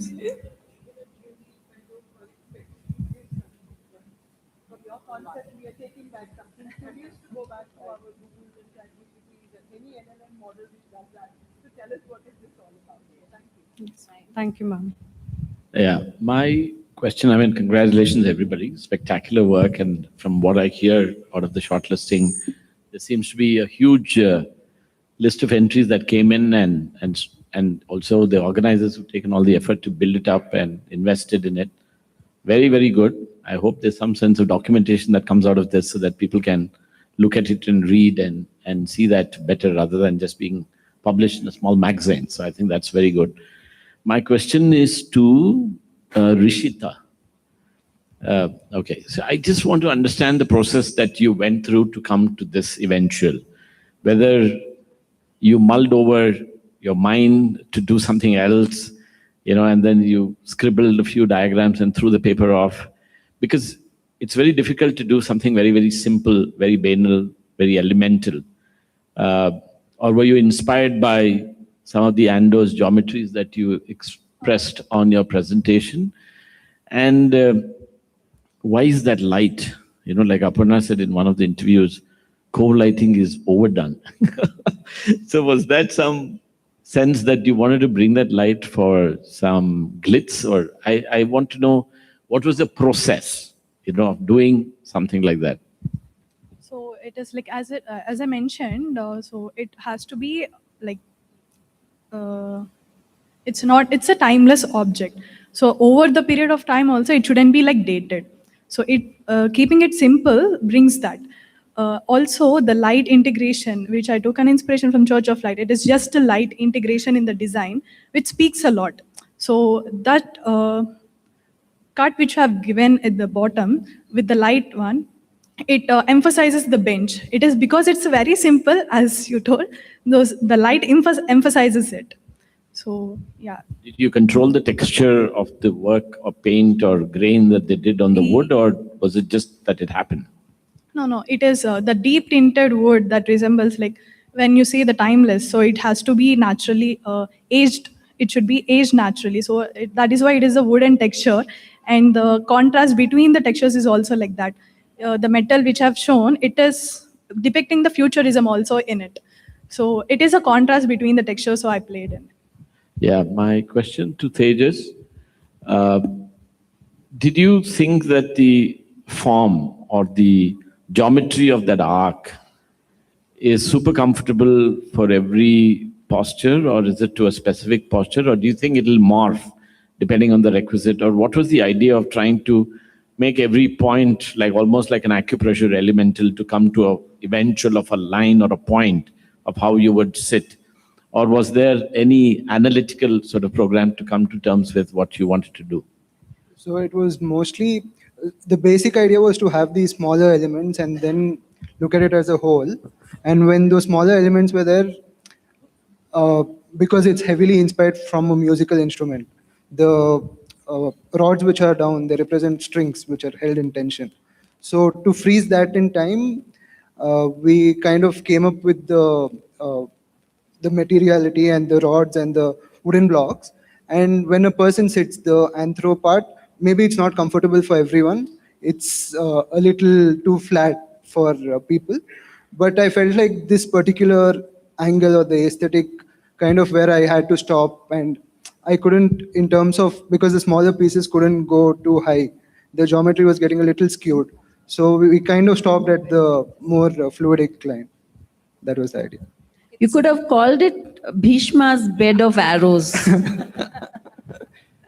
Okay, that was the last question. Thank you so much, all of you, for presenting your ideas. It was extremely interesting. And thank you so much, the jury, for taking the time out and investing your thoughts into this. I'm going to give you about 10 minutes to discuss amongst yourself before we announce the winners. You guys can take a seat, and over to you.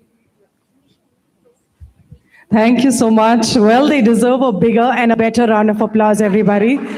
Come on, make some noise. We're going to be having the runners-up and the winners who are going to be walking away with something big and something exciting. So stay glued to your seats. I'm going to be announcing it in few minutes from now. So the jury members, as the lady said, you can take 10 minutes to evaluate and decide.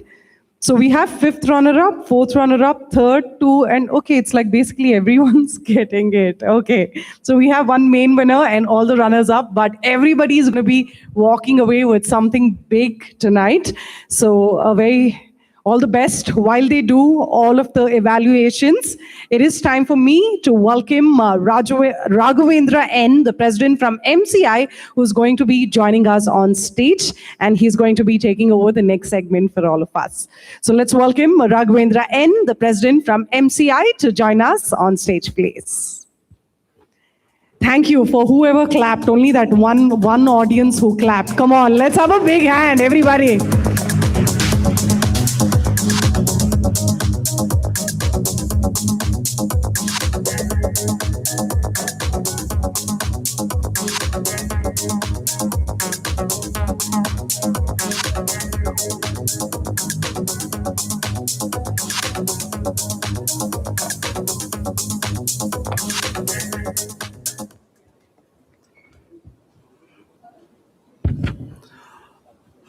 Good evening, everyone. It's a pleasure for Marble Center International to be part of iGen, a platform celebrating some of the finest young architects and designers who are shaping the future of Indian design. Today, I will not make this a product presentation. I would only like to share the MCI story, our way of selecting and presenting natural stone, the thought behind our experience center, and our continued relationship with design fraternity. I hope you enjoyed this short glimpse into Marble Center International. Thank you. Can you play the first video, please?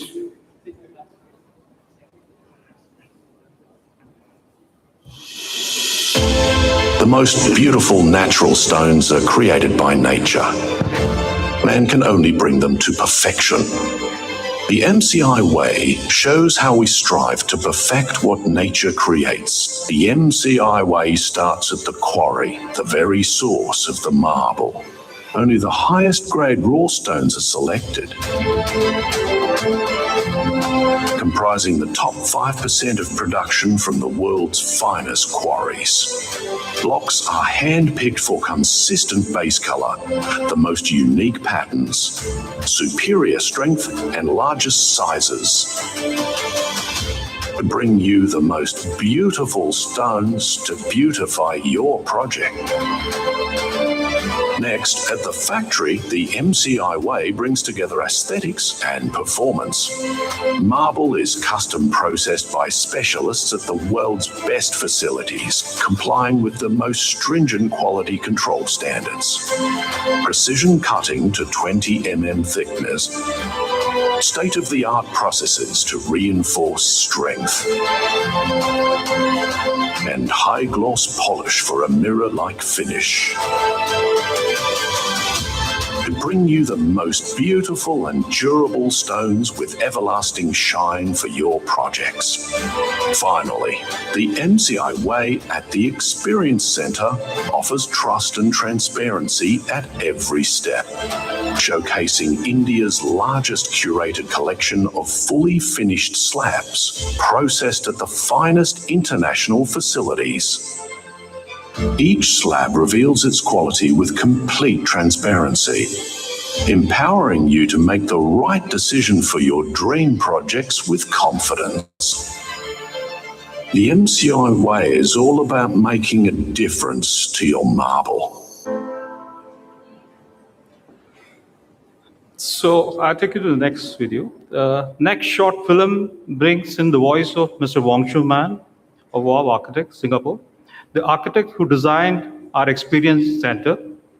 Through his words, you will get a glimpse of the thought process behind the space.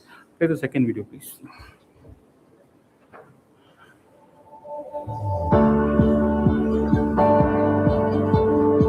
You can take the most humble material and create the most exceptional experience simply because you know how to vary the finish, light it in the right way, use it in the right context to draw out that emotion.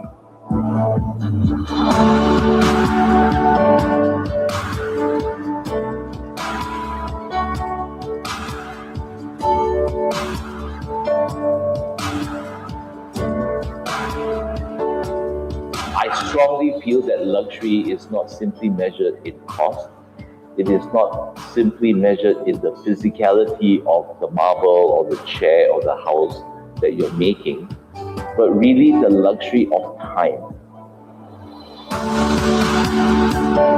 I always felt that Marble Center International was not simply just another stone company.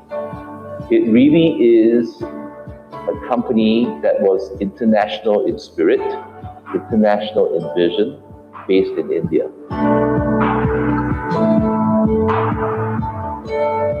And so the Jigni Experience Center for me was not simply creating a showroom, but really a place where artists, architects, designers could come and find solutions.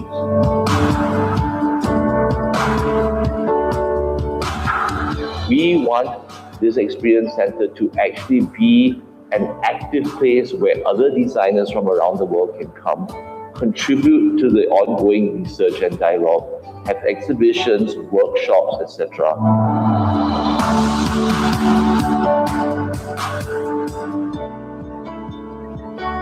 For the people who have had emotional responses at the Experience Center, it was very much intentional. And when they come here, what I really wanted was for them to be inspired and see new possibilities in the way stone could be done. And we wanted this Experience Center to showcase this craftsmanship, this aesthetic, and how it could really be giving the end users a highly elevated experience.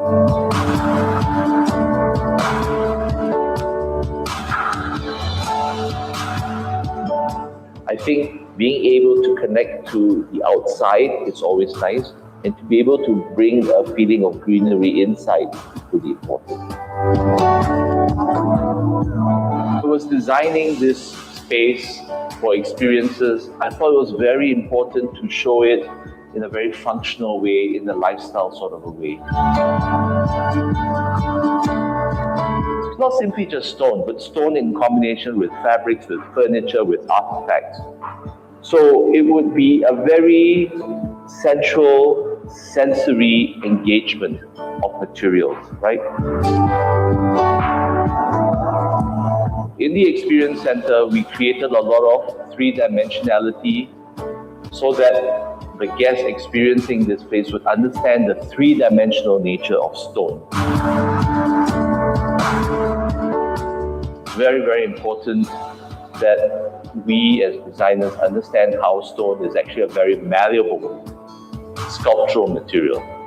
And I think these spaces really capture that spirit very well. So stone is a very versatile material, and when used in a creative way can create a whole range of emotions. The ability to really create emotional responses is really what good design is.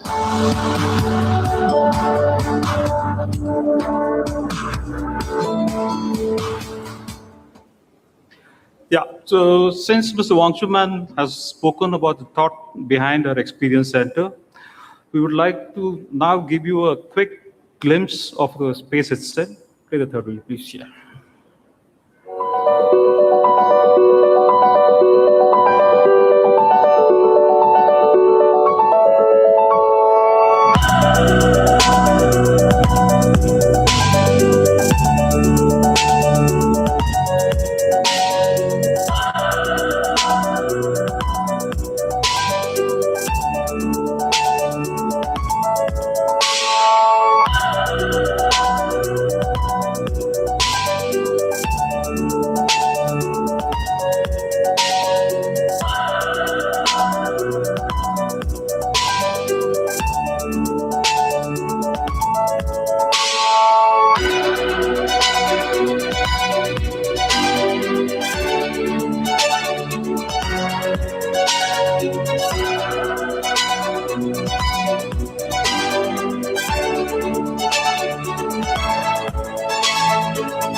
I wanna know your name.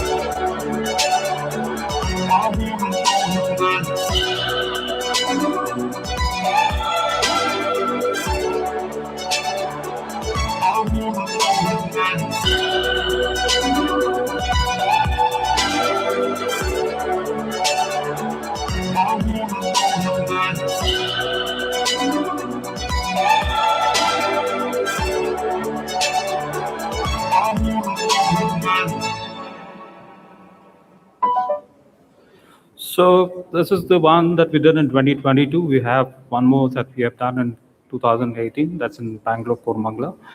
So before I finish, so finally, beyond material and beyond the experience center, MCI has always valued its relationship with the design fraternity. Here is a short glimpse of that continued association. Here's that.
Yeah, so at Power Center International, our effort has always been to give architects and designers confidence in the material, confidence in the quality, and confidence in the way the natural stone is experienced.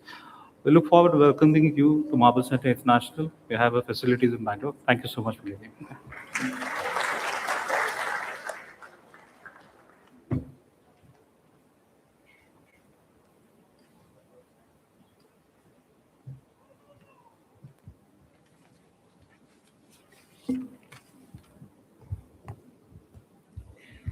Okay, so before we announce the winners, let me tell you that the main winner, the first winner, will be walking away with a MacBook.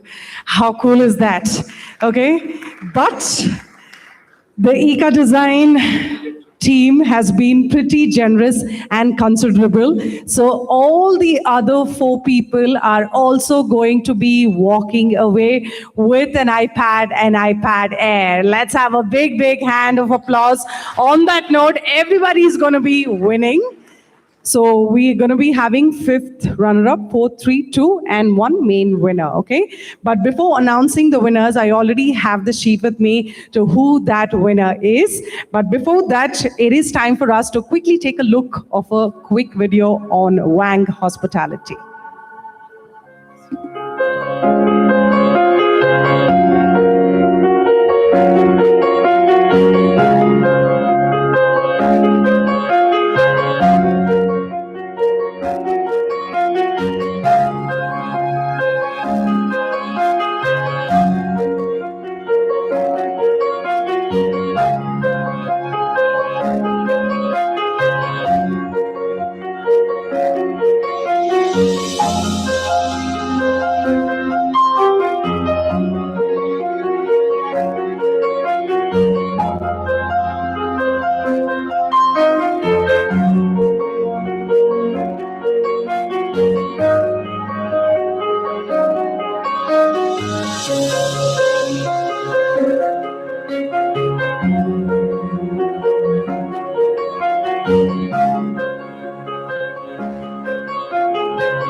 Let's have a big round of applause, ladies and gentlemen. And now I request all the juries to kindly join us on stage for the celebrations.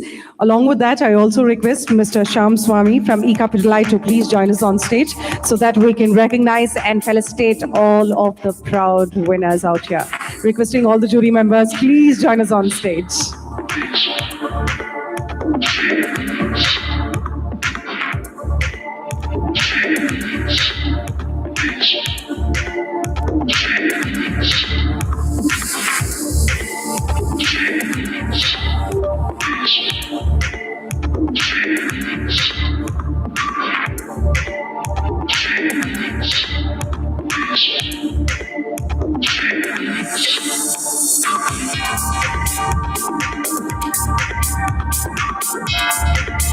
Okay, so as I promised, we had 5 participants. All the 5 of them are going to be walking away with something big, something exciting.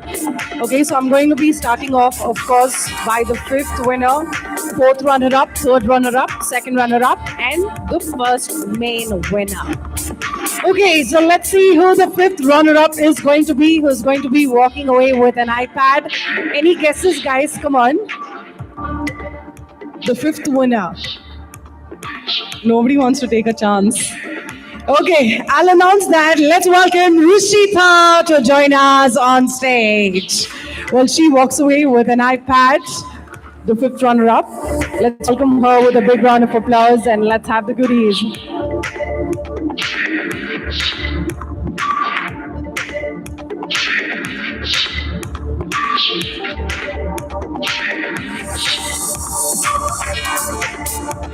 Let's have a big hand, everybody. The jury, please step a little forward and look at the camera, smile. Let's capture all of this lovely, candid moment. A very hearty congratulations. Okay, moving on to the 4th runner-up, who's also going to be walking away with an iPad. Let's give it up to Aishwarya to join us on stage. Yes,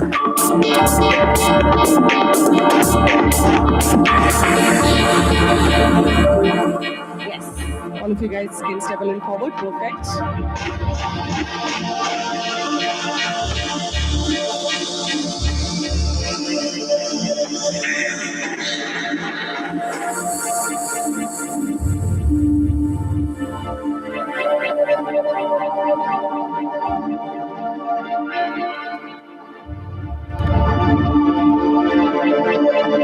Thank you and a very hearty congratulations to you, Aishwarya. 3rd runner-up. Audience, there are just like 3 people left now. Come on. I want you guys to guess who is the 3rd runner-up going to be. Take a wild guess. Sorry? No, it's Vasudha to join us on stage. She walks away with an iPad Air.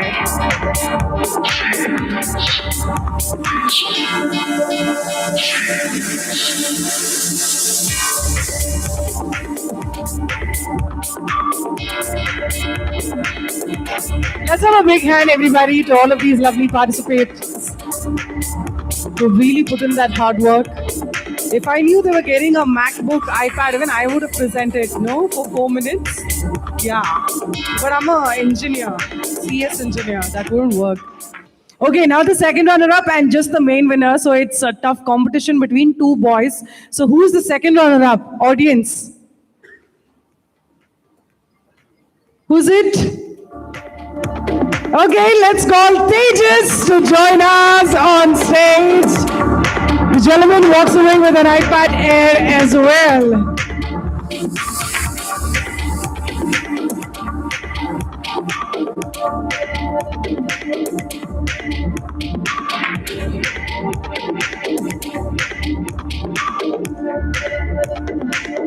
Everybody smile, look at the middle camera, all of these candid moments getting captured forever.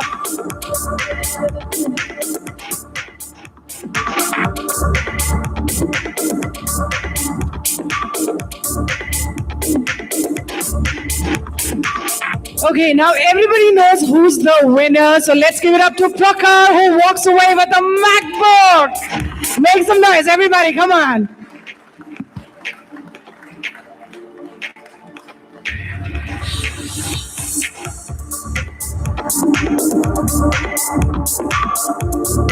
Well deserved.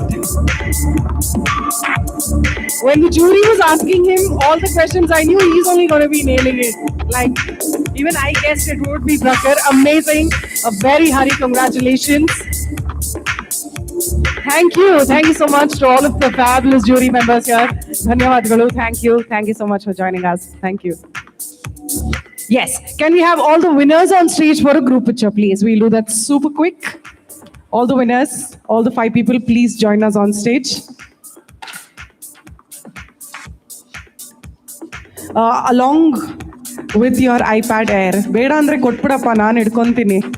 Ha.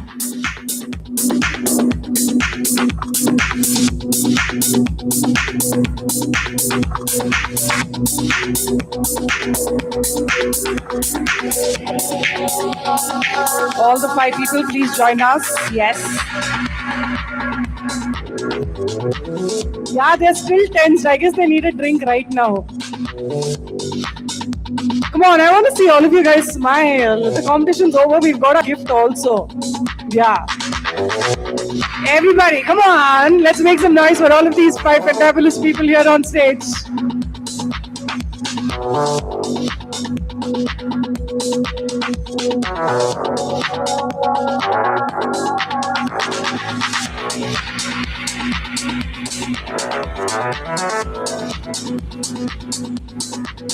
Thank you so much, guys, for joining us. Thank you. Okay, so we'll quickly move on to our next segment, ladies and gentlemen. It is time for me to welcome our associate partner on stage for a quick address. So without further ado, please help me in welcoming with a thunderous round of applause to Mr. Siddhartha Bhattachatterjee, Manager Sales Lifestyle from Dormakaba. Did I pronounce it correct? Yes. Let's welcome the gentleman to join us on stage, please. Put your hands together, everybody, and over to the gentleman.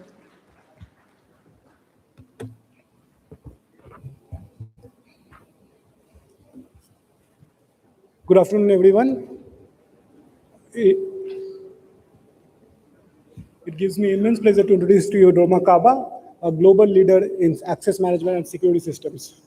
Our expertise lies in providing complete solutions across door hardware, entrance system, access solutions, latch solutions, and hardware support. We are for every place that matters, and here is a short video to take it across. Humans are social beings. We create buildings and cities, places where individuals come together and build communities. These are places to connect, stay, and love. Places to care for the generations that came before us while welcoming the next. Places to let our children grow and learn. To experience amazing moments or to step into new adventures. We are where our communities come together, from places across town or across the world. Places that matter most to all of us. We provide safety, security, and sustainability to these places for people to move seamlessly and shape their lives. This is what our societies require. This is what has driven us for more than 150 years. This is why our customers put their trust in us. For every place where we learn or rest, for every place where we get inspired or create memories, for every place where we build a career or start a new chapter, for every place that shapes a community.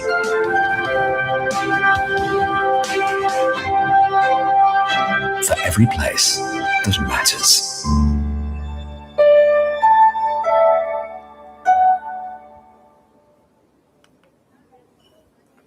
Here is our brief global overview.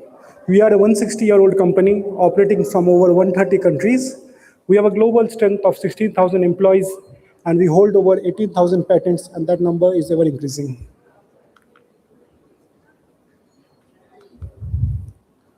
So our Southeast India is a key growth market for us. Our South Asia presence is headed by India. Chennai is our regional headquarters, and through here we operate in markets of Sri Lanka, Maldives, Bangladesh, Nepal, and Bhutan. Our original head office, as I told, is in Chennai. We operate out of Green Building. Recently, we have also been recognized by Times as one of the most sustainable brands of 2026. We have a state-of-art R&D facility at MWC, which also happens to be the first NABL accredited hardware testing lab in India. These are the various product segments where we offer solutions. Door hardware, interior glass system, entrance, access controls, movable walls, lodging solution, mechanical key systems, safe lock services, and key systems. Our strength is not just individual products, but creating an integrated solution for different building requirements. Of course, all our products meet all the leading international testing standards.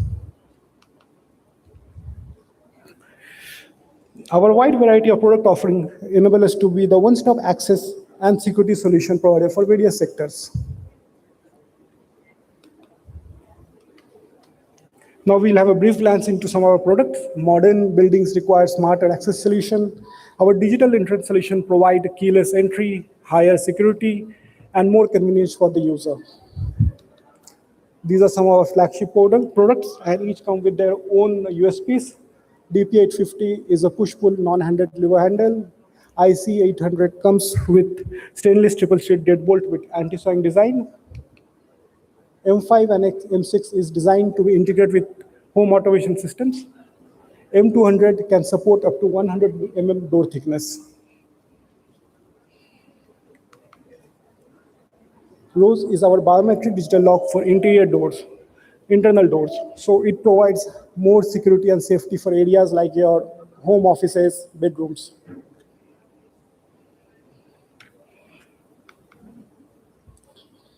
While technology is evolving, reliable mechanical solutions remains critical.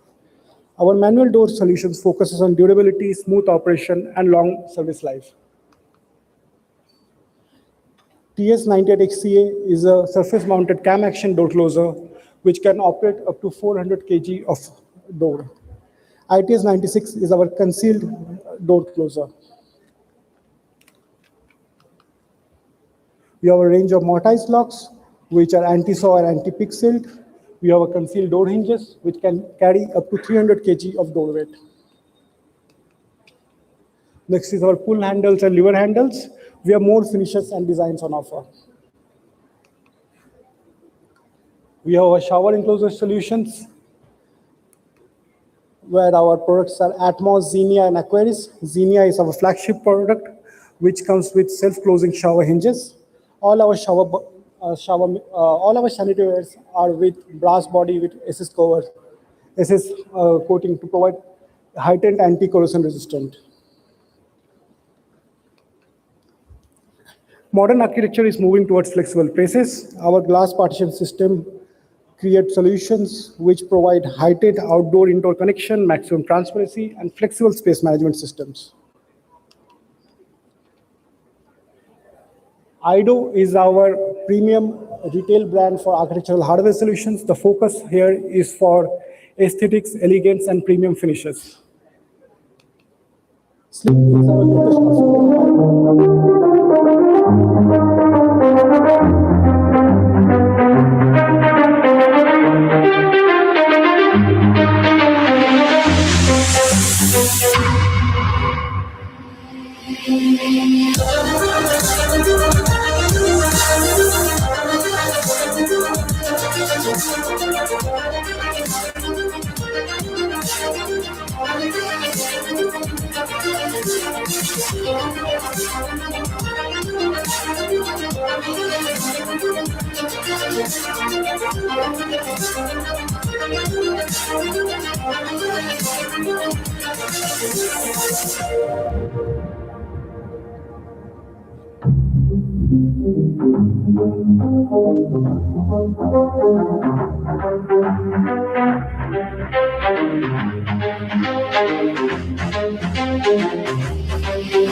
So this was Slink, which is our profile door solution. Next, we have our hotel locks from IDO.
Now a short video to illustrate Doma Kava planning and specification support.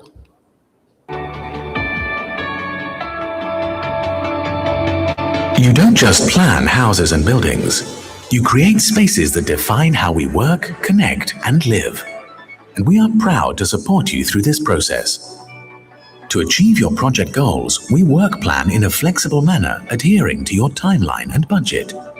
To save time and money, we advise on product suitability and performance at an early stage. To meet the project requirements successfully, we review your design and security planning with you so that you don't have to give up on aesthetics to ensure access is safe and secure. With Doma Kaba, you'll have both. We advise and guide you on compliance to fire safety, building regulations and standards. We identify the hazards and evaluate any risks that may arise during the design phase. Whilst doing that, we can also support your BIM model development through our extensive library of BIM objects. And by using the 360 City app, you can browse a wide range of 3D products and solutions in operation, which will allow you to virtually experience the most compatible options for your project. With us, you obtain the right information on the right products, from complete specification texts and BIM objects to tailored advice on complex technical requirements. We are committed to being your strategic partner, your single source for all building entry, access, and security solutions or challenges. Our specification and planning experts will support your project at all stages of design, so you can focus on your vision and shape the future of our cities.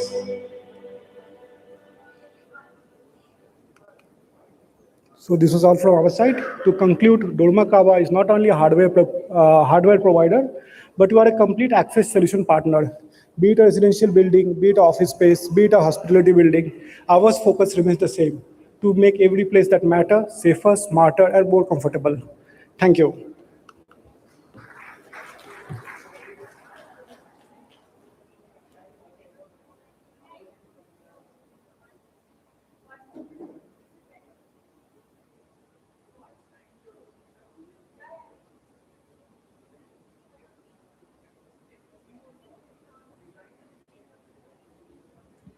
Thank you. Thank you so much.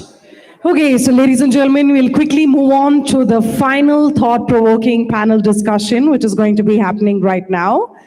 Well, tackling perhaps the most urgent strategic question facing creative professions today, in a world where AI can instantly generate complex visualizations, where does human creativity now reside?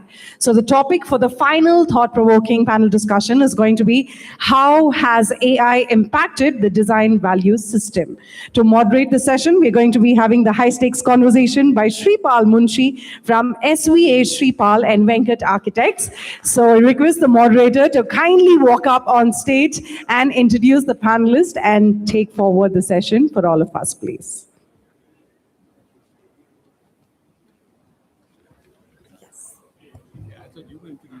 No?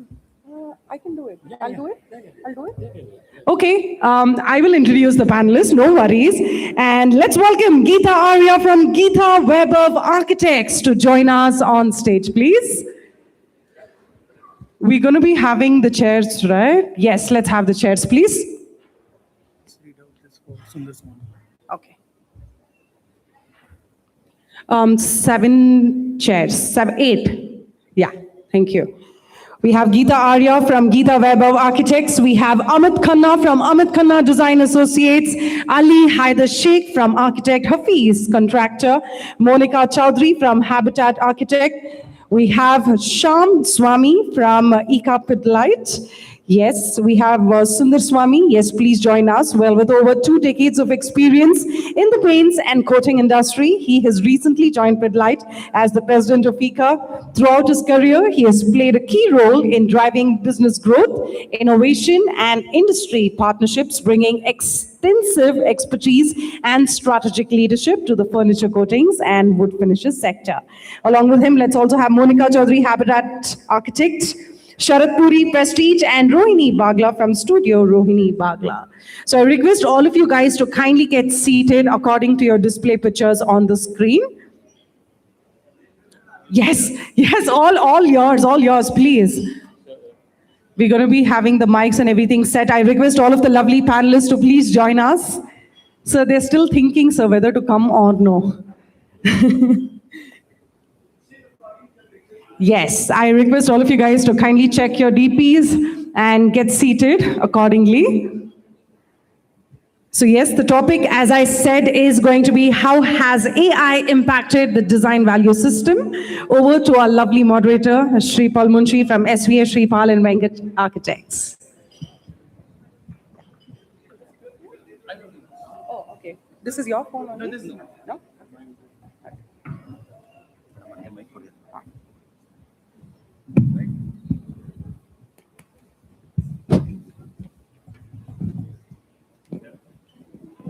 Please. Yeah. So good evening, everyone. It's wonderful to be here, part of iGen 2026. We have a very exciting session, and a big thanks to ITP Media and all the sponsors, and a very, very stellar all-starcast panel here for a insightful discussion on one of the most crucial and critical transformations which the industry is going through at this point, which is the adaptation, onslaught, and integration of AI. AI, artificial intelligence, or absolute intelligence, or absolute intuition, you name it. Whatever you want to do it, you can take your pick, because all three are relevant, all three are inescapable in our industry. And to set the ball rolling, can we have, so we've got 2 quick presentations. One is a compilation of audiovisual presentations from some of the panelists, and then the second followed by a PPT. artificial intelligence and any of the platforms are producing phenomenal outputs. And this is just a glimpse to give you and show you the potential that we are simply scratching as of now. So can we have the AV, please?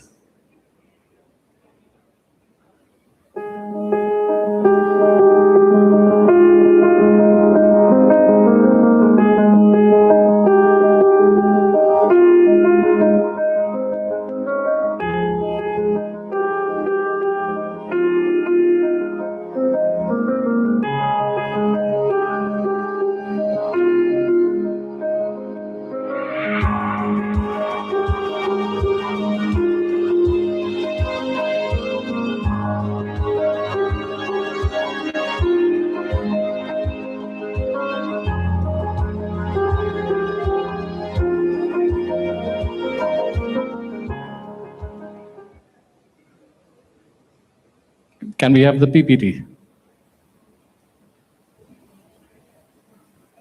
So, breaking the blueprint. Next.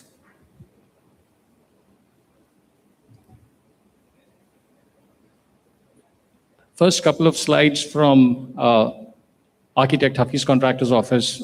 Ali's been gracious enough to share. Next. So this is a project in Patna.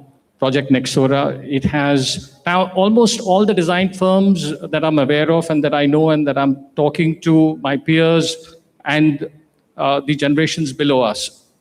Almost each and every one of them has been using AI platforms now for a number of years and in various stages. And what I'm going to take you through will actually give you, it's an eye-opener in the extent and the length and the breadth of the influence of artificial intelligence, which is there with us. I mean, it's like a big grizzly bear. You don't have an option. You have to make peace with it. You have to hug it. You have to give it an absolute bear hug, and you have to learn to live with it. And that's the elephant in the room.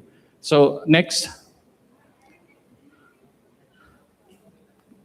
Good. This is a collage from Habitat Architects, and I'm sure Monica is going to talk about it in a bit when we start with the Q&A. Next.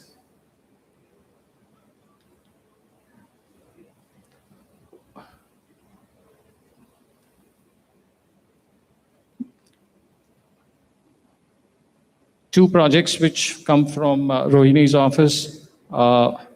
This is a presentation for Utsav Bhavan from Geeta's office.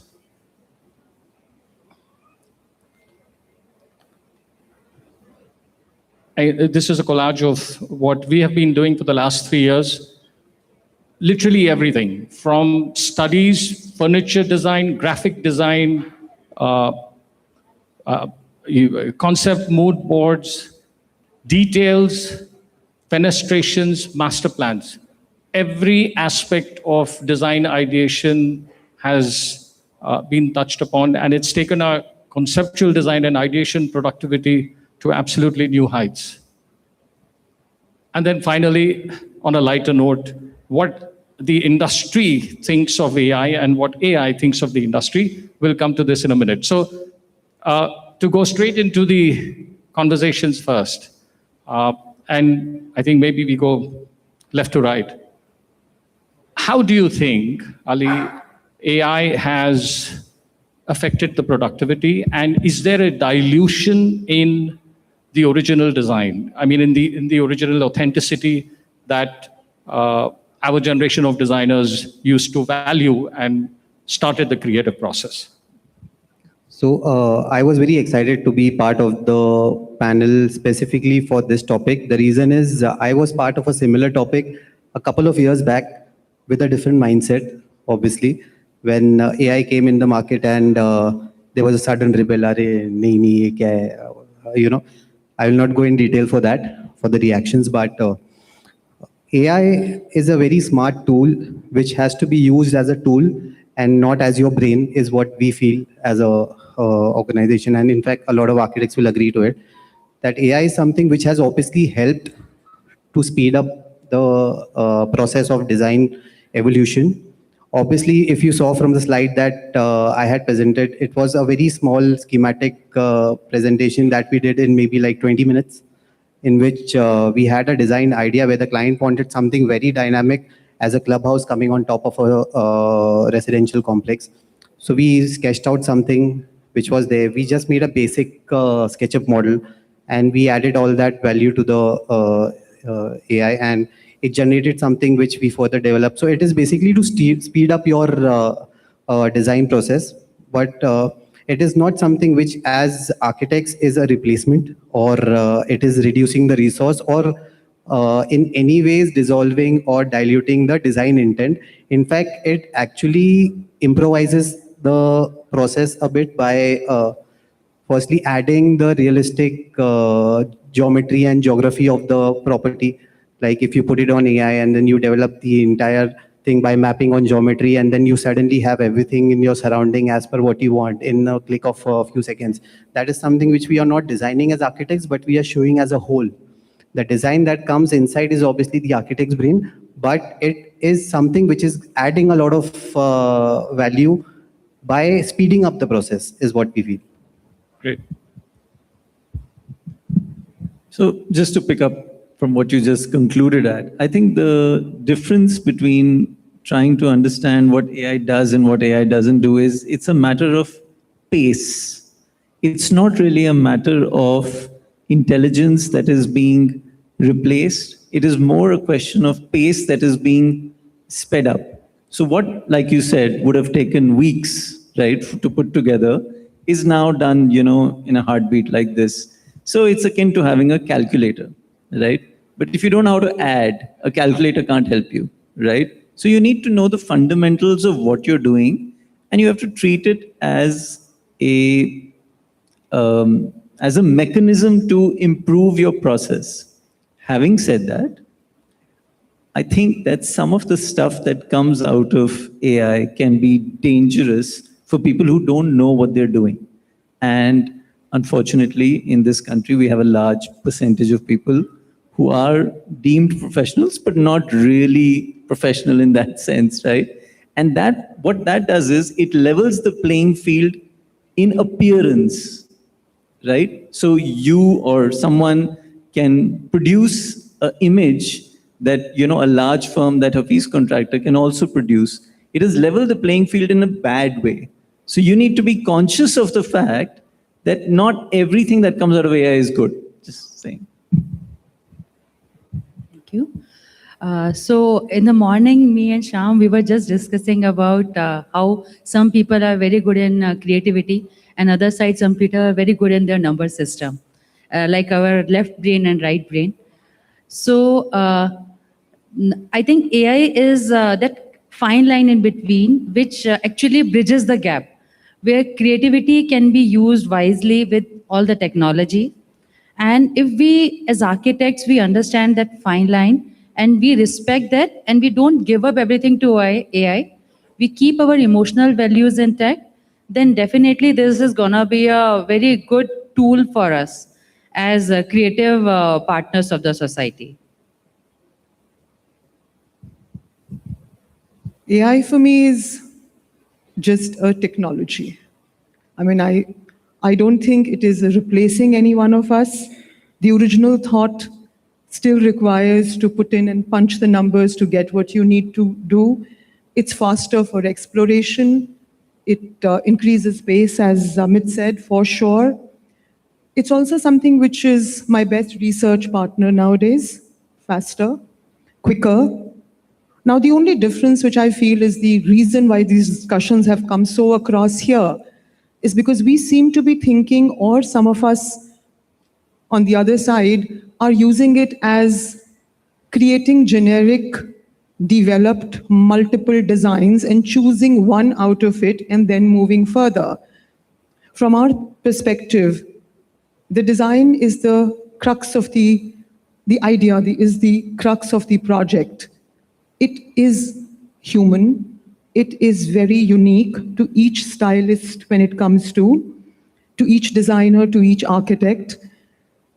But the pace with it goes, and then, the research which goes behind people who are doing commercial, we are multidisciplinary. So we've realized that AI has a different parameter for every discipline we work with.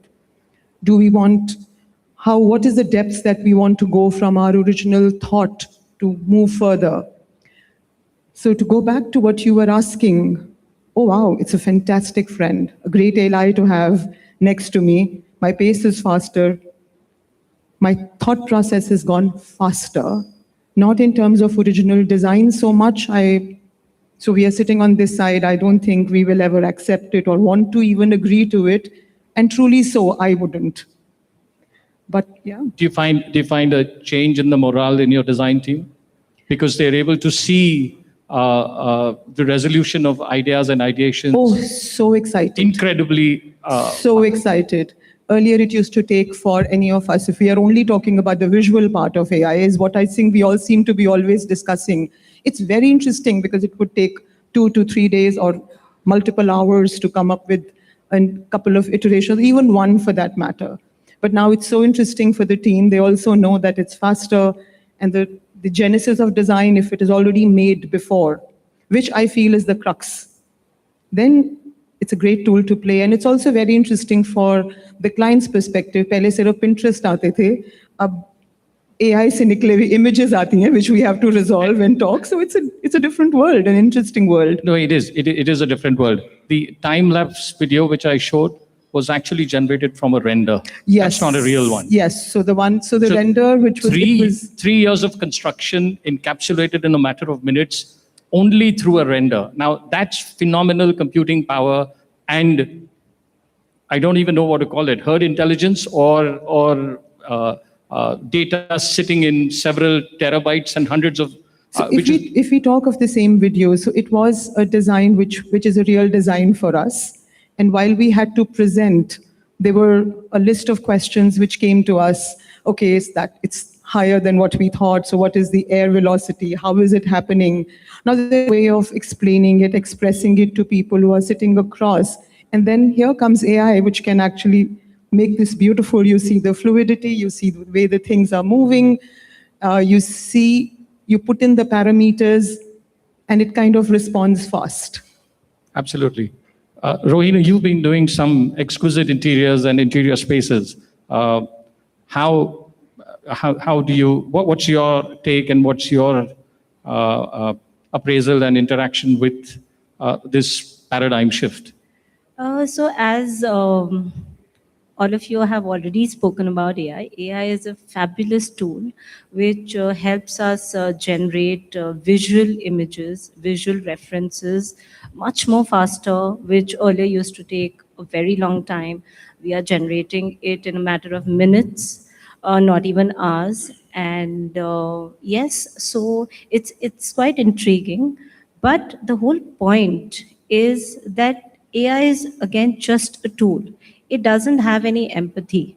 Where we design with empathy. We look at our surroundings. We understand our clients' behavior, the space dynamics, the family dynamics. AI does not take anything into consideration. AI is just a tool that you feed data in, and it's going to give that output out. So your prompts, the kind of prompts you give AI, define the kind of output you get from AI. So the better prompt you give, the better output you get. So AI is a better friend when you give it better prompts. Do you think prompt engineering should be a subject in the architecture education Yes, I going think forward? they should add that, because people are struggling with AI genuinely, but people don't understand that the more detailed a prompt you give, the more explanatory your prompt is, about the space, about the client, about who they are, it's like, what they want. That is how you get that exact output, what you are actually wanting AI to give. Great. We have two industry stalwarts, Sharad and Shyam, coming from a phenomenal track record in hospitality. Sharad, what do you think is happening with regards to customer experience, introduction, integration of AI in your front office, back office processes? And going forward, how do you see that developing, adding value? I mean, one of the things, last year's the Marriott conference, global design, these things, and one common feature which kept on coming up again and again, which was being shared by the attendees, was we've got a great number of hotels in the pipeline, extremely bullish, very positive, but where are the people? Where are the people to bring that human touch, and how are we going to get such a huge number of skilled staff populating our assets? So please do share. So, hotels have always been way behind in technology, and especially technology that you see. A lot of hotels introduced iPads. They went away because people wanted to, they wanted to see switches in the room. Hotels tried digital menus. People said, I want to see a physical menu. So I think we've been, from a guest facing perspective, really behind, and we've not moved forward. And there's a reason for that and that reason will become even more important because a hotel is a social space. You're coming there for interactions. And I think one part from what all you are saying is, I think design needs to evolve as well. Design will need to evolve. Hotel design will need to evolve in a way that it's more interactive. It encourages more social, more social gatherings. They encourage a lot more human touch. As far as coming back to hotels go, hotels, I look at it in two ways. The one thing is that it's a great profession. There's a lot of development happening. I think all of us are doing a lot to develop talent in hotels. We at Prestige, we had a skill center for a lot of other functions. We've started recently the hospitality skill center with the Skill Council of India, and there we're training people only for employment in a hotel in a basic job. It may sound very easy, but just the selection of people becomes a little tough. I think this is something that I heard 25 years back. How will we get people for hotels? We hear that now, but I guess that's for every profession. The other good thing that will happen, I think, there are a lot of industries that will see a lot of technology which can take away a lot of the basic roles. Yeah, we hear that all IT companies talking of a lot of the basic roles going in. I think that's the talent we are looking at, to say, come into hospitality because human interaction is here to stay. So when we start a hotel, the very first thing, one of the first things that is given to us is a area statement or an area allocation. You think that itself has to change now, keeping in mind what's going to happen in terms of customer experience and the guest experience being taken to another level? Very much. And in which way? In a qualitative description, how would you? So I think two aspects. One is, look, when we build a hotel, you're building a hotel for 50, 60, 70 years. There are several hotels in India that are over 100 years. And those are the best hotels, if you see. I think some of the finest hotels in the world are very old hotels. So I think the number one thing is the area statements when you talk of, you would want more public spaces. A lot of the lifestyle hotels that are being built, you are focusing so much more on food and beverage on the public spaces, and maybe that attention was not given on food and beverage earlier. That's becoming very, very important. Of course, a lot of attention was always given in a hotel lobby, not so much in the guest room. So I think that the area statements also, there are a lot of hotels being built today where the rooms may be smaller, but the public spaces are more because you're only going into your room to sleep. You want to spend more time with people. Right. Great. Shyam, how do you see from your point of view, your industry, and you've been in the industries which have direct interface with design, development, finishes, interiors, the entire ecosystem that all of us have been witnessing from the start of the day today. And there's something I was telling Geeta too. So I'm a completely left brain guy. So I mean, the right brain doesn't exist in a certain manner.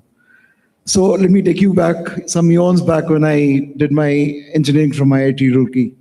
I think it's got one of those most fascinating, building. The central building is very fascinating.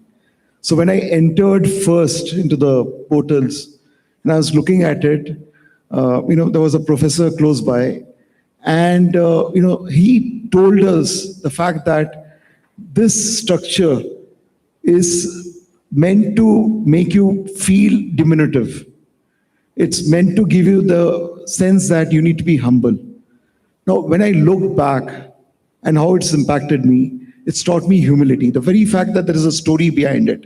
It's not just the Gothic pillars and magnificent style which is there, but behind that there is a thought, there is a storyline, really impacted me. So my sense is, while technology will be there, I was in Geeta's office. I was fascinated, the way she's decked up the entire place. I spent some time understanding that entire thing. So technology may give you options, may tell you 20 different things, but it will never give the human quotient, the emotion, the story behind it. We talked about Belur Calcutta again, where I belong, Dwarakadish. These monuments give that emotional quotient. But it's very important for all of us, irrespective of which profession we are in, to bring in that human angle, try to understand the human psychology. And because we are social beings, it's very, very important to keep the human touch going.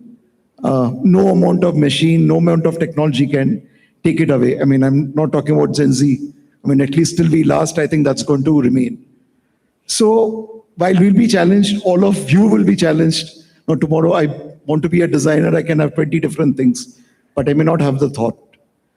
So it's very important to get the human connect in place. So I think there is a creator, there's a creation, and there is a tool. So there's no substitute to a creator and a creation. That will remain for hopefully eternity. Coming back to Ali,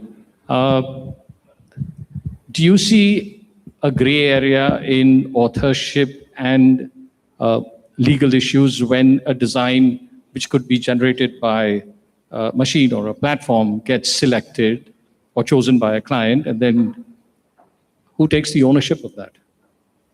So I think the clients these days are very specific when they come to you with a background of a little bit of a AI study or research they do. At times it's good, at less times it's good, more times it's bad, because they come up with things which is, see, like everyone rightly said, AI has to be given the right information to give the right product. They come up with small spaces with maybe double the occupancy shown because they put it in AI. They don't know, put 50 chairs, what size of chairs? They say, yaar, isme to baith jayega, but ye nahi baithega. So all these kind of things, at time, they come up with some images where there was a very funny reel that was going on the Instagram. I think everybody must have seen that the client sent an image to the architect saying, this is the kind of living room I want. But he did not realize there was a WC instead of an armchair. So, so that AI is something which is scary for some people who don't know about it. But coming back to the proprietary thing, I think it's very subjective to what we are choosing as a reference. Because at times I've seen some designers, they've just replicated or just put an image because the client said, "Mujhe aisa chahiye." Then in that case, what happens is, see, there is always a variation in any kind of a product. If you do a 10% variation in that, you are out of that whole controversy of getting subjectives. But then the question comes from the entire fraternity that this building is looking exactly like that. So as an architect, you will have to be very careful to give something. Absolutely. The discretion, onus comes on you. Yeah. In terms of how you want to push that, accept it, drive the narrative, or agree so or not agree. If the client tells you, "Meko Taj Mahal chahiye," True, you cannot make a second Taj Mahal and show it to him. But the genie is already out of the bottle because it's the democratization of technology. Exactly. Anyone who knows how to use ChatGPT or Gemini will come back with a design and actually show you a design intent. And if there's a very smart 14-year-old on the client side, you're actually going to get a mood board. Literally saying, I want my room, I want my bathroom, I want my house to be like this. And we've actually experienced that. Yeah, then all they need is a contractor. What's your take on this entire new uncharted waters that all of us face through literally on a weekly basis or even more so often? So I think we're overtly concerned with the usurping of our ability to create visuals, right? Let's say we let go of that for a minute, right? That we are not the masters of the domain as far as visual production is concerned. But at the end of the day, we are doing so much more than that, right? We are resolving details and producing drawings that communicate information as to how buildings have to be made. Right? That's the primary goal. I couldn't agree more, but then that's the truth from our side. The perception on the other side may not be that way because for various reasons. And so let's say for a minute, let's say that visual production is out of our scope. Does it matter to me? Perhaps it doesn't, because I know my responsibility is far greater. If I was in Venezuela right now, right, I'm an important person because I'm looked up to as an architect that can make a building that won't fall. Now, if you look at Japan, Japan has had as many earthquakes as, the next country, but the news that you'll never hear in Japan is that this building fell down and that highway fell down. They had one bad earthquake and they fixed the problem, right? So what I'm trying to say is that apart from the obvious lack of sort of supremacy as far as visual production is concerned, architects, designers, and the entire industry has a far greater responsibility, right? That is that we make good quality buildings, we know how to detail them, we know how to cost them. And I don't think that that is going away anytime soon, because that is the humdrum of making buildings, right? Everybody wants to have a visual of what they will look like in a bob cut and a perm, right? But nobody wants to actually do the work. As far as I'm concerned, we will always have the responsibility of doing the actual work of making buildings, which is fine. Geeta and Monica, between AI and the cost to the environment, what's your take? AI and cost to the environment. Yeah. Definitely to cost get you to the environment. AI, it consumes insane amount of power, water, space, your data centers, and that's what's giving you this efficiency in minutes, seconds. So, See, I believe AI is a good tool, but if environment is on a stake, definitely no. If I talk about myself, I am a bit old school while designing. I still start my projects with Sketchbook and the process remains the same. I spend good times on site. I try to understand, I try to communicate things with site. And believe me, all the Vastu, Feng Shui, all the sciences will align itself if you have good interaction with your site, good communication with your client. This thing AI can't bring. To whatever level, to whatever coding we go on, this connection will be missing. We might take more time in detailing out things, in creating render, as Amit rightly said, but it's not that we can't do it. But AI can't have that emotional quotient with him. So definitely, if Earth is on stake, definitely environment is most important. We can handle everything else. That is a very interesting question and something different it's a very from loaded what question. I have been talking about on AI for long enough, but this is a conversation I think we must do at this point. So my take on something like this is AI at this juncture of our works is at the stage of it's a free playground for everybody at this point. We are going to be doing this at the cost of environment. When you are having fun, you are partying, you really don't think what you're doing to your body, don't think what you're doing to your mind, you don't think what you're doing to the environment. So for the longest, yes, unfortunately, it is going to be a cost we will have to pay. But there would be a limit to that. I am very sure. Anything, it's novel, it's interesting, anybody and everybody is just going on to it. But as time goes a little further, I do feel that we will start at length appreciating the originality of mind. We saw 5 students today. They did some great job. And I'm sure at some point, because they were all young, they would have implemented some part of AI and machine technology to present what they presented to us. But those were 5 very distinctive, originally thought ideas which went further. So I think when we reach there and we understand, assimilate that, I don't think it will become, I mean, I just hope our environment doesn't collapse before that, so that's being hopeful. But I'm sure, yes, it is something we should be worried about for sure, but not something which will get us to the end of the world. It's a path. Interesting. I actually have to add on Rohini, to that. Sharad, and Shyam, one word of advice to the next gen. Yes, before that, I have to add on to that, nowadays, people who are joining us, they've stopped sketching, they've stopped using their minds, their brains, their creativity. So the cost. But yeah, they stopped using when AutoCAD came in, then they stopped using when still everything they were else came in as well. Yeah, so it's slowly just going away. So they if you ask anyone to sketch, they can't sketch even one small diagram. So the whole point is that your brains are shut. You are just working mechanically. You are just putting instructions. Okay, ye acha lag raha hai, ye acha nahi lag raha hai. That's it. Where is the creativity? The creativity is dying. So you need that perfect balance, I feel, between AI and creativity, and make best use of AI. Don't let AI overtake you. May I say something here?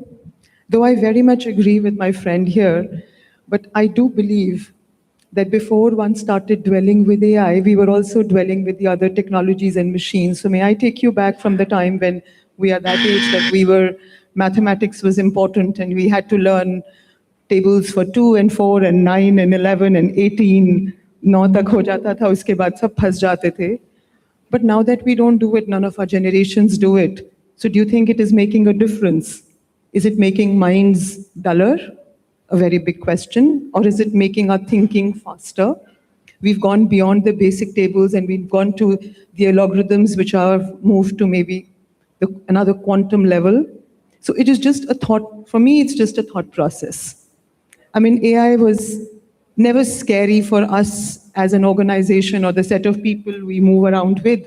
We just thought, yeah, okay, kal tables tha, ab computer, pehle calculator aaya, फिर computer aaya, ऐसे ही AI aaya hai. And that's a part which will just move on. But I don't think the younger generation today, I think, is way smarter. It is the older generation which is practicing. I mean, none of us here for sure are the ones who might be thinking design in terms of AI iterations. But the younger guys, what I saw today, and it was very interesting, they started with a thought, and if they can make it faster, and if they can research faster, and if they can present faster, oh wow, fantastic. You've already taken a giant leap ahead from what we used to do. Sorry. True. Please continue. Sharad and Shyam. So, if anybody has advice for the next generation, please let me know. I have a 15-year-old at home. I'd love to try that with my 15-year-old son. But talking of sustainability or environment, so this morning there was a big drive in Bangalore to plant 150,000 trees. So we were a part of it, and a lot of people, my friends, my generation, would plant 2 trees and then take a selfie and LinkedIn and all of that. My daughter, who's studying in college, and 2 of her friends, they were busy actually planting a lot of trees. So I think they are, what you said, they're a lot smarter than us. They're a lot more concerned about the environment. They're doing a lot more than probably we have done. In fact, a lot of the blame comes in from that generation is this generation has ruined the environment most. The last word. Last but not the least. No, I mean, I'm just thinking about the advice this, and I've been grappling with this. The only thing which I want to tell you is like, so I've got a 21-year-old and a 15-year-old. I mean, it's time that we give our advice to ourselves, right? The advice to all of us who are nearing that 50 plus is don't even think about giving any advice to them. It's something which will go down the drain and it's not going to sit well with all of them. But one thing which I want to tell you is like whatever it is AI, and when I look at it, I think it's the creative world will be touched last is my sense. The left brain guys are, I mean, people like me are under real threat because we are into computation and analysis, and a machine could just take it off. Because when I look at the younger generation and what they presented, you know, when that person talked about the Shruti and the thought behind it, I don't think any AI can generate that. You know, that's a thought that's creative. You know, but when, you know, ma'am talked about 18 into 2 is 36, I can do it, but probably an AI can do it much faster.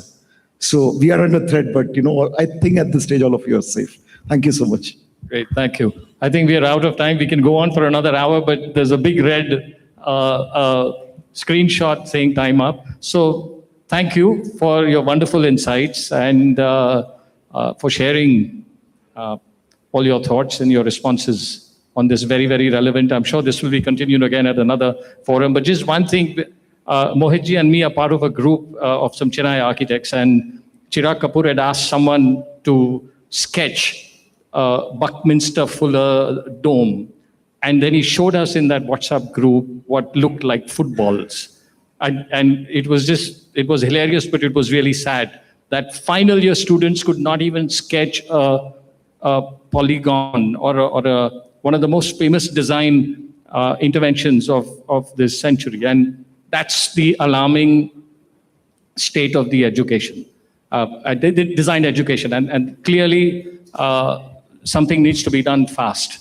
So yeah. On that note, yes. One question to Monica.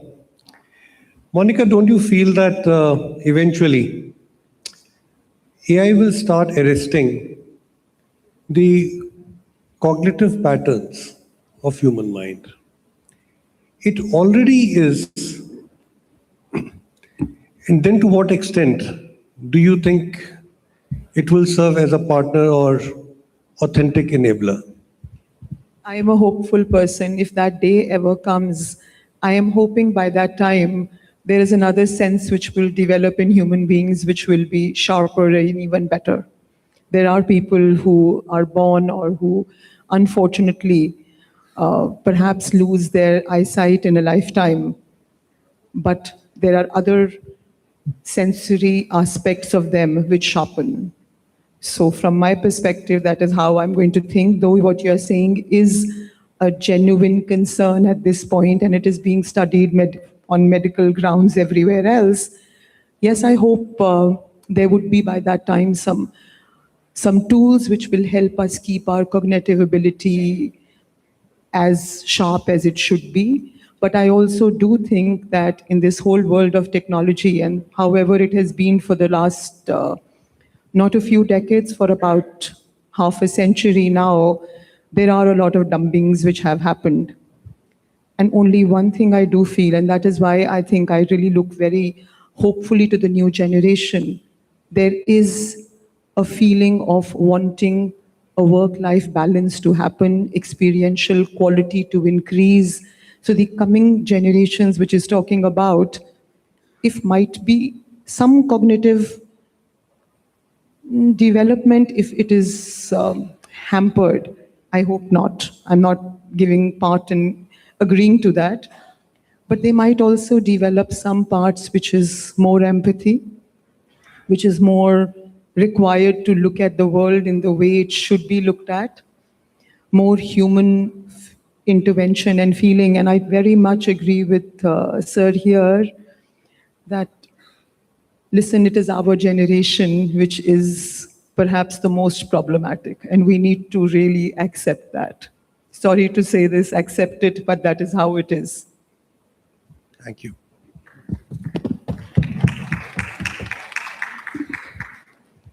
Thank you. Over to you. Sure. That was a very, very interesting conversation, and thank you everybody for sharing your thoughts. Can we have you please step ahead? Sorry for that, and probably stand here. Where's the photographer? Is here. I think the applause, everybody's saving the applause for the evening, is it?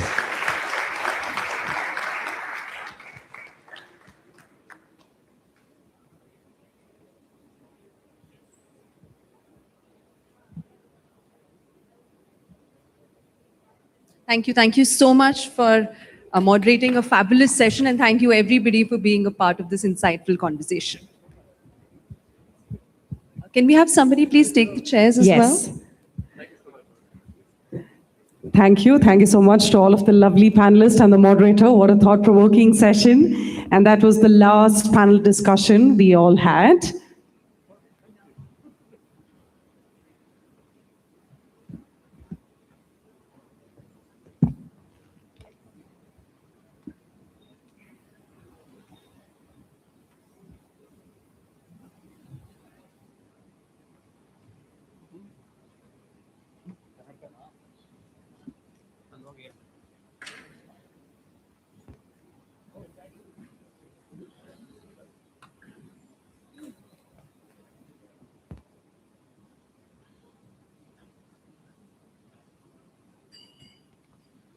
Thank you. Thank you so much, gentlemen. Thank you. Okay, so before we move on to the next segment, we have a quick AV on Marriott Global. So without further ado, all eyes on the screen, and let's take a look.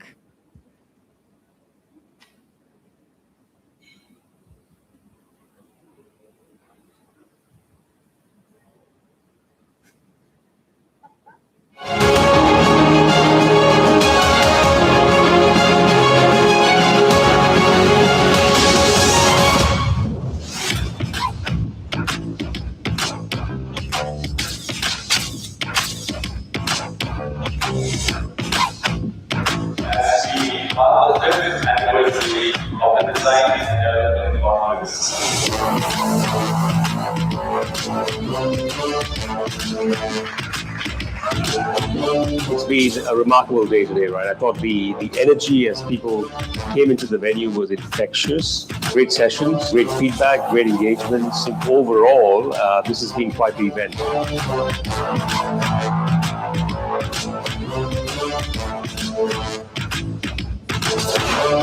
Hope we can bring together the entire fraternity together like you all have, because it's always important to share ideas, share your wisdom, because the fraternity needs it as we evolve so rapidly. We were looking at having some sort of modular design. I think it's a great initiative by ITK. We've not seen something like this in India for a long time. I'm very happy to take part in it and very happy to have association with Marriott.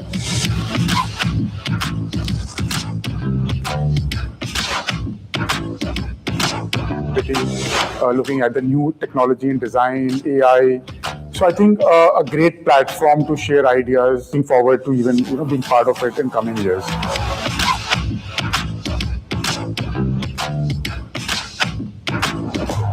Bringing designers together, owners together, consultants together under one roof is the key objective of GDDC.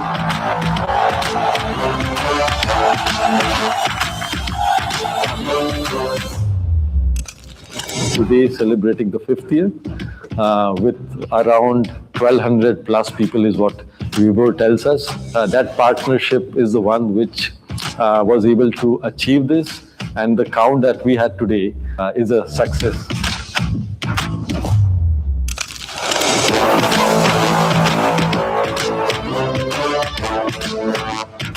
it's really wonderful seeing all the owners and some of the consultants and the suppliers all here.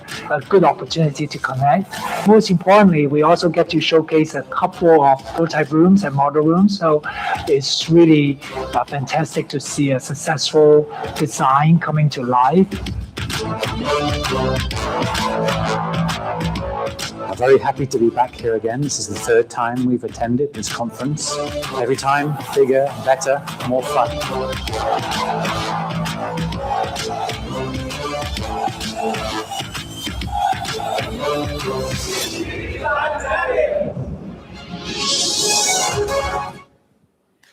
Let's have a big hand. So yes, as I said in the afternoon, we are going to be having this biggest conference on the 12th and 13th of August at the JW Marriott Golf Share. So I request all of you guys, it's going to be an amazing, amazing networking evening, both the 2 days where all of you guys can collaborate. So please have a pencil block in your calendar. It's going to be happening on the 12th and 13th August.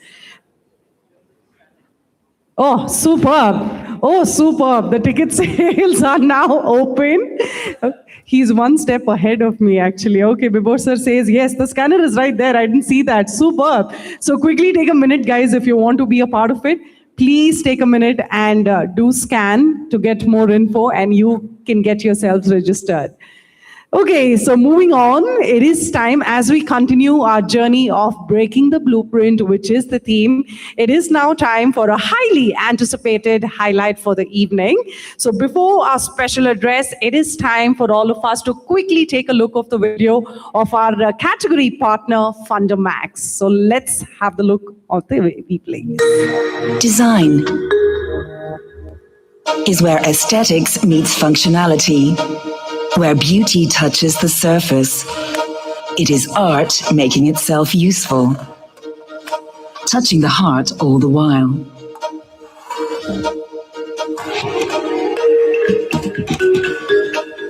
Individuality is what we want to offer. Uniqueness is what you make it. We see ourselves as co-designers of your design wishes. That's how we become partners in your success.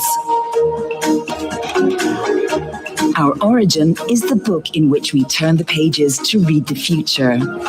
Since we know where we come from, we also know where we want to go. Our products know it too. They want to find their way to you. Perfection is more than a claim to our skills. It is our way of showing respect for natural raw materials. Our way of bringing production and processing to perfection. Change has been our constant for 130 years, and we're doing it again. We change, we think ahead.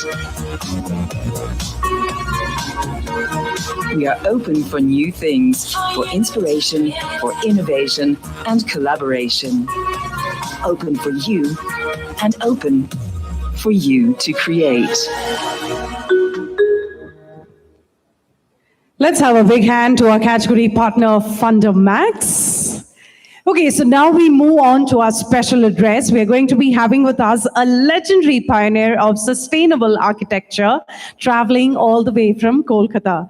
Well, he is an illustrious gold medalist alumnus of IIT Roorkee and the visionary design principal of the acclaimed multidisciplinary practice, Salient, and renowned for blending deep environmental sensitivity, scientific inquiry, and cultural ethos. His work stands as a testament to architecture that does not just build, but truly heals for all of us. And tonight, he is going to be stepping up the iGen platform to challenge all the perspectives and spark all of your imaginations. So please help me in welcoming with a big round of applause to the grand iGen, A.R. Vivek Singh Rathore, who is here with us, as he is going to be talking on We Are Placed and Our Practice. So very, very warm welcome to you. Well, you do look like Ranveer Singh Durandar. Yes. Without this, namaskaram. I know you need a tea break, but before we spell out, I think the break is more liberal, let the tea flow in. We can also step out and step in. Friends, before I start, one thing is a serious note, on a serious note. Let's realize this is the 15th cycle of iGen. It needs a lot of courage, preparation, strategy for this. I think Vibhor, Sumisha, Indrajit, and the entire team deserves a big applause for 15 years, 15 cycles. Brilliant work. Every year, again and again, to ignite fire, it takes a lot of courage. You deserve more. We should have little light, thoda dim, Can we have little lesser light on the face? Yeah. Little bit lesser is okay. That's good. Yeah, that's mellow. We said, less time. Get started. I belong to a place where in Starbucks, you have turmeric bun served with dal makhni. Repeat again. In Starbucks, they serve turmeric bun and dal makhni. I belong to that place. Now you can understand what I'm thinking. Friends, here, I think first you guys are top 50 of this year or last year. We're all here this year. You deserve actually to be here. That's the reason you're here. And this is a fantastic platform on stage and off stage. Make the best use of it. But one thing always rises. Where do you belong to? So how many people are here right now not from Bangalore? Not from Bangalore. Oh, that's almost like 50%. That's good. Outside.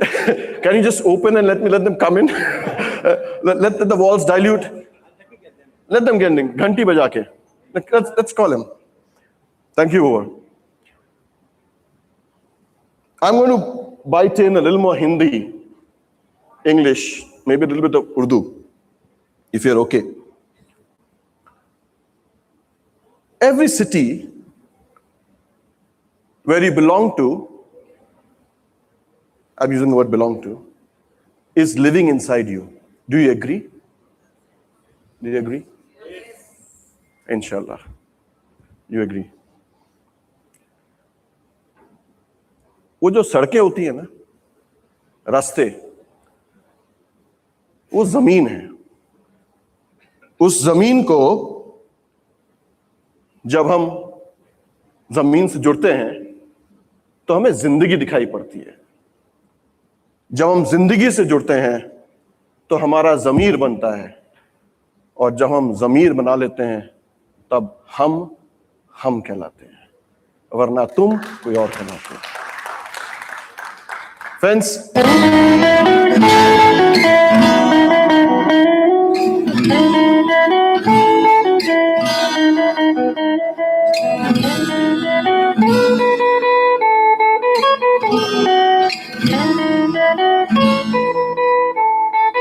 I belong to the cultural capital of the country, also the art capital, which is truly diverse and inclusive. It has become now a little more inclusive after the change because we actually included everything. The opposites were there. And believe me, if you have not seen Calcutta on your feet, you haven't smelled Calcutta, you haven't felt Calcutta. In fact, every city has to be connected on foot, zameen. And when you walk a city, the city walks inside you. And that is what you will make inside. When your inner connect becomes all-inclusive, you start appreciating diversity. Now, I belong to a city which started metro 50 years, metro in terms of metro railways, 50 years back, and they say Calcutta is 50 years back. And very interestingly, we have a very distinct way of seeing, with many layers, many odds and even,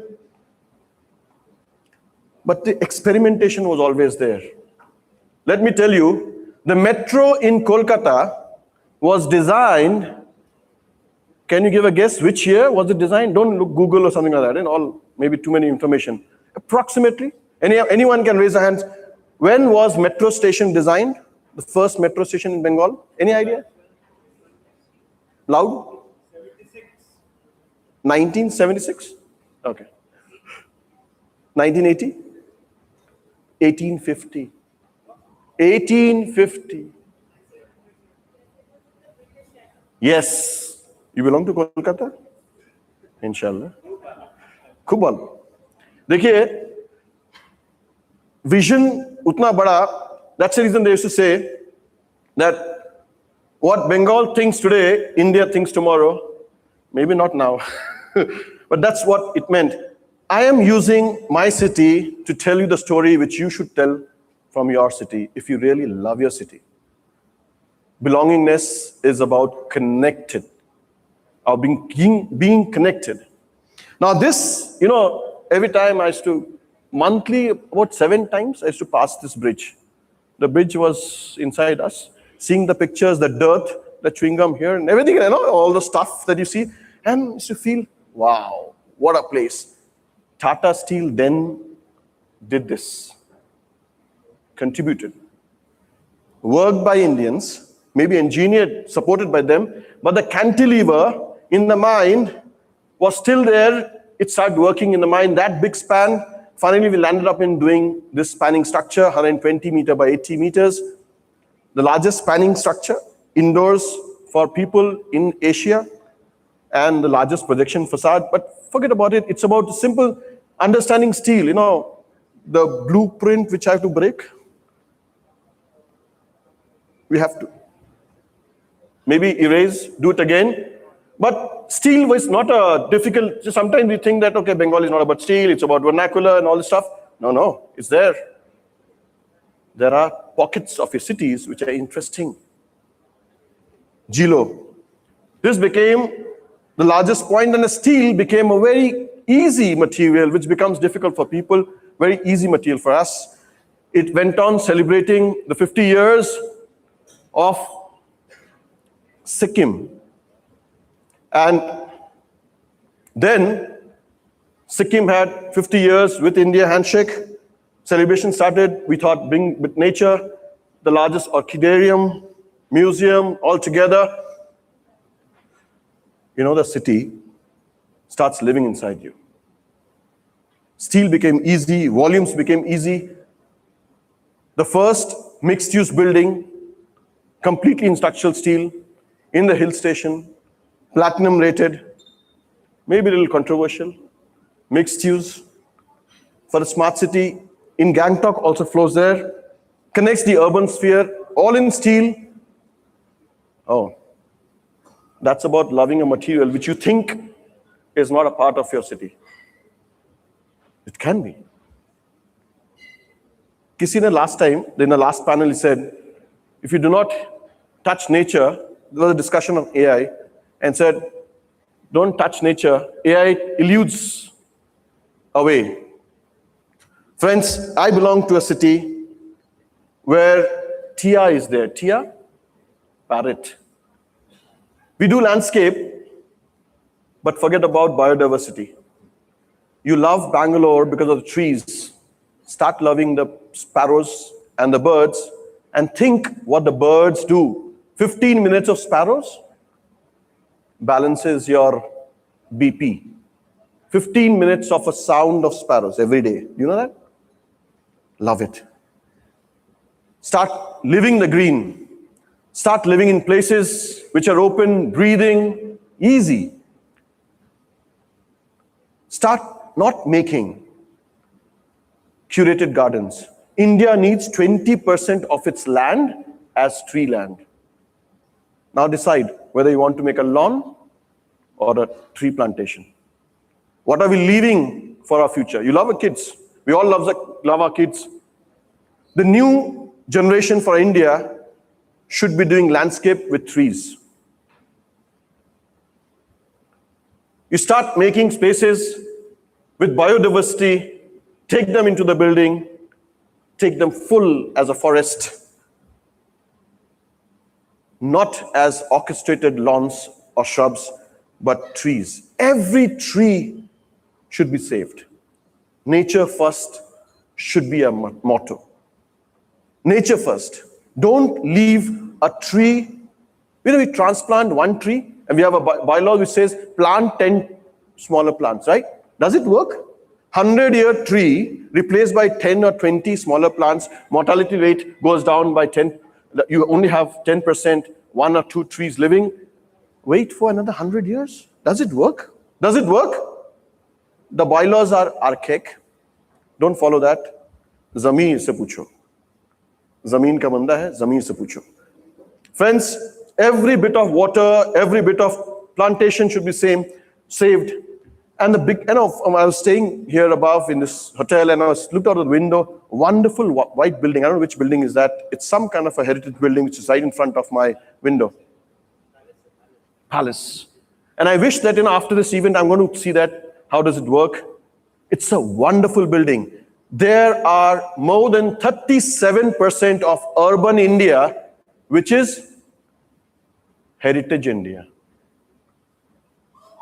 Where you belong, those buildings have a story to say. There has to be an evolution. Don't be intrusive, be inclusive. What continues is actually the value. That's the reason it's continuing. You agree with me? Anything that we continue till now is continuing because over the time there is a value.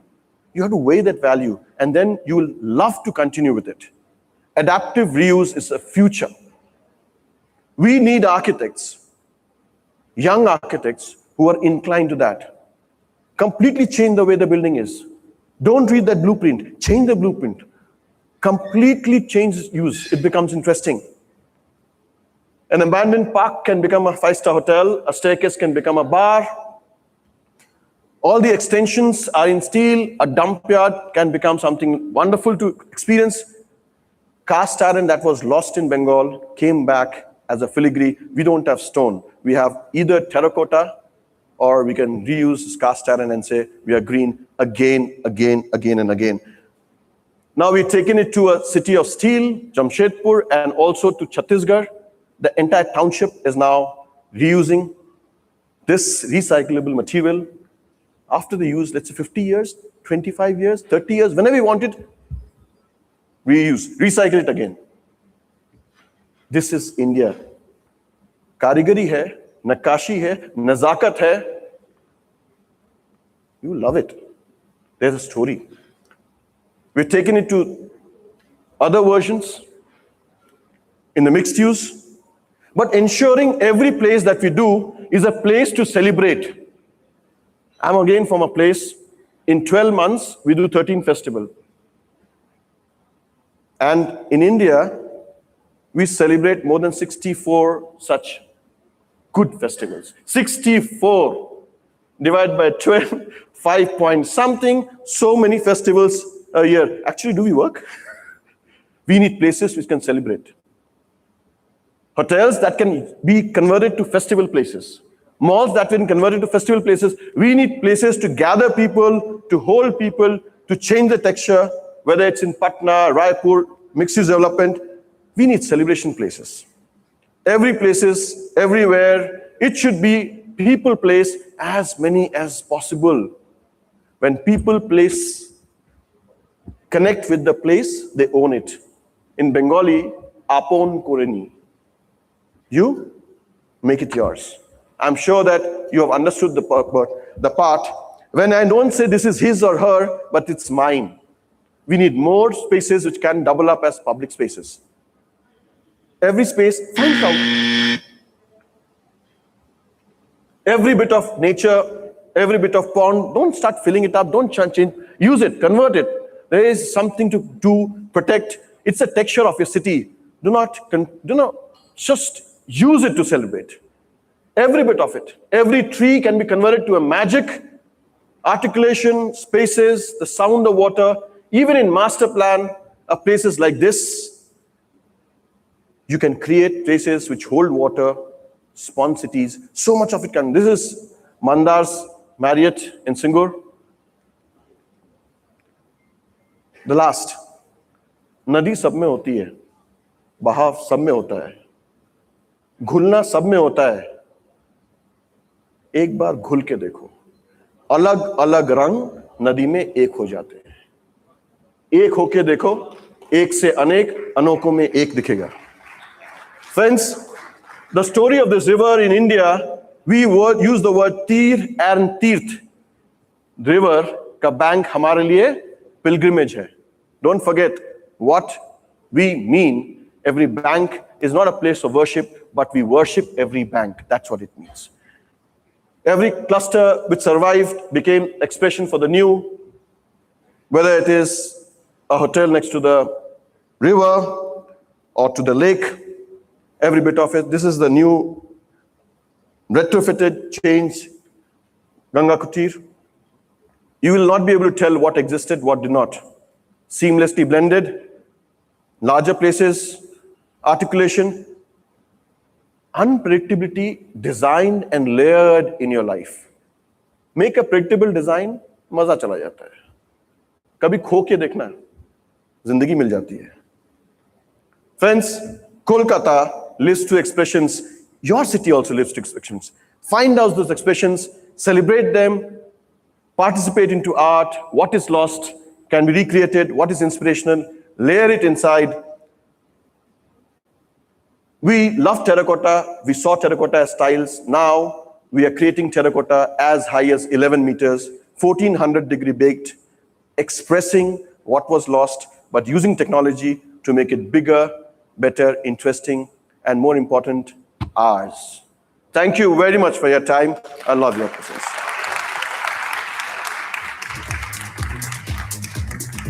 Thank you. Thank you so much for inciting your knowledge towards this.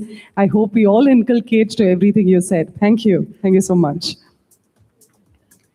Okay, so before we move on to the next presentation, let's watch a special AV by Raftar.ai, and then we will have the proud founder and CEO join us on stage to do his remarks. But without further ado, all eyes on the screen, and let's take a look.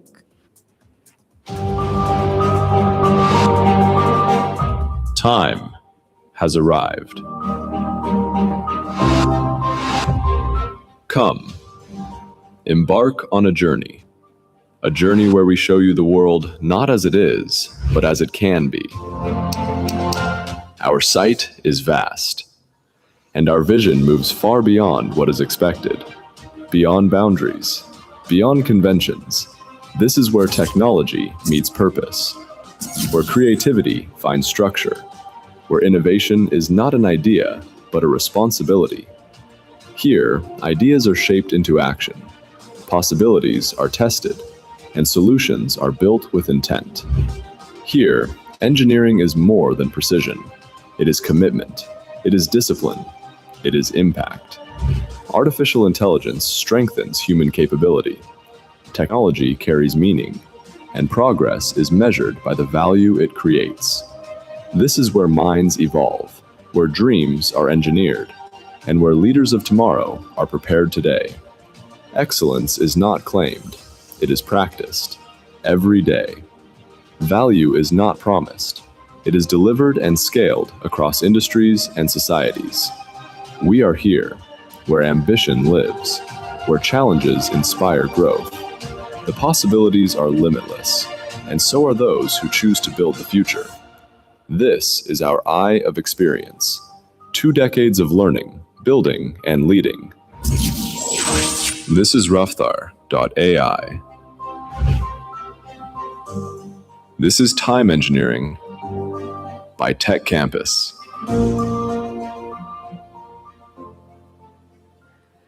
Put your hands together, ladies and gentlemen. We're going to be having the founder and CEO himself, Syed Ishtiaq from Raftar.ai, for a fireside chat for all of us now. Good evening, ladies and gentlemen. You go on the left side. I'll be here. No, we don't want chairs. But before we go on a conversation, big hand to Vivek Singh, you touched our heart. It was really a deep time. We were मतलब जैसे discussing कहते हैं ना it. दिल छूने वाली बात, और मुझे लग रहा है अभी तुम टेक्नोलॉजी करेंगे, बट 2 सेकंड बोलता हूँ, जो आपने जमीन और ज़मीर, absolutely, I think don't lose the soul in it. I think whatever we do it right, but let the soul be there. Let's all make a promise tonight, ladies and gentlemen, all the young ones, whatever big buildings and great places that you do, add that soul, add that touch, add that uniqueness, and celebrate those buildings. Sayedji, thank you. Thank you so much. Before we start, I got something for the sir because it's learning. It's not a learning session, to be honest, for me as well. मेरा हर हमेशा मानना है कि जो आप करते हैं वो सही होता है because the world exists. But क्या जो सही है वो हम कर रहे हैं. That's where you reinforced that culture need to evolve from cities to the buildings so that you make them more livable in that category. Wonderful subjects. Learnings and learnings and learnings. A lot of that. Because we make everything, technologies, everything goes back to the humans. How it helps human to sustain over the period of time, make their life easy, and whatever it can contribute to this. We can start. Thank you. No, I echo his sentiments, and he's the man. I don't want to because I have a very limited time. And I said we change our heart saying, no more slide presentation. We'll quickly go in a fireside chat like this, and we'll not use them sit down because we want to make the alert and we want to get down. Sayed ji, मैं आपसे जब बात कर रहा था, and he's going to be the disruptor, the way hospitality construction industry would evolve. There aren't any models like Alibaba or Amazon, and I think what he's bringing to you is going to be the first in the world. Having said that, Sayed ji, over the coffee, you said families break, and imagine you have a site where you're doing a project. Imagine those workers, Mandar, working their life out. And he said, and he felt कि मेरा ज़मीर कैसे allow करेगा कि मैं उस worker को वहाँ छोड़ दूँ, सालों के लिए उस साइट पे फैमिली और बच्चे से दूर करूँ. This is the genesis of Raftar. Yeah. Would you elaborate for the audience? It is where we got the starting point when we had been working in the construction industry. So we had one accident, I'll not name the accident, it's specific to some sites, and somebody stumbled on the site. And it was because of the pressure at the site. We all understand how the execution happens at site. Sayed ji, 2 seconds. Are we audible to behind people? Is Sayed ji audible to you? Am I audible to everyone or I can be louder enough? No, I wanted him to bring energy now. Because I thought my mic is closer, I should not be that loud, so it creates some noise in the I just wanted to double So check. it started from there, then we decided that we should go for the digitalization of the entire construction industry. It's a massive mission, to be honest. It's not only the vision, it's a mission where we have decided that we'll put everything in the construction into a single box. So nobody has done it till now, and it needs everybody's support. So this AI is not in terms of what you can say AI, which is going to create another level of the technology in between. We have used the AI and to create a digitalized environment around the entire construction industry. So I strongly believe most of the times when it started from there, the laborers are struggle at the sites. The problem is they don't have the information digitally available to them. We make beautiful designs at the home, in the office, back office. When they transmit to the site, it's only on the papers. So that guy just sees it, a few things on it. So he makes mistakes and then he goes back again. So we thought that information, whatever is being designed, should transmit to the site in a 3D fashion. So even if you make some changes in that case, it will be live available to him. His life will be easy and he can do much more productive work. And then there was a challenge also. We have started with the program called as She Leads with a few of the European companies and the Indian companies, where our vision and mission is to bring the females to the construction industry. I strongly believe the kind of the environment that we are living in, when we sit with the governments and all those stuffs, the vision that the government has is a massive. It's not about whether we can build the same India with the old fragmented technologies of manual operations, or should we do something which can make it more efficient, I can say more lovable at the site, because everybody is working there in a handsome environment rather than a firefighting environment on the ground. Example point of view, Raftar increases almost 15 years of career lifespan. Few things very important, almost creates 8+ lakhs of jobs. So gives almost $5 billion of revenue to the government as terms of the tax. So a lot of bad things are at the back end. So why we thought of, because nobody was thinking on it, we thought, let's take a call on it, let's put money on it, and Let's see what we can do out of it.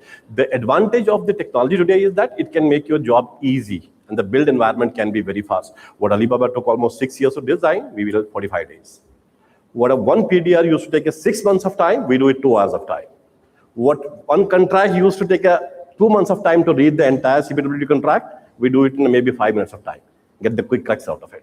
So we thought this can be a massive advantage if we all collaborate into a one single consolidated supply chain mechanism. So the first job will be possibly to connect all of us into a digital environment. See, the problem here is when a contractor gets an order or anybody gets an order, it's a work order.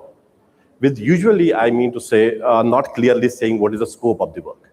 It's you agree, the owner agrees most of the time, and the owner on the other side agrees, or the sales guy on the side agrees. But it's not digitalized form. So whether information travels on the site, you don't know what needs to be done. And then there are every time I ask, वो Taylor की मुझे बात याद आती है हमेशा when we go to the tailor, उसको हम वो चीज़ कहते हैं ये सूट बनाना है, ऐसा बनाना है, ऐसा he takes the size. वो एक बार काट के रख लेता है, फिर हम उसके ऊपर डिपेंडेंट होते हैं. That's where the problem started. We call the L1 culture of the tendering business because government was the biggest tender allocator in the country, anywhere in the world. So it started with the tendering. So it started with the L1 process. उसने subcontract करा, उसने subcontract करा, उसने subcontract करा, and the quality and everything reached down to the site on a road. And then we expect we make a wonderful buildings out of it. So until unless the digital information goes back to the ground, it's be difficult to build a new India. As of now, we are almost at a $800 billion of industry. Possibly by 2030, 1 trillion, and by 47, almost 10 trillion. So it's not about whether you take the jobs. We need more amount of people to build what India is building today, to be honest. Over to you. Sayyidji, of course, very good vision. But what are the headwinds that you're facing? What are the roadblocks? I want to just see, because at times what happens, as a design fraternity, and Mandar can actually throw more light, within the Marriott system, Mandar, you have a lot of impaneled architects. In your system, you will bring the so there are going to be two sides, if I understand. Yeah. One is the buyer side, one is the supplier side, and there is a digitization of the whole supply chain, which essentially means there are no cost overruns in a hotel. Yeah. Hotels today are built in just about 2 years, Mandar. And there was, Vivek, at a time, it used to take 8 years. I don't know what's happening. But one thing that I want to understand, for the interest of the audience, how do you bring the whole ecosystem together so you up on your portal, the architects, the PMC, the lighting, the landscape, on all of this community, and make sure for them, because there may be insan hai na, question hoga. Yes, yes. Yeah, we'll all come. Monica, am I right? I'm just saying my heart. So how do you make sure all of the designers come on one platform? Every PMC, everybody come in, and let's see this buyer side of this. Mr. Raheja is building, Adarsh, they will do more hotels. So with Prestige, Sharad was here.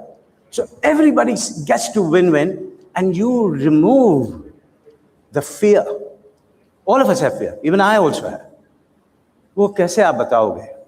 वो कैसे आप उनके मनों में जज्बात लाओगे कि boys and girls, men and women, come join my race and give more speed to this Raftar.ai. Thank you so much. It's not my Raftar, it's country's Raftar. That was a vision statement. I'm already converted. Yeah. See, I strongly believe what we had been doing in India was a manual operation in the construction industry. This is the only industry left out in a mega scale where there's no automation on the ground. So what we thought to do is automation on the ground. So we are just going 180-degree reverse, and we know how difficult the path is to travel. We understand that. But somewhere down the line, we have to start the path. The conditions at the site, the way we do the contracts, the way we do the negotiations, one single technology tender takes almost 9 months, 7 months of time to finalize. It can be done in 2 hours of time. That's what we are discussing, that we're building on this. So what on the Raftar side, we are thinking of, the biggest problem was the money stuck up. When a vendor is doing some execution on site, his money is stuck up for a longer period of time. So in the entire Raftar ecosystem, the amount is upfront to the suppliers. So he can supply more frequently to the site whenever it is needed, rather than actually stuck up at one site. For the community of the advisors and the architects in that case, we're almost opening up a 50 billion pipeline of the opportunities. See, how many in this room know how many hotels are being built up in India? Somebody has a pipeline of 200, somebody has a 300, somebody has a 400. Almost 2,200 rooms are in the pipeline, which has been negotiated and signed. And I have got a 10,000, can I quote? Good. Sorry, it's a Marriott proprietary information, but I allow to connect it here. Marriott has signed this year the 10,000th property in India. JW Ranthambore. I thought I will not name it, but anyways, I can name it. So that means when the David Marriott traveled to the India, it means something. It means his focus is on India. He could have opened that anywhere in the world. That means almost 400, that 385 hotels are for the Marriott are under build pipeline. So that means he's again looking out for the another 500 in the India. Because the opportunities are so vast. India has how many hotels? Almost 1 lakh rooms as of now. What we are building is another 5 lakh rooms in that capacity. They seem to be on ki kaise banenge, kya banenge, but trust me guys, when you see on the government side also, the push on the infrastructure, the push on the data center, which is almost 25% CGAR, almost the country is going like left, right, center, anywhere because of the PPP models. Money is coming from somewhere. You see the Dwarka issue center. It is being done by the Korean agencies. The land was provided by us, money was provided by someone else, and somebody is operating it. It's a win-win situation for everyone. So it's not whether we can improve the existing work, but I strongly believe whether we can catch up to that growth. How many build any agency can do it today? For example, maybe a 10. But there are 100 opportunities ahead of line. Government is, as of now, has opened around 11 industrial parks, and there are 100 already signed up. So that's where the massive opportunity is, and we wish that everybody should connect to the digital ecosystem first, so that we agree between us what was agreed. That only information can be transmitted. So from the first initial land development till the final execution, we are doing entire everything in the Raftar. You know, Seiji, absolutely. I think before I conclude with you, you want to add anything? But one thing that I have envisioned with you, Mandar, and I'm going to get Mandar next. I want to talk with you and walk, but Mandar, feel free to do the way you like. We will obviously labor more on it. We collaborated with you, and you were the first one to say yes. And you know what I'm saying. I'm talking about Marriott Global Design and Development folks on an extreme left that you can see.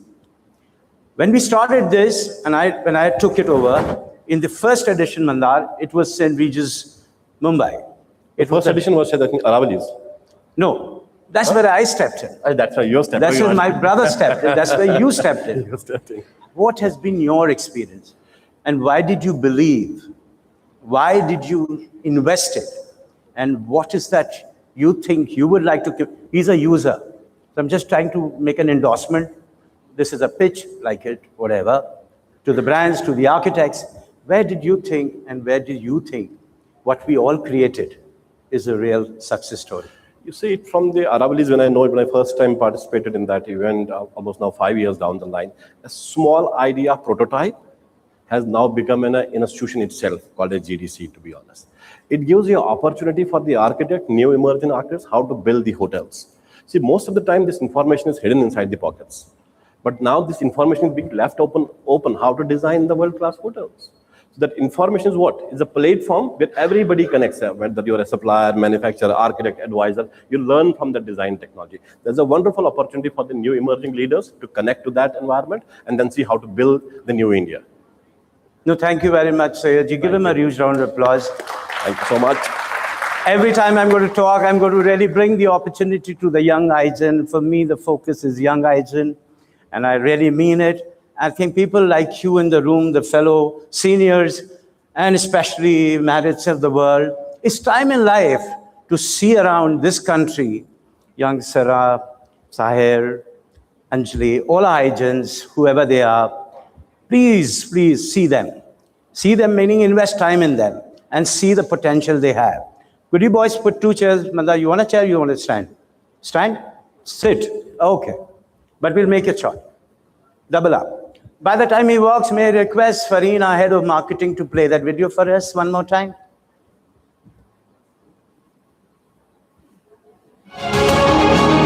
All eyes here.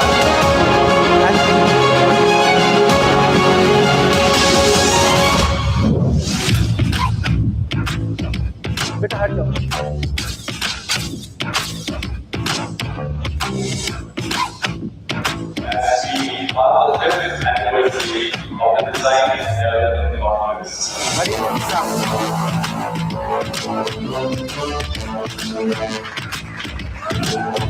It's been a remarkable day today, right? I thought the energy as people came into the venue was infectious. Great sessions, great feedback, great engagements. Overall, this has been quite the event.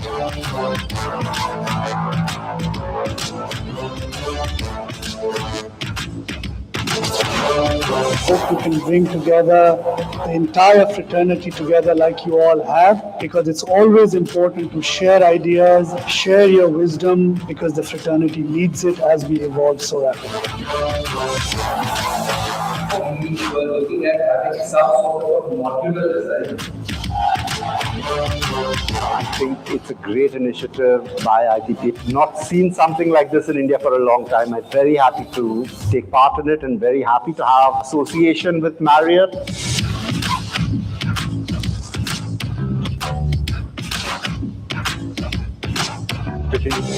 Looking at the new technology and design, AI. So I think a great platform to share ideas, looking forward to even being part of it in coming years.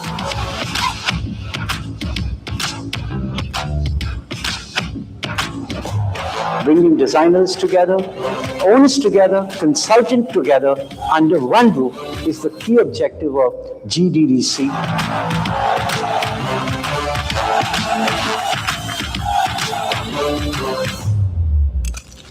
Today celebrating the 5th year with around 1,200 plus people is what Vibor tells us. That partnership is the one which was able to achieve this, and the count that we had today is a success.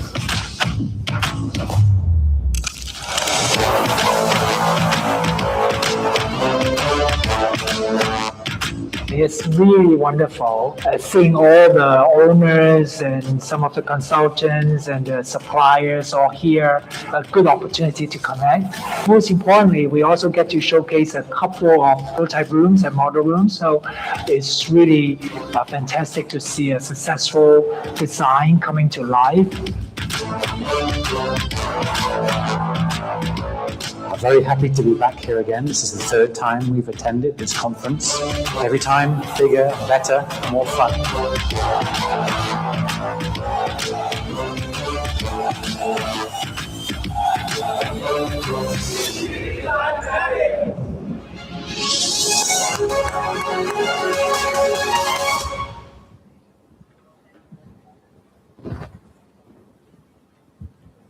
So yes, joining the hot seat, we have our managing director for an intimate, unscripted, and a candid conversation. Let's give it up to Mandar Zavare, Vice President, Design and Project Management from Marriott International, and of course, the man himself, Vibor Srivatsav, our MD, ITV Media India. Over to you, man. Hello. So we are back, but with different flavor. You have the flavor of construction. He is the dreamer. Dreamer in true sense. What you saw was absolutely a magnificent journey for me to understand the whole ecosystem, to bring the whole fraternity together. It is one hell of a job. And you don't feel like sleeping. Sayed, you feel young. And from the next Monday onwards, I'm in Marriott office, and so is my team. 2 wonderful people. Sheetal Sadana, can't see her, our group publishing director, and one of the very hardworking boy, Girish Mishra, and his incredible team of Shalaka, Rupa, Sylvia, Jitesh, Ritesh, and all the good-looking men and women that you saw. But that's the team that works as one cohesive force to deliver the ultimate objective.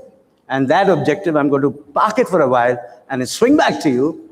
In about 20 years back, Marriott had just about 4 hotels. I know you guys move with tremendous speed. What has been the recipe of this incredible run? What is your appetite? All yours. I think it starts Closer with to your business. Thanks. I think it all starts with business. I mean, the whole purpose is that hotel needs to make return on investment. That's the key. At the same time, it needs to captivate the local audience. When a hotel in Bangalore, it needs to be kind of approved by the people who are staying in Bangalore. I think that's the key. It needs to fit to their appetite. That's right? what Vivek also. So each and every hotel that we opened, we ensured we spend enough energy to ensure that hotel is built to that brand expectation. And there is consistency throughout our brands, wherever we open it, whether it's a courtyard in Bilaspur or a courtyard in Raipur, a courtyard in Mumbai or elsewhere. I think that's the key. Second success is obviously Marriott's service, right? At the same time, efficiency. And it all starts with, I would say, a very good plan. So what we require is, creative architects who are able to understand the business sense of hospitality and able to churn out a plan which will translate into return on investment for those owners and those investment. I think that architecture is the key milestone because that property stays for about 50, 60 years. You can't change the bones of that property. So every efficiency or inefficiency will be with you for the length of that property. Either it's profitable or it's not so profitable. So I think that's what we focused on in each and every of our project. And that's the key to our success from the 4th hotel that we said to now our 28th hotel that we have opened. That's the pipeline? So the pipeline is pretty strong. So we got about 384 hotels at different stages. That's primarily for South Asia, but that's actually, India that we are looking at, where the real growth is.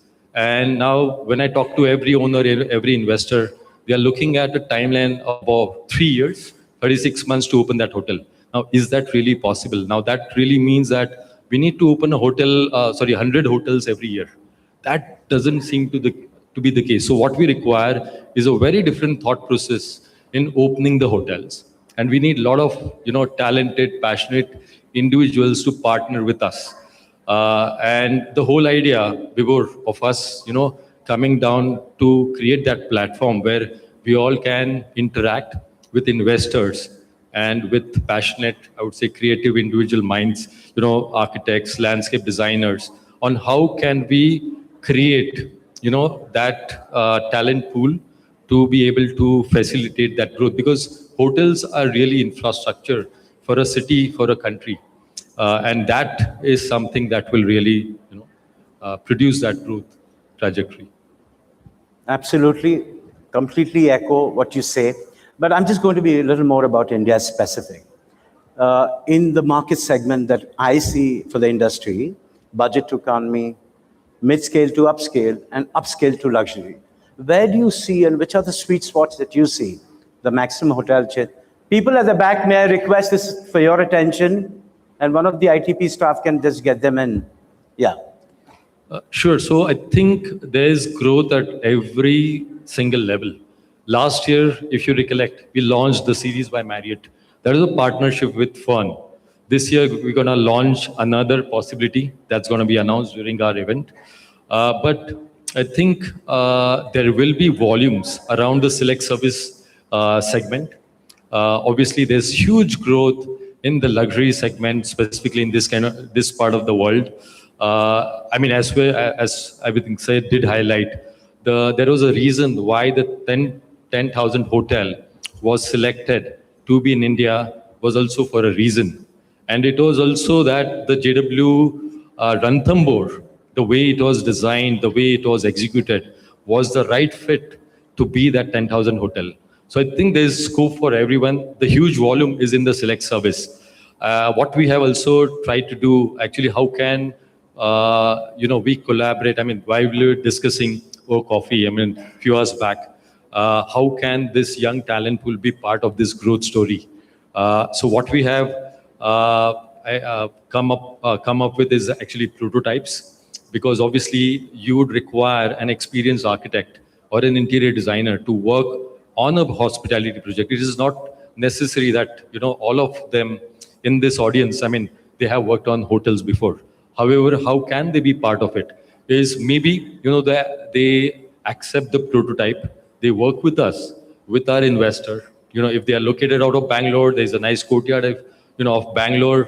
The owner doesn't necessarily need to hire a designer who's done a courtyard before, but partner with a local interior designer, use the prototype model which we have created, and execute that. What it really saves is a lot of time, rather than sitting down on the drawing board to and spend about a year to come down with a room design.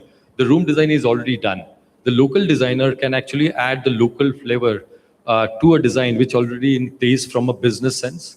Add about 25% of, I would say, the local flavor to it, and that's it. So if the prototype is right across the table, from tomorrow I can actually start working on the mock-up room and spend more time in value engineering that product. So I might actually end up saving a lot of my investment that way, and get down to that hotel, build much more faster, and it ends up giving me a much more larger ROI for my investment. No, I think that's a great message from here, and all the young ones especially. He's saying, see, sometimes it just so happens, Shripal, and you would have seen, Mandar, designers, no harm, they drift on their own side. And all of us are like human beings, right? Heather, you want to jump in and you want to bring in that part. So maybe a manager says, listen, this is the way courtyard has to be, this is the way Western.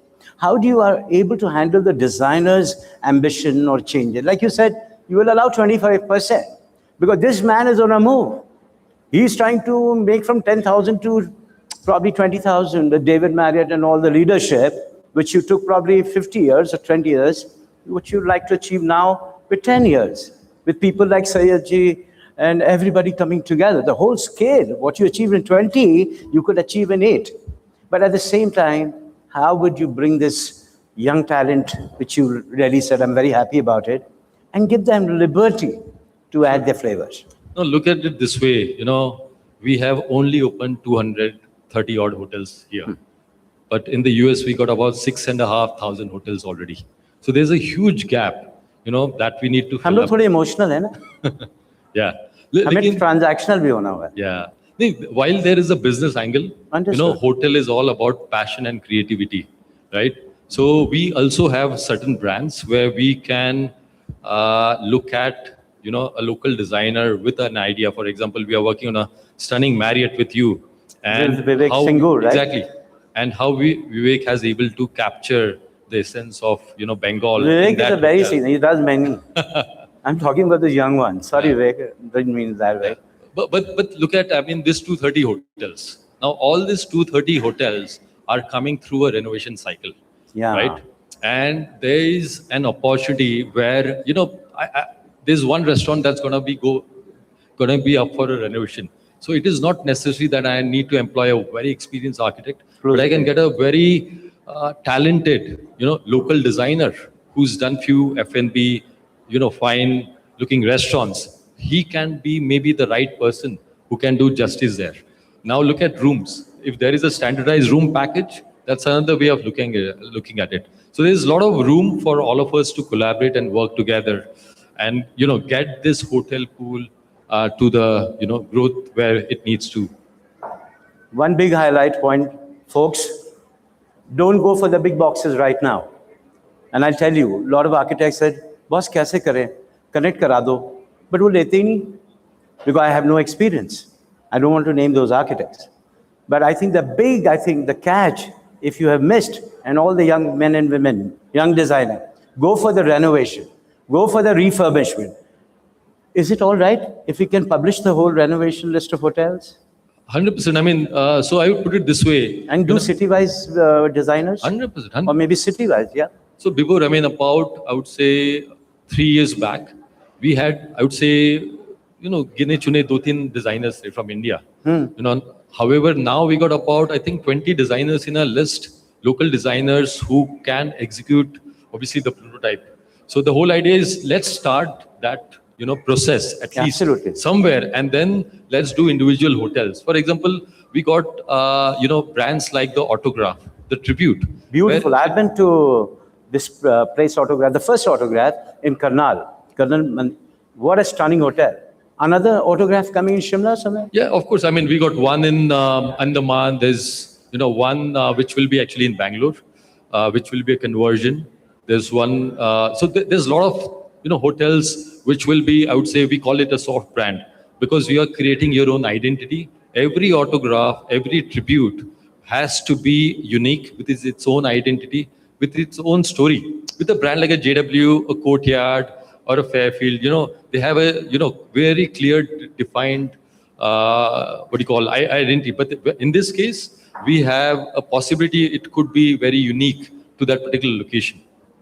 I wish we had the luxury of time, but since I said I adore, admire, I love my iGens, I can't see their tired faces. This is their moment of glory. And few of the folks have to fly out. I'm just going to ask one, and you'll have to pardon me for making a strong pitch for people who are watching us live.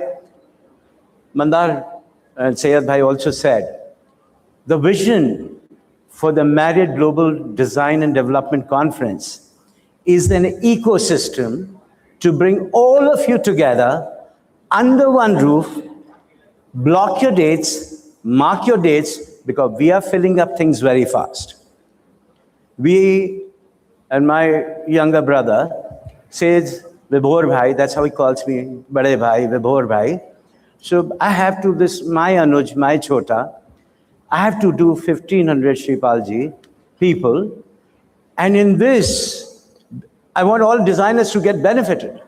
So we will cross, I have taken a milestone and a target for 1,500 to put in about 700 hotel owners, multi-property, new ones, etc., etc.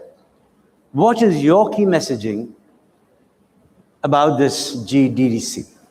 Sure. So I think it's all about collaboration. We are talking to all these new owners who are building hotels for the first time.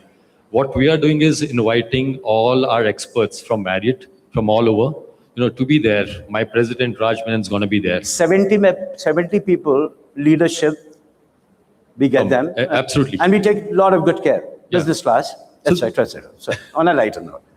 So the whole idea is, how can we get them, in one room together and talk to all of you, also along with, I would say, architects, interior designers, landscape designers, from other part of the world. We are calling them from New York, from all over, right? Yeah, so the whole idea is, where we can exchange ideas, learn from each other, and try to partner so we can achieve that growth, what we have in our mind. 400, reaching that milestone, that's a pipeline. It's not going to be an easy task. Of course. A hotel in India usually on an average takes 5 to 7 years. But that's not really the case if you really work smartly. As an example, in this whole, in this city, we opened the Mulberry Shades, which is a tribute hotel. So the story is, while we were developing the JW Nandi Hills, so we walked that site with the ownership. And we said, okay, that's a brand which can be better fitted. So right from concept to execution, it took about 1 year, right? 12 months. Execution? Yeah, absolutely. I think this deserves a huge one. I have never seen and heard of this kind of time frame where you see the ground up. Absolutely fabulous. So a hotel which might take 3 to 5 years, now imagine it starts making money right from the first year itself, right? So that's a huge advantage, and that's how we should look at this particular, I would say, conference. Absolutely. No, I think, ladies and gentlemen, thank you for your time. Thank you for your patience. And we both are very passionate, as you could have sensed it. We will drift and drift, but there is one thing, fundamental. It's a win-win for everybody. Ladies and gentlemen, the rest of the evening is looking nice. Mohitji is about to say something. Can one of you reach Mr. Hajela? And he's also a big partner there. Yeah. Mandar, while we're talking of scaling up the room inventory, what will be your true aesthetic differentiators? A great property, when it comes up, I think it is a confluence of different, multidiscipline, great master planning, great design, great landscaping, great structure. The end consumer engages with it, how the structure beckons. So I think it's just not about, how many cookie cutter, hotels come up. Will India also witness some structures which will be true differentiators? as you said that, okay, this is absolutely a marquee property of Marriott, and how and to what extent it will benchmark with some of the finest case studies, case examples that Marriott has globally. So if you talk of a Ritz-Carlton, I mean, what we were discussing over lunch, I mean, if you be it Al Bustan, I mean, if you look at Oman, it's your own property. So, I mean, what kind of aesthetic differentiators will you really bring? Because one is scaling up inventory, fine. Eventually, it will all start looking the same. So two things. One is actually obviously the business angle, right? So 70% of our hotel portfolio is and will be in the select service, because that's gonna be, you know, the larger chunk of the volume. I would say those are the hotels which we should be able to build super quickly. So rather than spending a lot of time in designing, I would say let's adapt the cookie cutter model, okay, to a bit of local flavor. So there are about 50 owners who have actually adapted the prototype. But if you really look at each and every design, they all look very different and unique. You know, honestly, in a 30 square meter room, you have a vestibule, you have a bathroom on one side, you have the wardrobe on one side, you have the bed. So the layout is pretty much frozen, right? So rather than, you know, trying to reinvent, let's accept it, okay? And then try to add a bit of local flavor. So that's one way of looking at it at the larger volume. But when it comes to, I would say, those iconic hotels for a city, right? Let's talk about the JW, which we are building in Bangalore. Now that certainly has to be a very unique, and it has to relate to Bangalore. It needs to have its own unique story. So that's where I think we need to spend that extra time, you know, and efforts to get it built to a very different level of experience. I'll just add my 2 cents, Mohanji. I think in terms of mid-scale, below the mid-scale, I think it's a cookie cutter. And at the end of the day, if you're an owner, you're making that hotel for profits, right? You're not going to heavily invest it. Why would you do that? A 15 lakhs to a series by Marriott is good enough per room. And you do a Ritz-Carlton, you do 2 crores, it's also less. So that's the spectrum. But listen, we'll go on. I just have to pardon me, but I'm really shopping for you with my friend. Before he leaves, he should better make all my 50 iGens. And that's the commitment we should give Mandar. Oh, we need, all this local talent to partner in the hospitality environment. Because hotels, I'm an architect. I used to work with Charles Gurria. We did a lot of interesting projects. But then in hospitality, it's a very different environment. You're creating a very, amazing social space, right? Oh, yes. Very, very interesting. Yeah. Listen, let's get up and say a big thank you to everybody in this hall. And I think my friend will echo the sentiments that make sure there is enough pool for refurbishment. Step in there, then scale up. Scan it here, be a part. What we're going to give you is something remarkably that world will see. Thank you very much. That was absolutely incredible. Let's have a big hand to both of these gentlemen. Thank you. Thank you so much. Okay, so as we are nearing to the most special segment of the evening, which is going to be the iGen felicitation and recognition, we're going to be having another last special presentation by our title sponsor, Jaguar India, okay? So please help me in welcoming Ranjit Neelakantan, the shower enclosure head from Jaguar India. And after that, we'll quickly do the recognition and then end the evening with some networking cocktails and dinner, which is awaiting for all of us.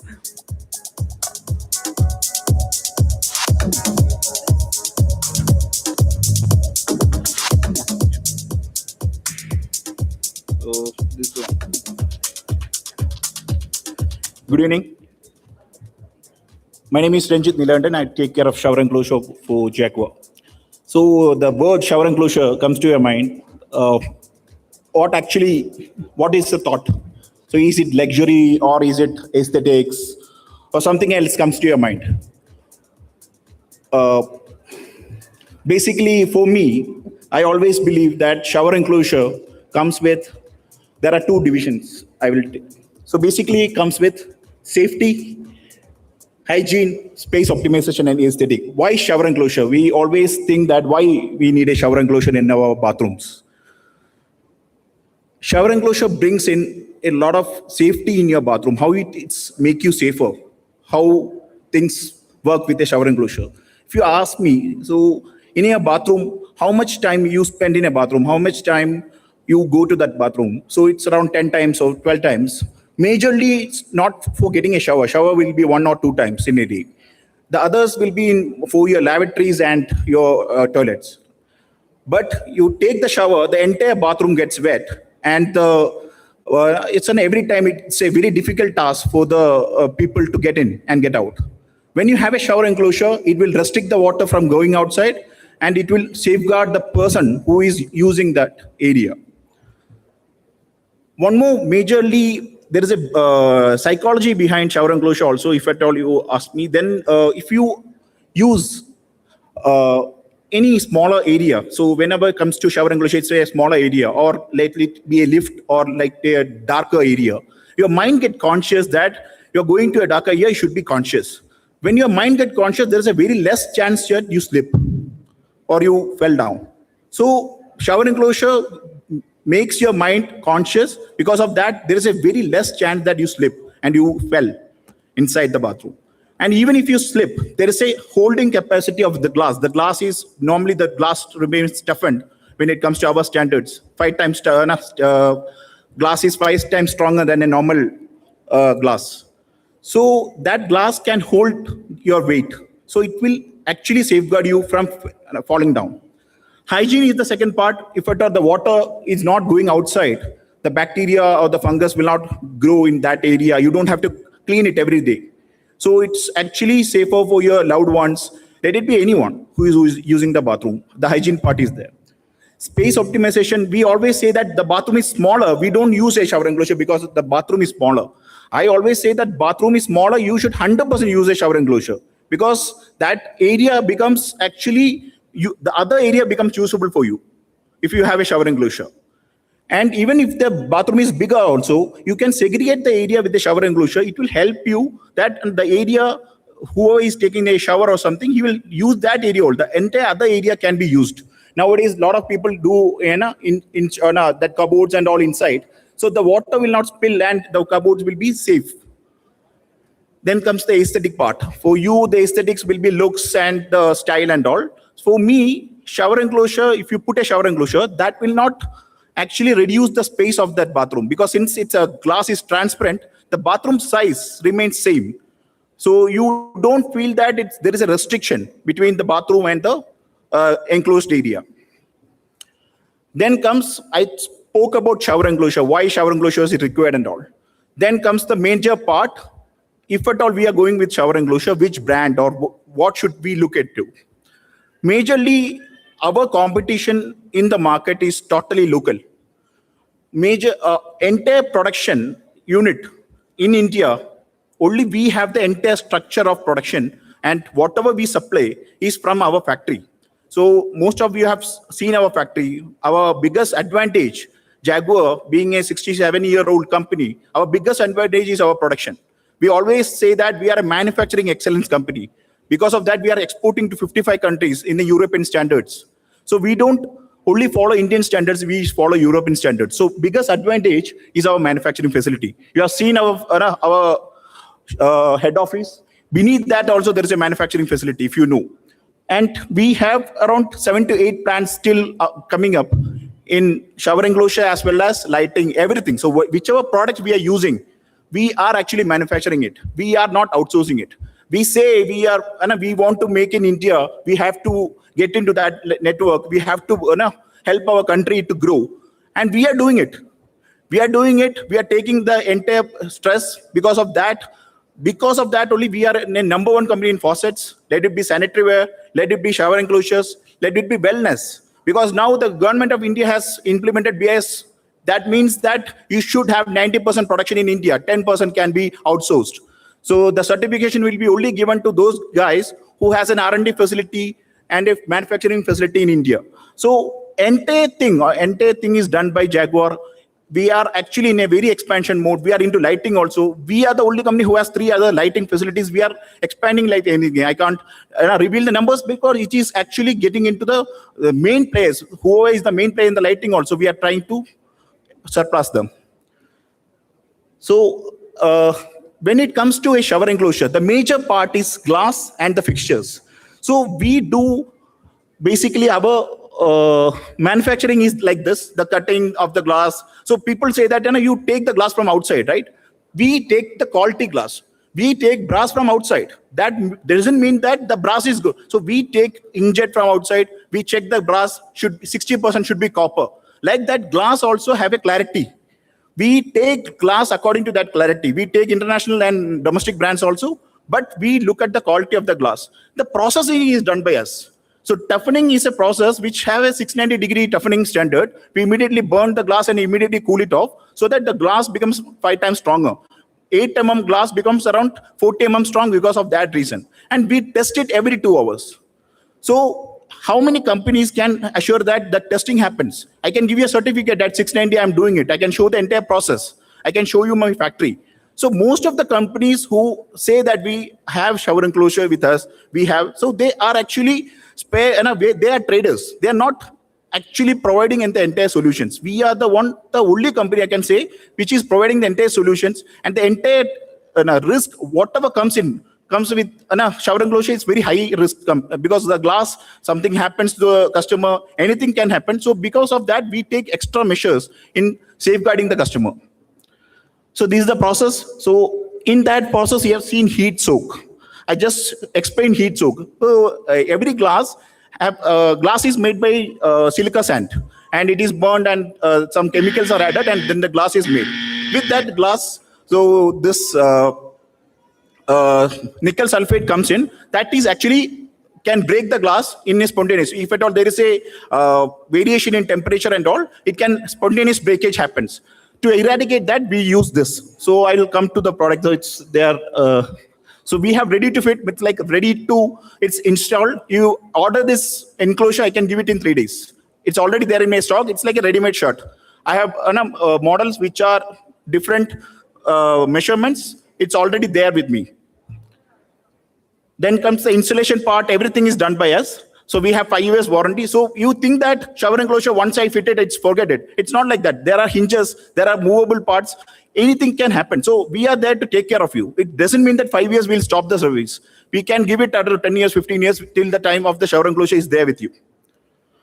I'm getting into the new product so that now the shower enclosure market has evolved. They don't want only plain glasses. They want evolution in the glasses. People started spending too much for enclosures or the bathrooms. Post-COVID, everybody wants a mandate bathroom in their house, because since we have spent too much of time in bathrooms in COVID times, I'm saying. So because of that, people wanted too much of varieties. So we had started bent glass, fluted glass, which is toughened, digital printing. If you give me a design, I can print it in the glass and give it to you.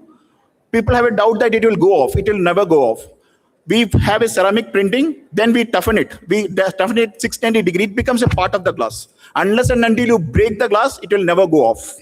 Then comes laminated. So laminated is a EVA laminate glass, which has EVA in between. So it is actually much better than a toughened glass. Why? Because it will not break and fall down. So toughened glass, if it will break, it can fall down, but the EVA will not fall down. So this is the EVA laminate glass.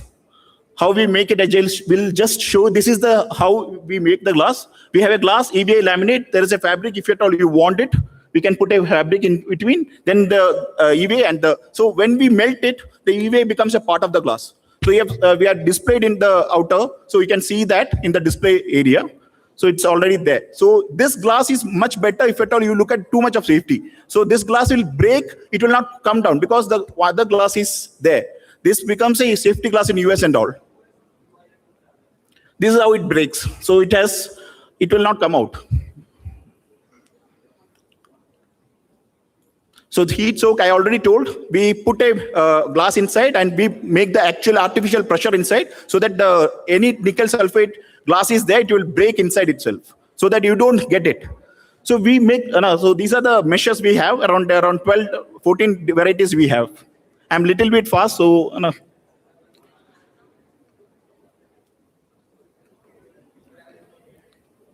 Digital printing, I already told you. This is a ceramic print, which we make in the glass, which is a dry ceramic, then we toughen it. So it becomes a part. So whatever design you want to give also, I can put it. This is the beta series. Now the profile enclosures have get into picture. So people wanted profile enclosures. Profile, if you ask me, this is much safer than a normal glass. Why? Because if at all glass, toughened glass only breaks if the edges are being hit. It's like an egg. So if you don't hit the edges, it will never break. So profile glass is always better if at all, even if you hit, it will not break because the sides are always safe. So the middle portion is already very toughened, so it will never break. So we do aluminum, we do anodizing so that it will last longer. We don't do powder coating, we do anodizing, that's a chemical dipping, so that the longevity will be much better, and the finishes you look at is a natural finish. These are the models. Any glass, you can choose any shower enclosure and put any glass, fluted, laminate, digital, it's your choice. These are the profiles. We have coming up with slimmer profiles, though the market is asking for slimmer profiles. We are coming up with slimmer also. These are models. So one side opening. We have urinal partitions, if you don't know, just we have ledge walls. If at all we are, I only recommend and I only request the architects that if at all even the customer is not ready to take a shower enclosure, at least put a tile drop and a drain system so that eventually if at all he wants to take the shower enclosure, he can have it. Because shower enclosure is a product which we can install anytime. We have shower trays also. If at all leakage, there any issue is there. These are the hinges. Matlab, we can match the color of the faucet. So whichever faucet you are taking, I can match the color. This is the manufacturing facility. I just wanted to show that this is the manufacturing facility we have. The bent glass one you have seen there, right side. Thank you. Thank you. Yeah. Thank you. Thank you so much for that insightful presentation, sir. Thank you.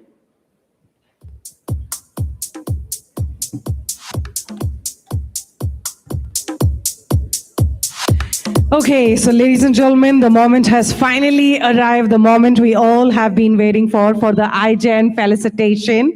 So yes, the moment we all have been waiting, it is now time to honor all the trailblazers, the visionaries, and the disruptors who've been officially reshaping India's skyline. To take us through the stringent selection criteria and the core philosophy behind choosing our iGen Top 50 class of 2026, let's welcome back on stage the editor of Architect and Interiors India magazine, Gilhotra, to kindly walk up on stage to give us a quick brief to how the selection has actually happened, and then we'll quickly get started with the felicitation and recognition.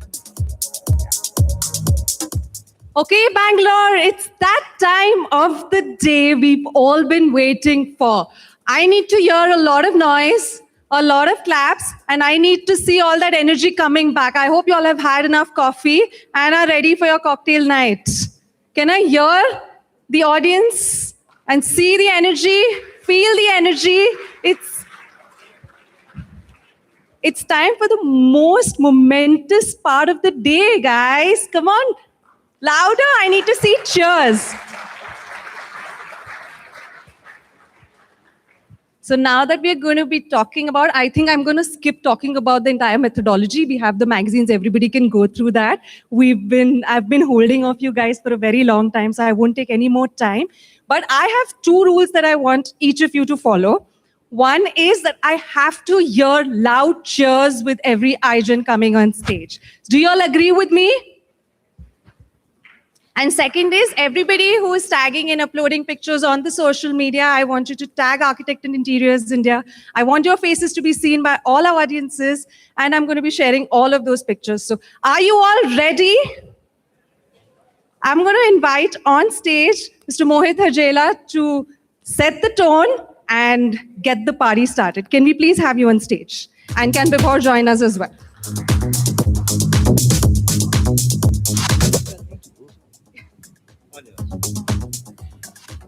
Thank you so much. I think it's been a phenomenal day with a great level of knowledge sharing.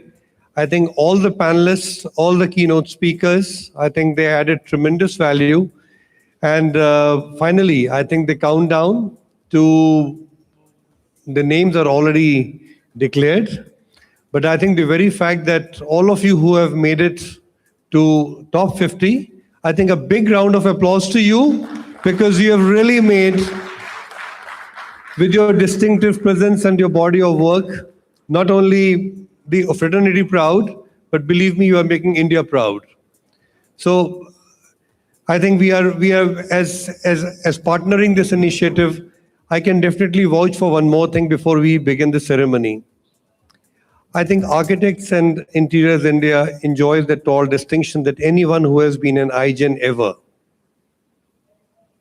has all soared heights. So I think the very fact that you are an iGen winner, I have met so many, and in my closing to 10 years of association with this, I think it has been a phenomenal journey right from Bijoy Ramachandran. I'm in the city, and so many, including so many of them sitting here. I think their practice has gone to all heights. So I think every accomplishment, I think this is a milestone, which I think should not lead to complacency. India needs you much more with your contribution to this industry. So I think somewhere down the line, please see to it that you end up contributing in a very, very continual manner. Most of the people who have, I think there have been Shripal, Mr. Anupam Mittal, Monica, I mean, all the senior people, I mean, such a wonderful presentation from Vivek Rathore. I think as industry seniors, they have had a journey which is, I think, fraught with so much of challenges. So wherever they are, everybody in the industry looks up to their seniors. So I think let's emulate some of the best case studies, some of the best people who are design luminaries in the country, because not by the number of buildings that they have designed, but by the impact that they leave behind. And in one of the forums, in dialogues, I did share the same thing, that we enjoy a legacy of designers from India who are really making the nation proud. It's equally important, we also, as homegrown Indian multinational, we take a lot of pride in promoting Indian designers. Because at the end of the day, we have to believe in our own people. We have to believe in our own manufacturing. I was listening very earnestly to what Mandar was saying. Finally, it's all about some great partnerships. And I'm sure Sayyadji, you will also agree that it's finally time for immense collaboration and partnership. And how we are able to partner with a lot of humility. I think that's also very important. Having our ears to the ground and learning with humility. I think that has been the cornerstone for us in almost more than 65 years of our existence in this country, both organizing and formalizing the bathroom and now the lighting industry as well. Vibhor. Much is said, and now it's time for them, Mohitji. But I think in fundamentally one thing, collaboration, partnership are the cornerstone, and we truly remain invested. I just want to not make it official, but I think Sumisha, Indrajit, we must make this event 2 nights, 3 days. That's the first thing. And the message to all the brands, the multiplier effect also applies to you. So be generous and open your heart and give the money to us, okay? Let's start rolling.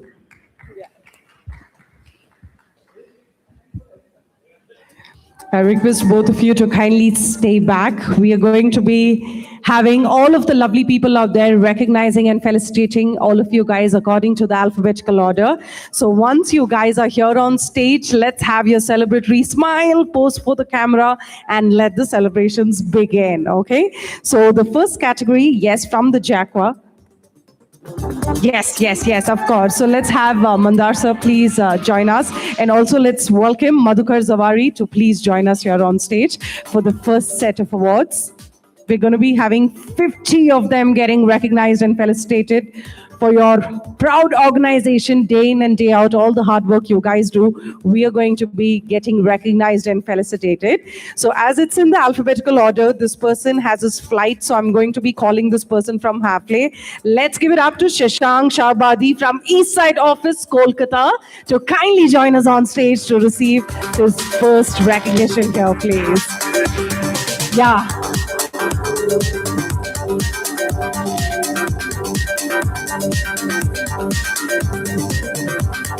Perfect. Let's also have Vivek Singh Rathod, sir, to please join us in the celebrations, please. Yes.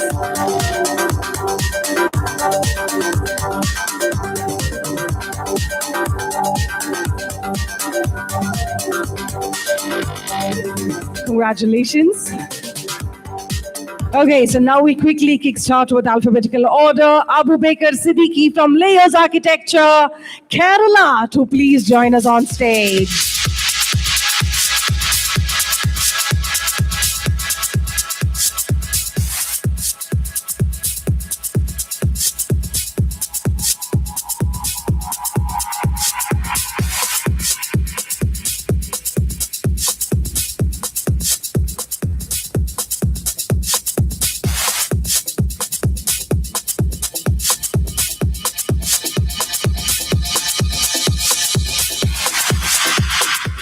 We'll have a group picture, so I request all of you guys to kindly stay back. Please do not leave.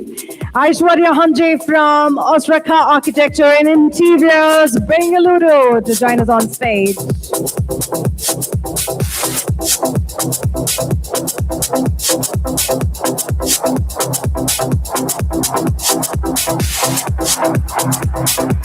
Is she here around? I guess she must be outside. She's outside? She's coming? Okay, I'll quickly move on to the next one. Let's welcome Alok Kothari from Alok Kothari Architects, Pune, to join us on stage.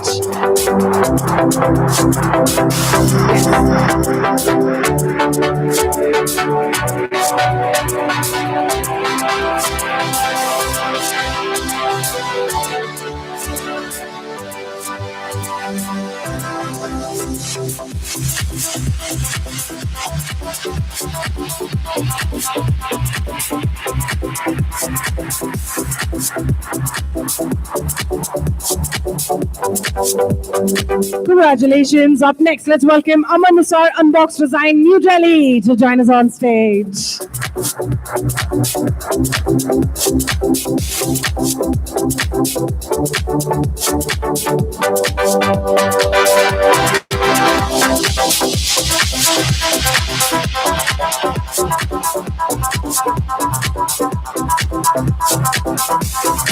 Perfect. All of you guys can keep it at your office space or your favorite part at your home as a souvenir, as a token of appreciation. A very hearty congratulations. Let's welcome Amber Sharma from TAG, the Atelier of Design from Gurgaon, to join us on stage.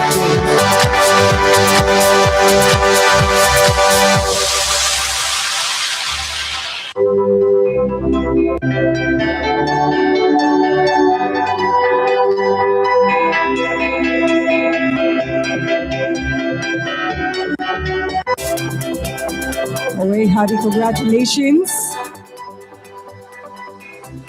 Up next, let's welcome Andre Akasio Kamra from Studio Camerata, Bengaluru, to join our stage.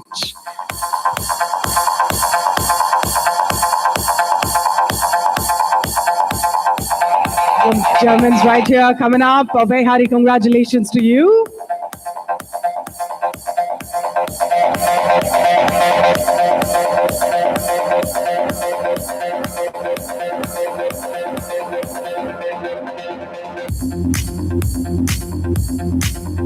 Congratulations. Up next, Anjali Agarwal from Karigar Design Studio, Gurgaon, to join us on stage, please.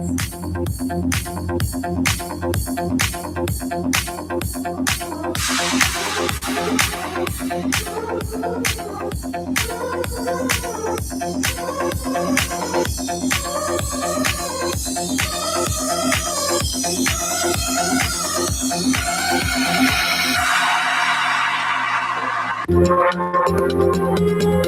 think she's been under the weather. Are you feeling better? She's been having fever. Yeah, but I'm feeling better now. Bringing it this way. No worries, no worries. Can we have Shripal Munshi and Anupam Mittal to come on the stage? Let's have both the gentlemen join us in the celebration as well. Talia ho jaye. Congratulations. Okay, quickly moving on to the next proud achiever, Apurva Lekha from AD Studio 9, Bengaluru, to join us on stage, please.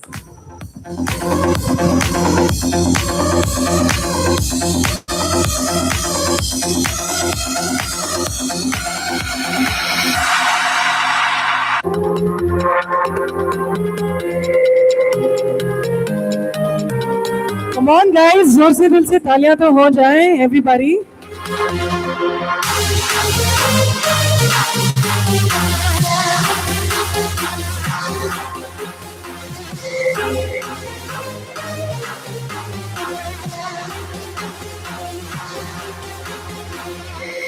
Up next, let's welcome Arjun Kainter from Parve Collaborative Surat to join us on stage, please. We've got the whole country representing here, guys. Definitely. Let's have all of these lovely people out there getting recognized and felicitated. All of the iGen superstars out here.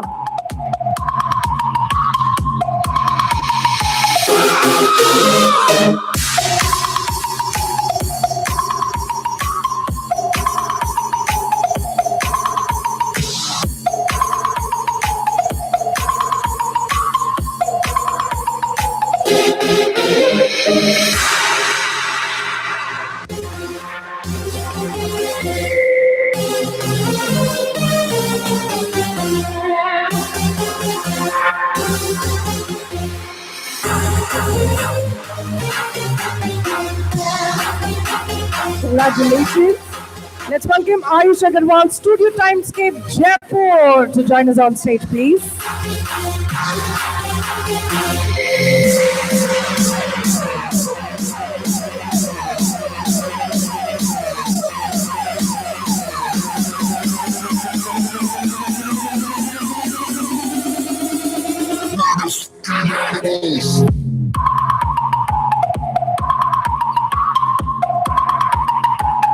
Congratulations. Let's have Aishwarya Hanje, Austrak Architecture and Interiors, Bengaluru, to join us on stage.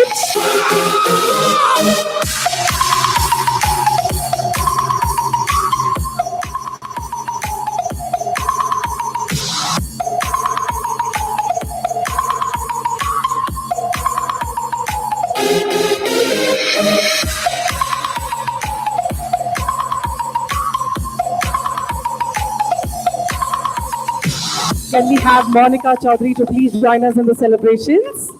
I request you to kindly join us on stage, please. Thank you. Let's welcome Darshani Golani from Eka Collective, Vadodara, to join us on stage.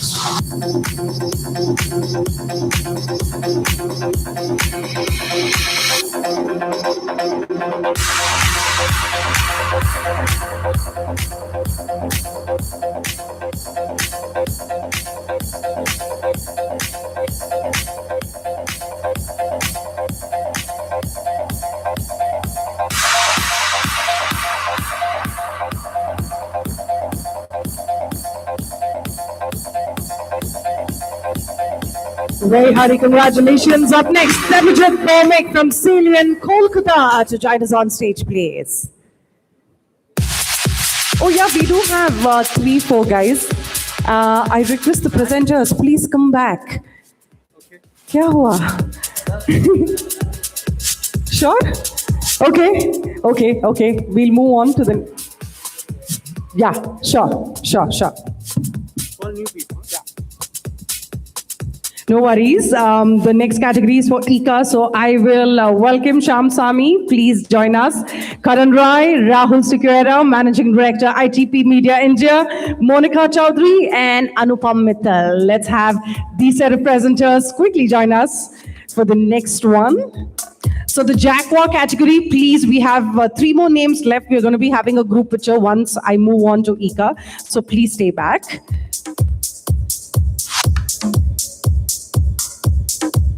Debajit Bhowmik from Salient, Kolkata is done. Deepashri Anand Thomas, Parambil Architects, Bengaluru, to join us on stage, please.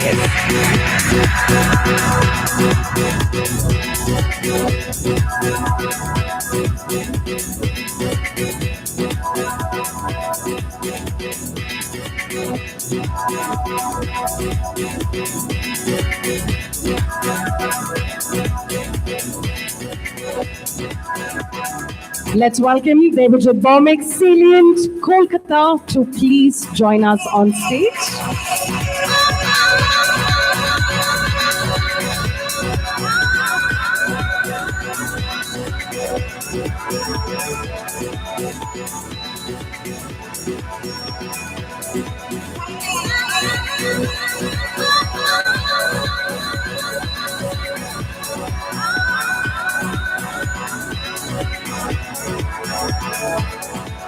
And the last one, Gopi Elangaran, Picture Architects from Thanjavur, Tamil Nadu, to please join us on stage. I request all of the champions to please walk up for a group picture after this one before we move on to ICA.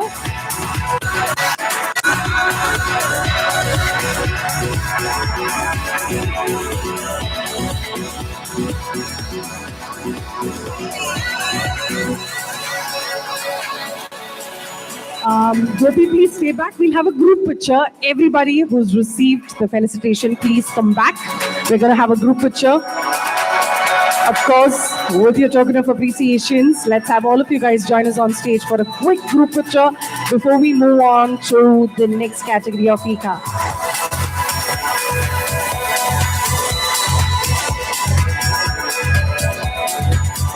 Mohit, let's have you on stage, please.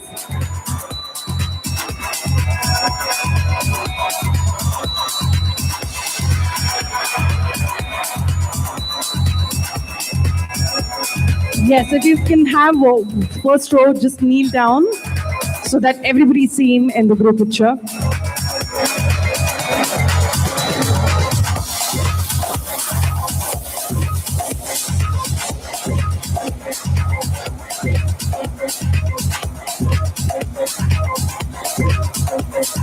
We have a lot of awards pending after this, and we're going to have one large group picture at the end of the evening. So please hold your seats, nobody leave the hall, and we're going to have a great group picture once again at the end of the event.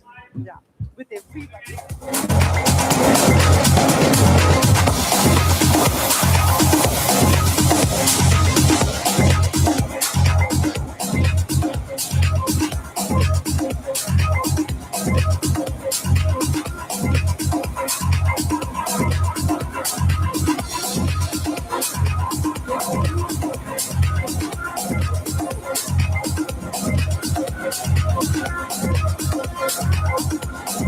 Done. Thank you. Thank you so much, everybody.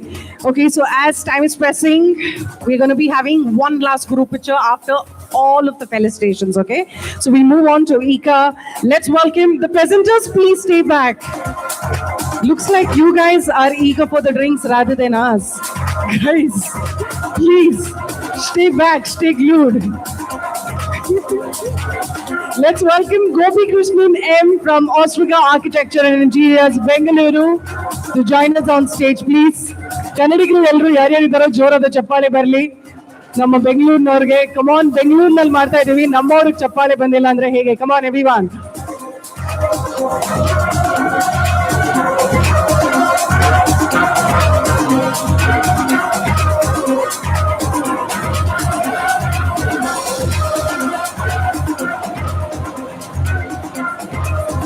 The same Jariwala Designers Group, Amchi Mumbai, to join us on stage.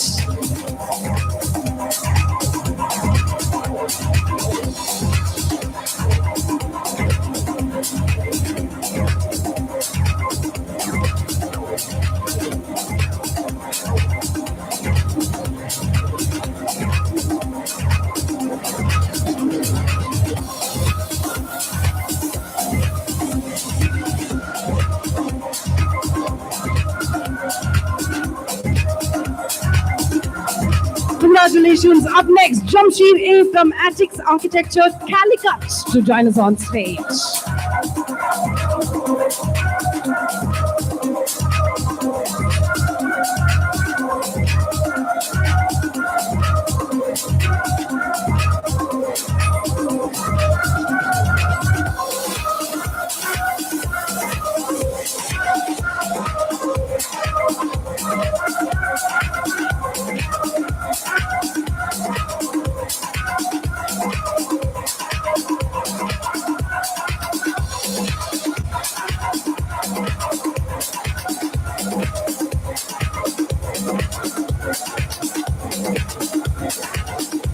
Moving on to the next one.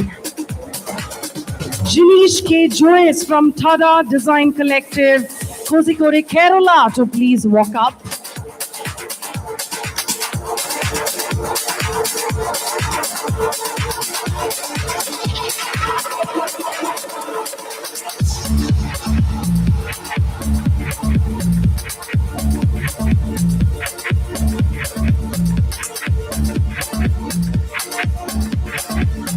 New Delhi से स्वागत करते हैं Khushboo Bansal from Sthapati to join us on stage. Delhi वाले जोर से दिल से तालियां तो हो जाएं भाई। Just last few awards before we end this amazing day.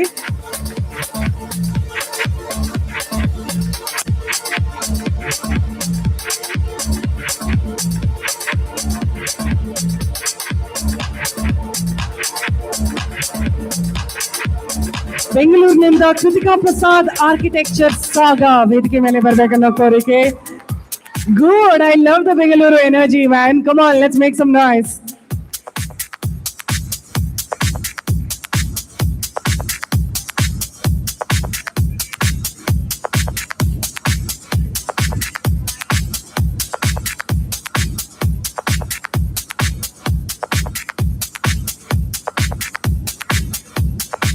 Up next, Delhi se Manav Dhang from Studio Dhang to join us on stage.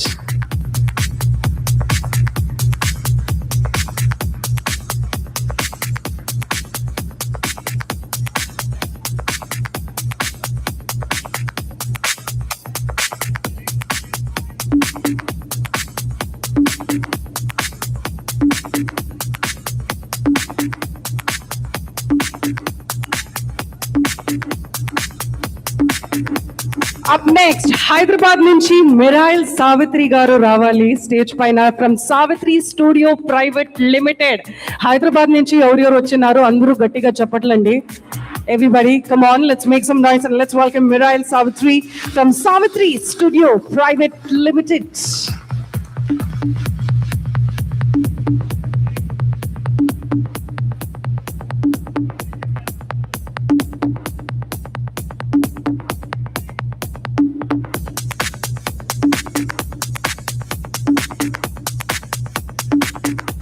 Thank you so much to the presenters. Thank you so much. Okay, so we move on to our next partner from Raftar. I request Mr. Syed Ishtiaq Ali Haider Shripal Munshi to please join us on stage.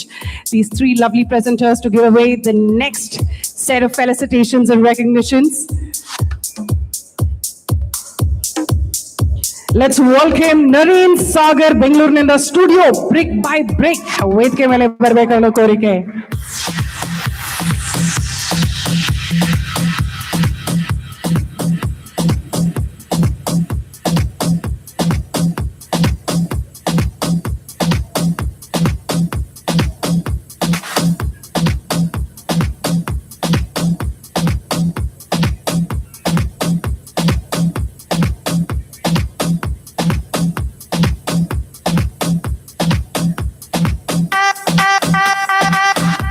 Up next, Prathamesh P from Zero Space Architects Bengaluru to join us on stage, please.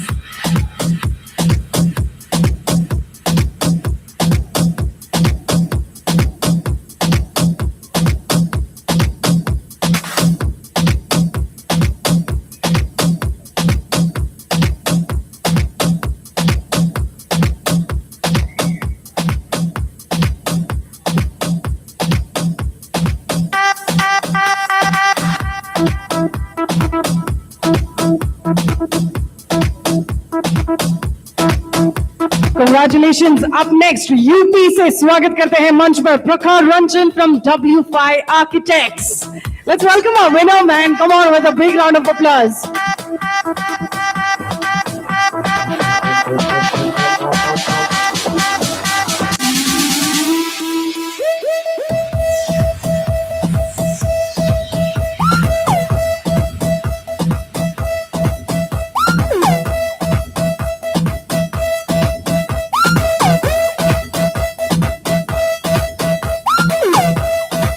Praveen KP from Thought EM Design Studio, Calicut, Kerala, to join us on stage, please.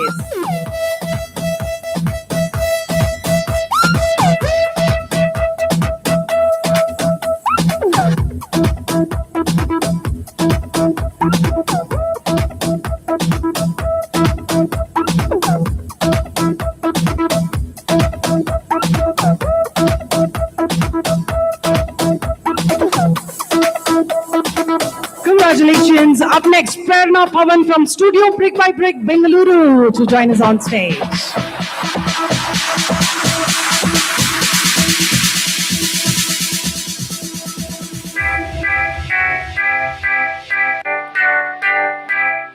You will see.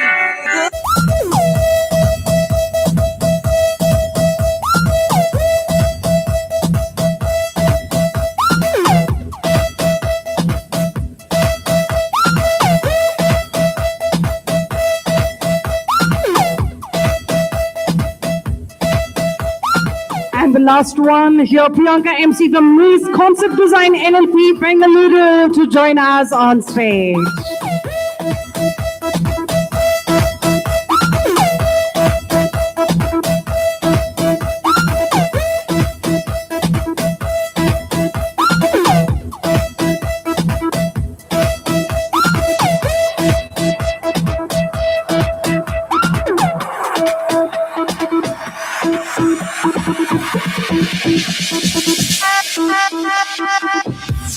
Congratulations. Thank you so much, presenters.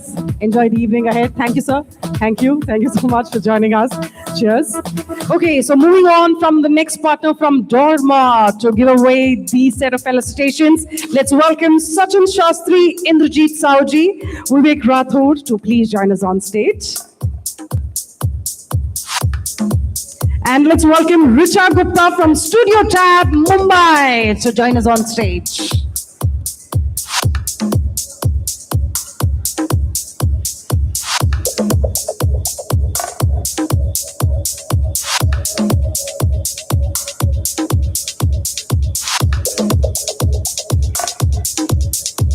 Let's have a big round of applause, guys. Everybody, come on. Just last few felicitations for the evening to end. Rishita Ji from Ostraka, Bengaluru, to join us on stage.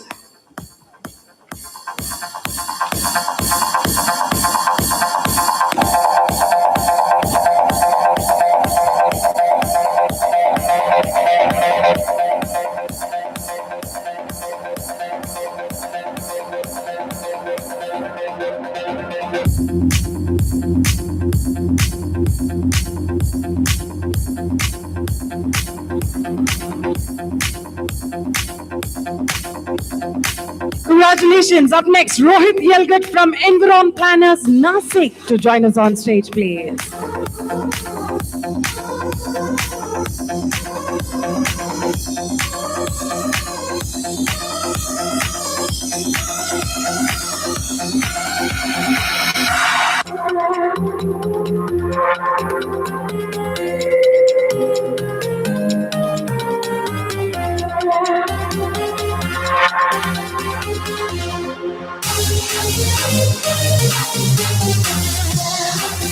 And the last one, Ruchika Chabria, Studio RCI, Mumbai, to join us on stage, please.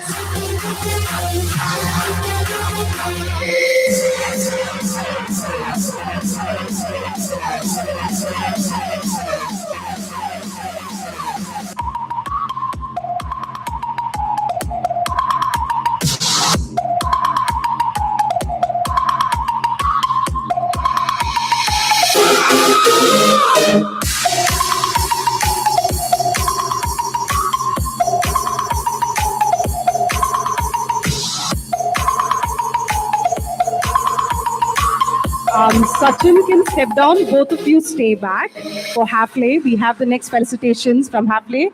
To join both of you, let's welcome Mr. Venkatraman to please join us on stage. And the first proud champion in this one, we have Sakshi Arora Poddar, Tatvam Concepts, Kolkata, to join us on stage.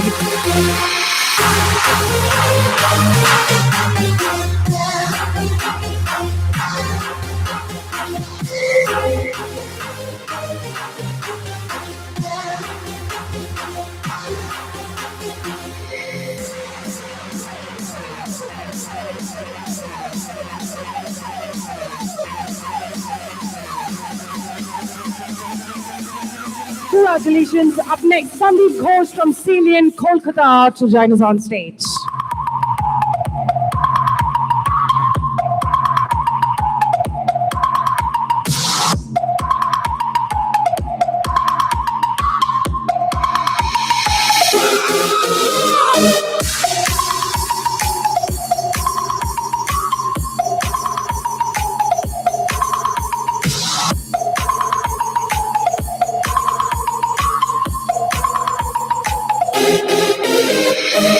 Let's welcome Soumya Khanna from Sudhir Soumya Design Associates, New Delhi, to join us on stage.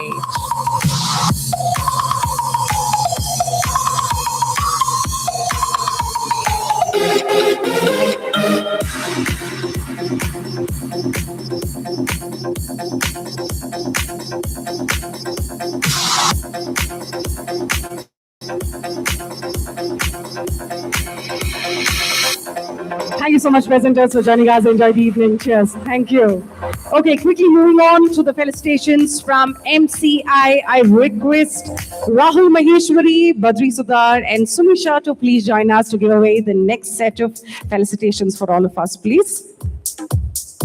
Let's also have Gaurav Sangvi and Milana, yes, to join us on stage.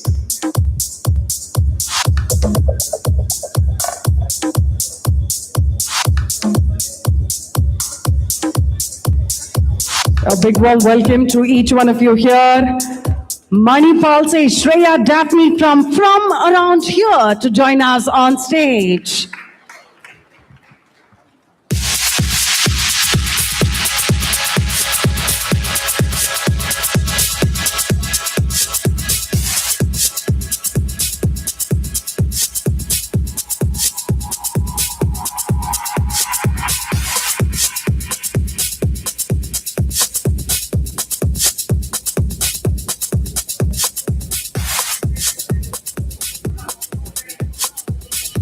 Please look at the camera, smile.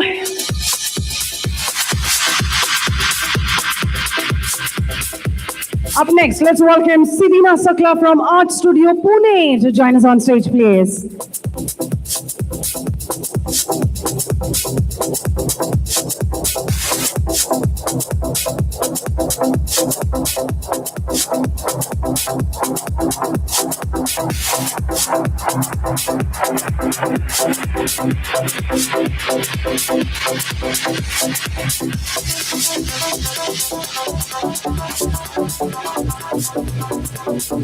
A very hearty congratulations. Well, love your outfit though. Thank you. Up next, Sohamdeep Sinha Roy from Atelier Archipelago from Kolkata to join us on stage, please.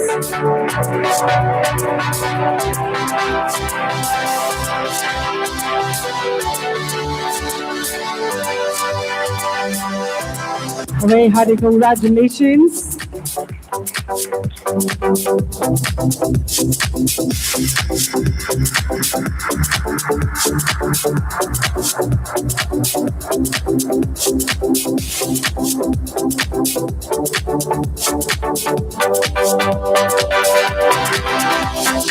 Sonal Mutta from Studio Ipsa, Bengaluru to join us on stage, please.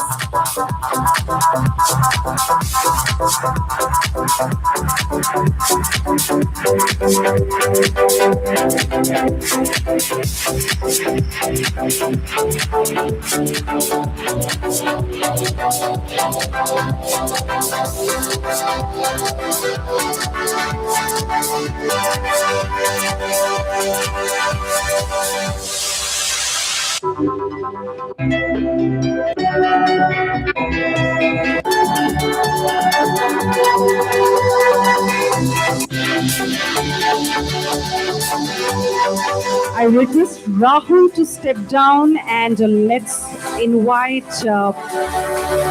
Vikas Zadu to please join us. Our next felicitations from our next partner we're going to be having by Sky Decor.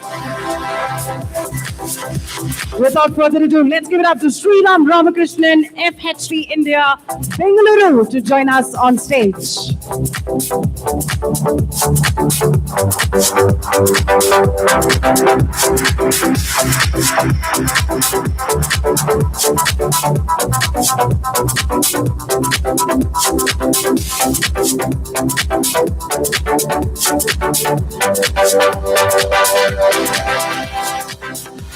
Congratulations. Up next, let's welcome Sudhir Jungle from Architect Hafiz Contractor, Mumbai to join us on stage. Just last 4-5 awards and we are done for the evening, guys. तालियों की कमी तो नहीं हो सकती है आज रात. Come on, everyone.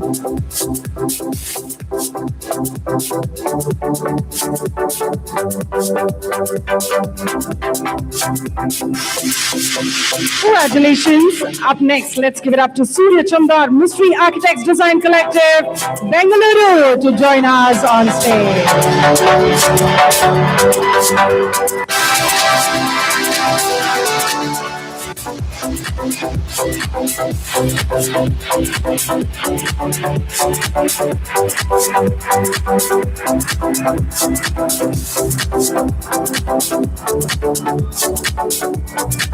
A very hearty congratulations. And the last one, Tejas Naidu, Studiotron, Bengaluru. Let's have you on stage, please.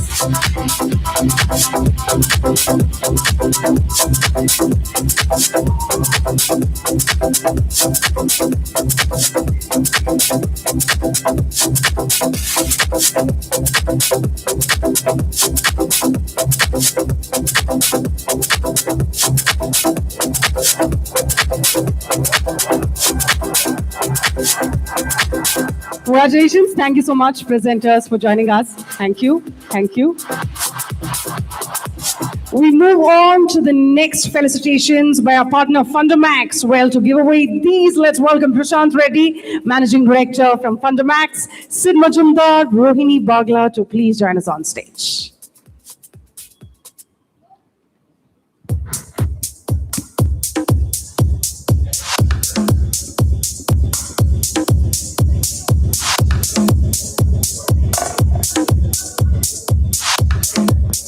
Yes, the lady is not there, but we can have you instead. Please join us.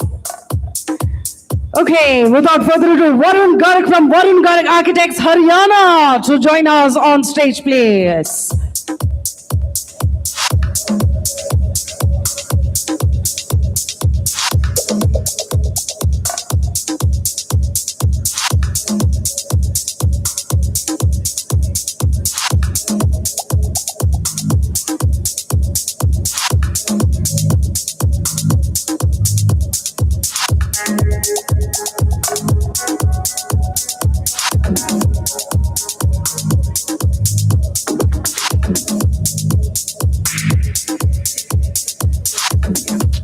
Let's also have Pragya to join us on stage for the celebrations, please.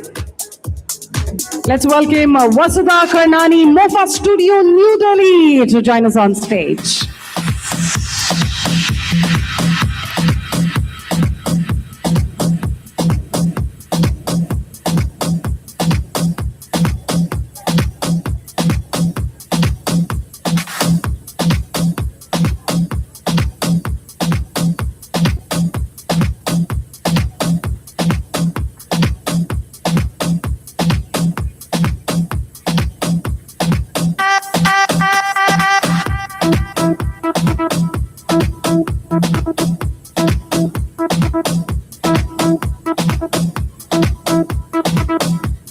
Congratulations. Up next, Vinay Sekar from Ale Architects, Bengaluru, to join us on stage.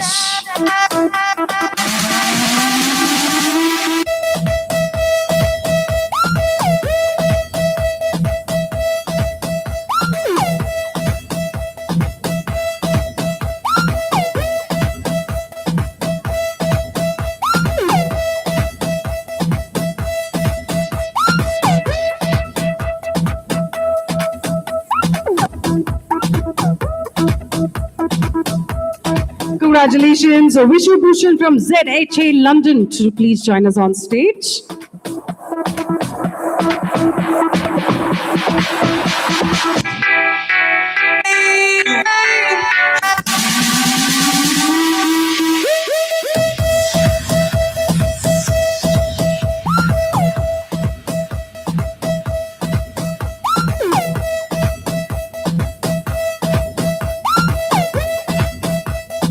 Congratulations. I request Prashant to step down. All the others, please stay back. And I request Ritika Wadhwa from Jaipur Rux to please join us on stage for the last felicitation of the evening. Is Ritika here? Oh, yes. Please join us. And the last one for today, let's give it up to Vishnu Mohan, Architecture Dialogue, Bengaluru, to join us on stage, please.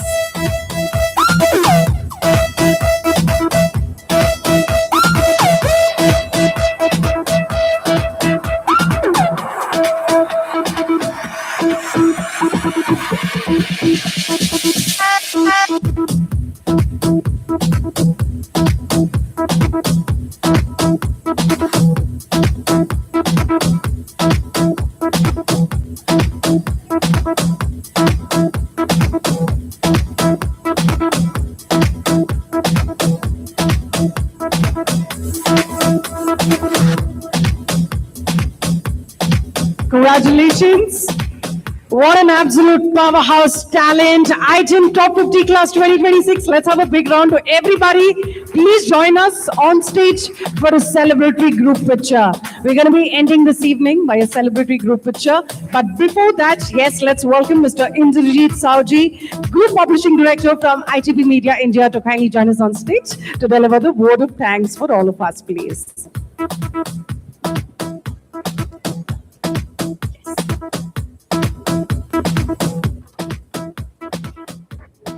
Good evening, ladies and gentlemen.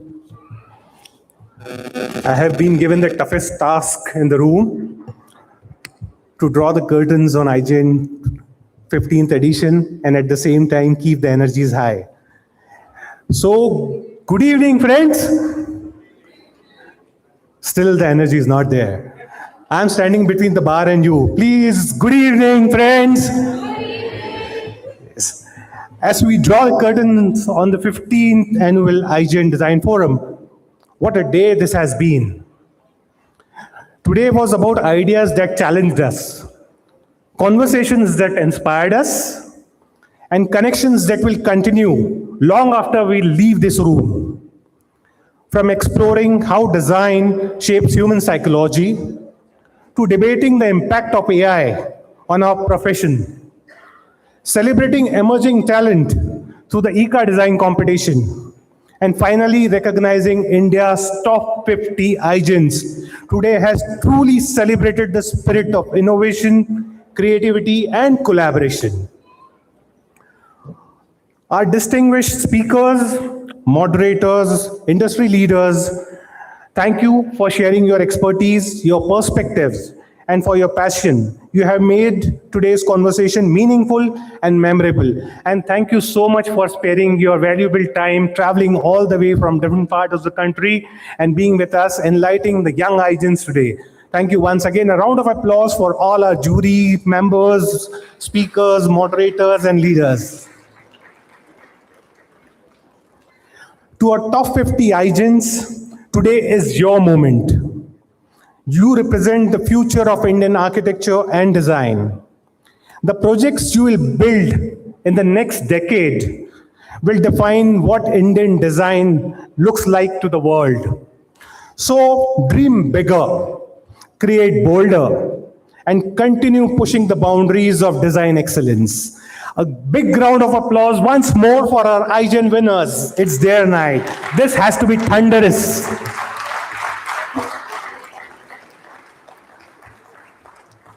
A heartfelt thank you to all our partners for believing in this iGen vision and making the landmark 15th edition of iGen a huge success. Our presenting partner, Jaguar, Mohitji, led by Mr. Mohit Hajela and the entire Jaguar team, thank you for standing as a pillar behind us and making this iGen really legendary, as you've mentioned in the morning.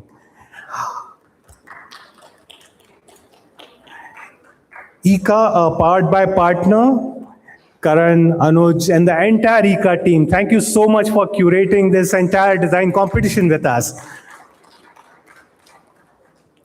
Raftar.ai, thank you so much, Sayedji, for partnering.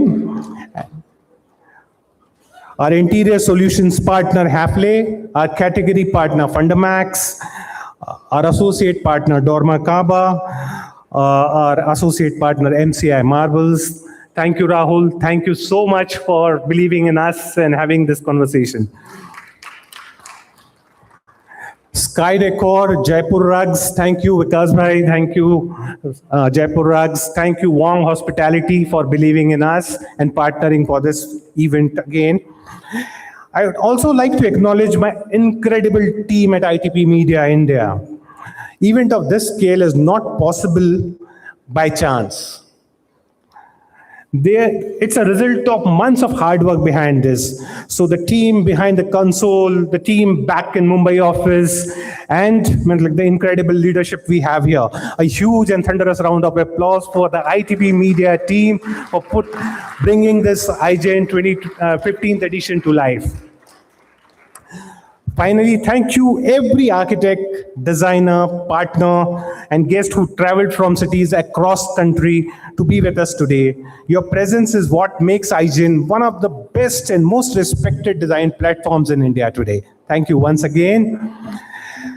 Before I conclude, I would like to invite all top 50 iGens on stage for a group photo. Let's make this moment memorable. I'd invite all the iGens to join me on stage for a group photo.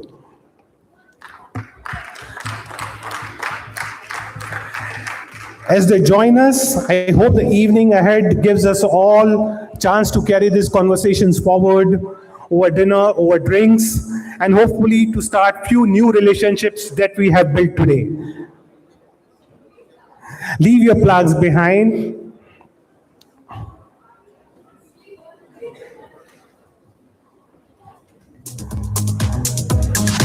And a big thank you to our wonderful host. She has been an incredible support tonight. Thank you, sir.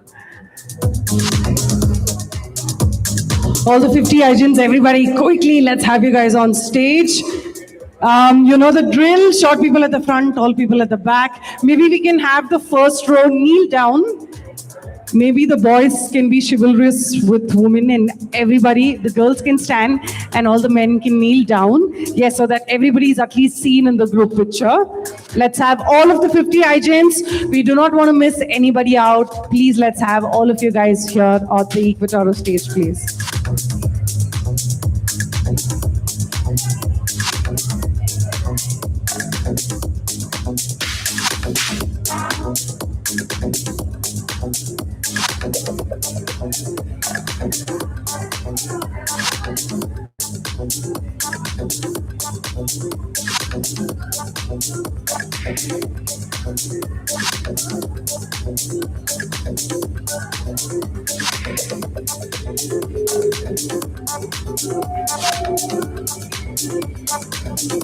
Yes, please feel free to sit so that you guys will be seen in the frame.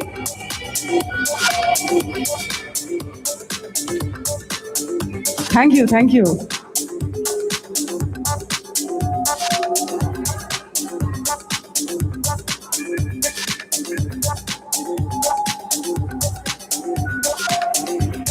Okay, a lot of cameras, so I don't know which camera for you guys to see. Okay. Where's our official photographer, please?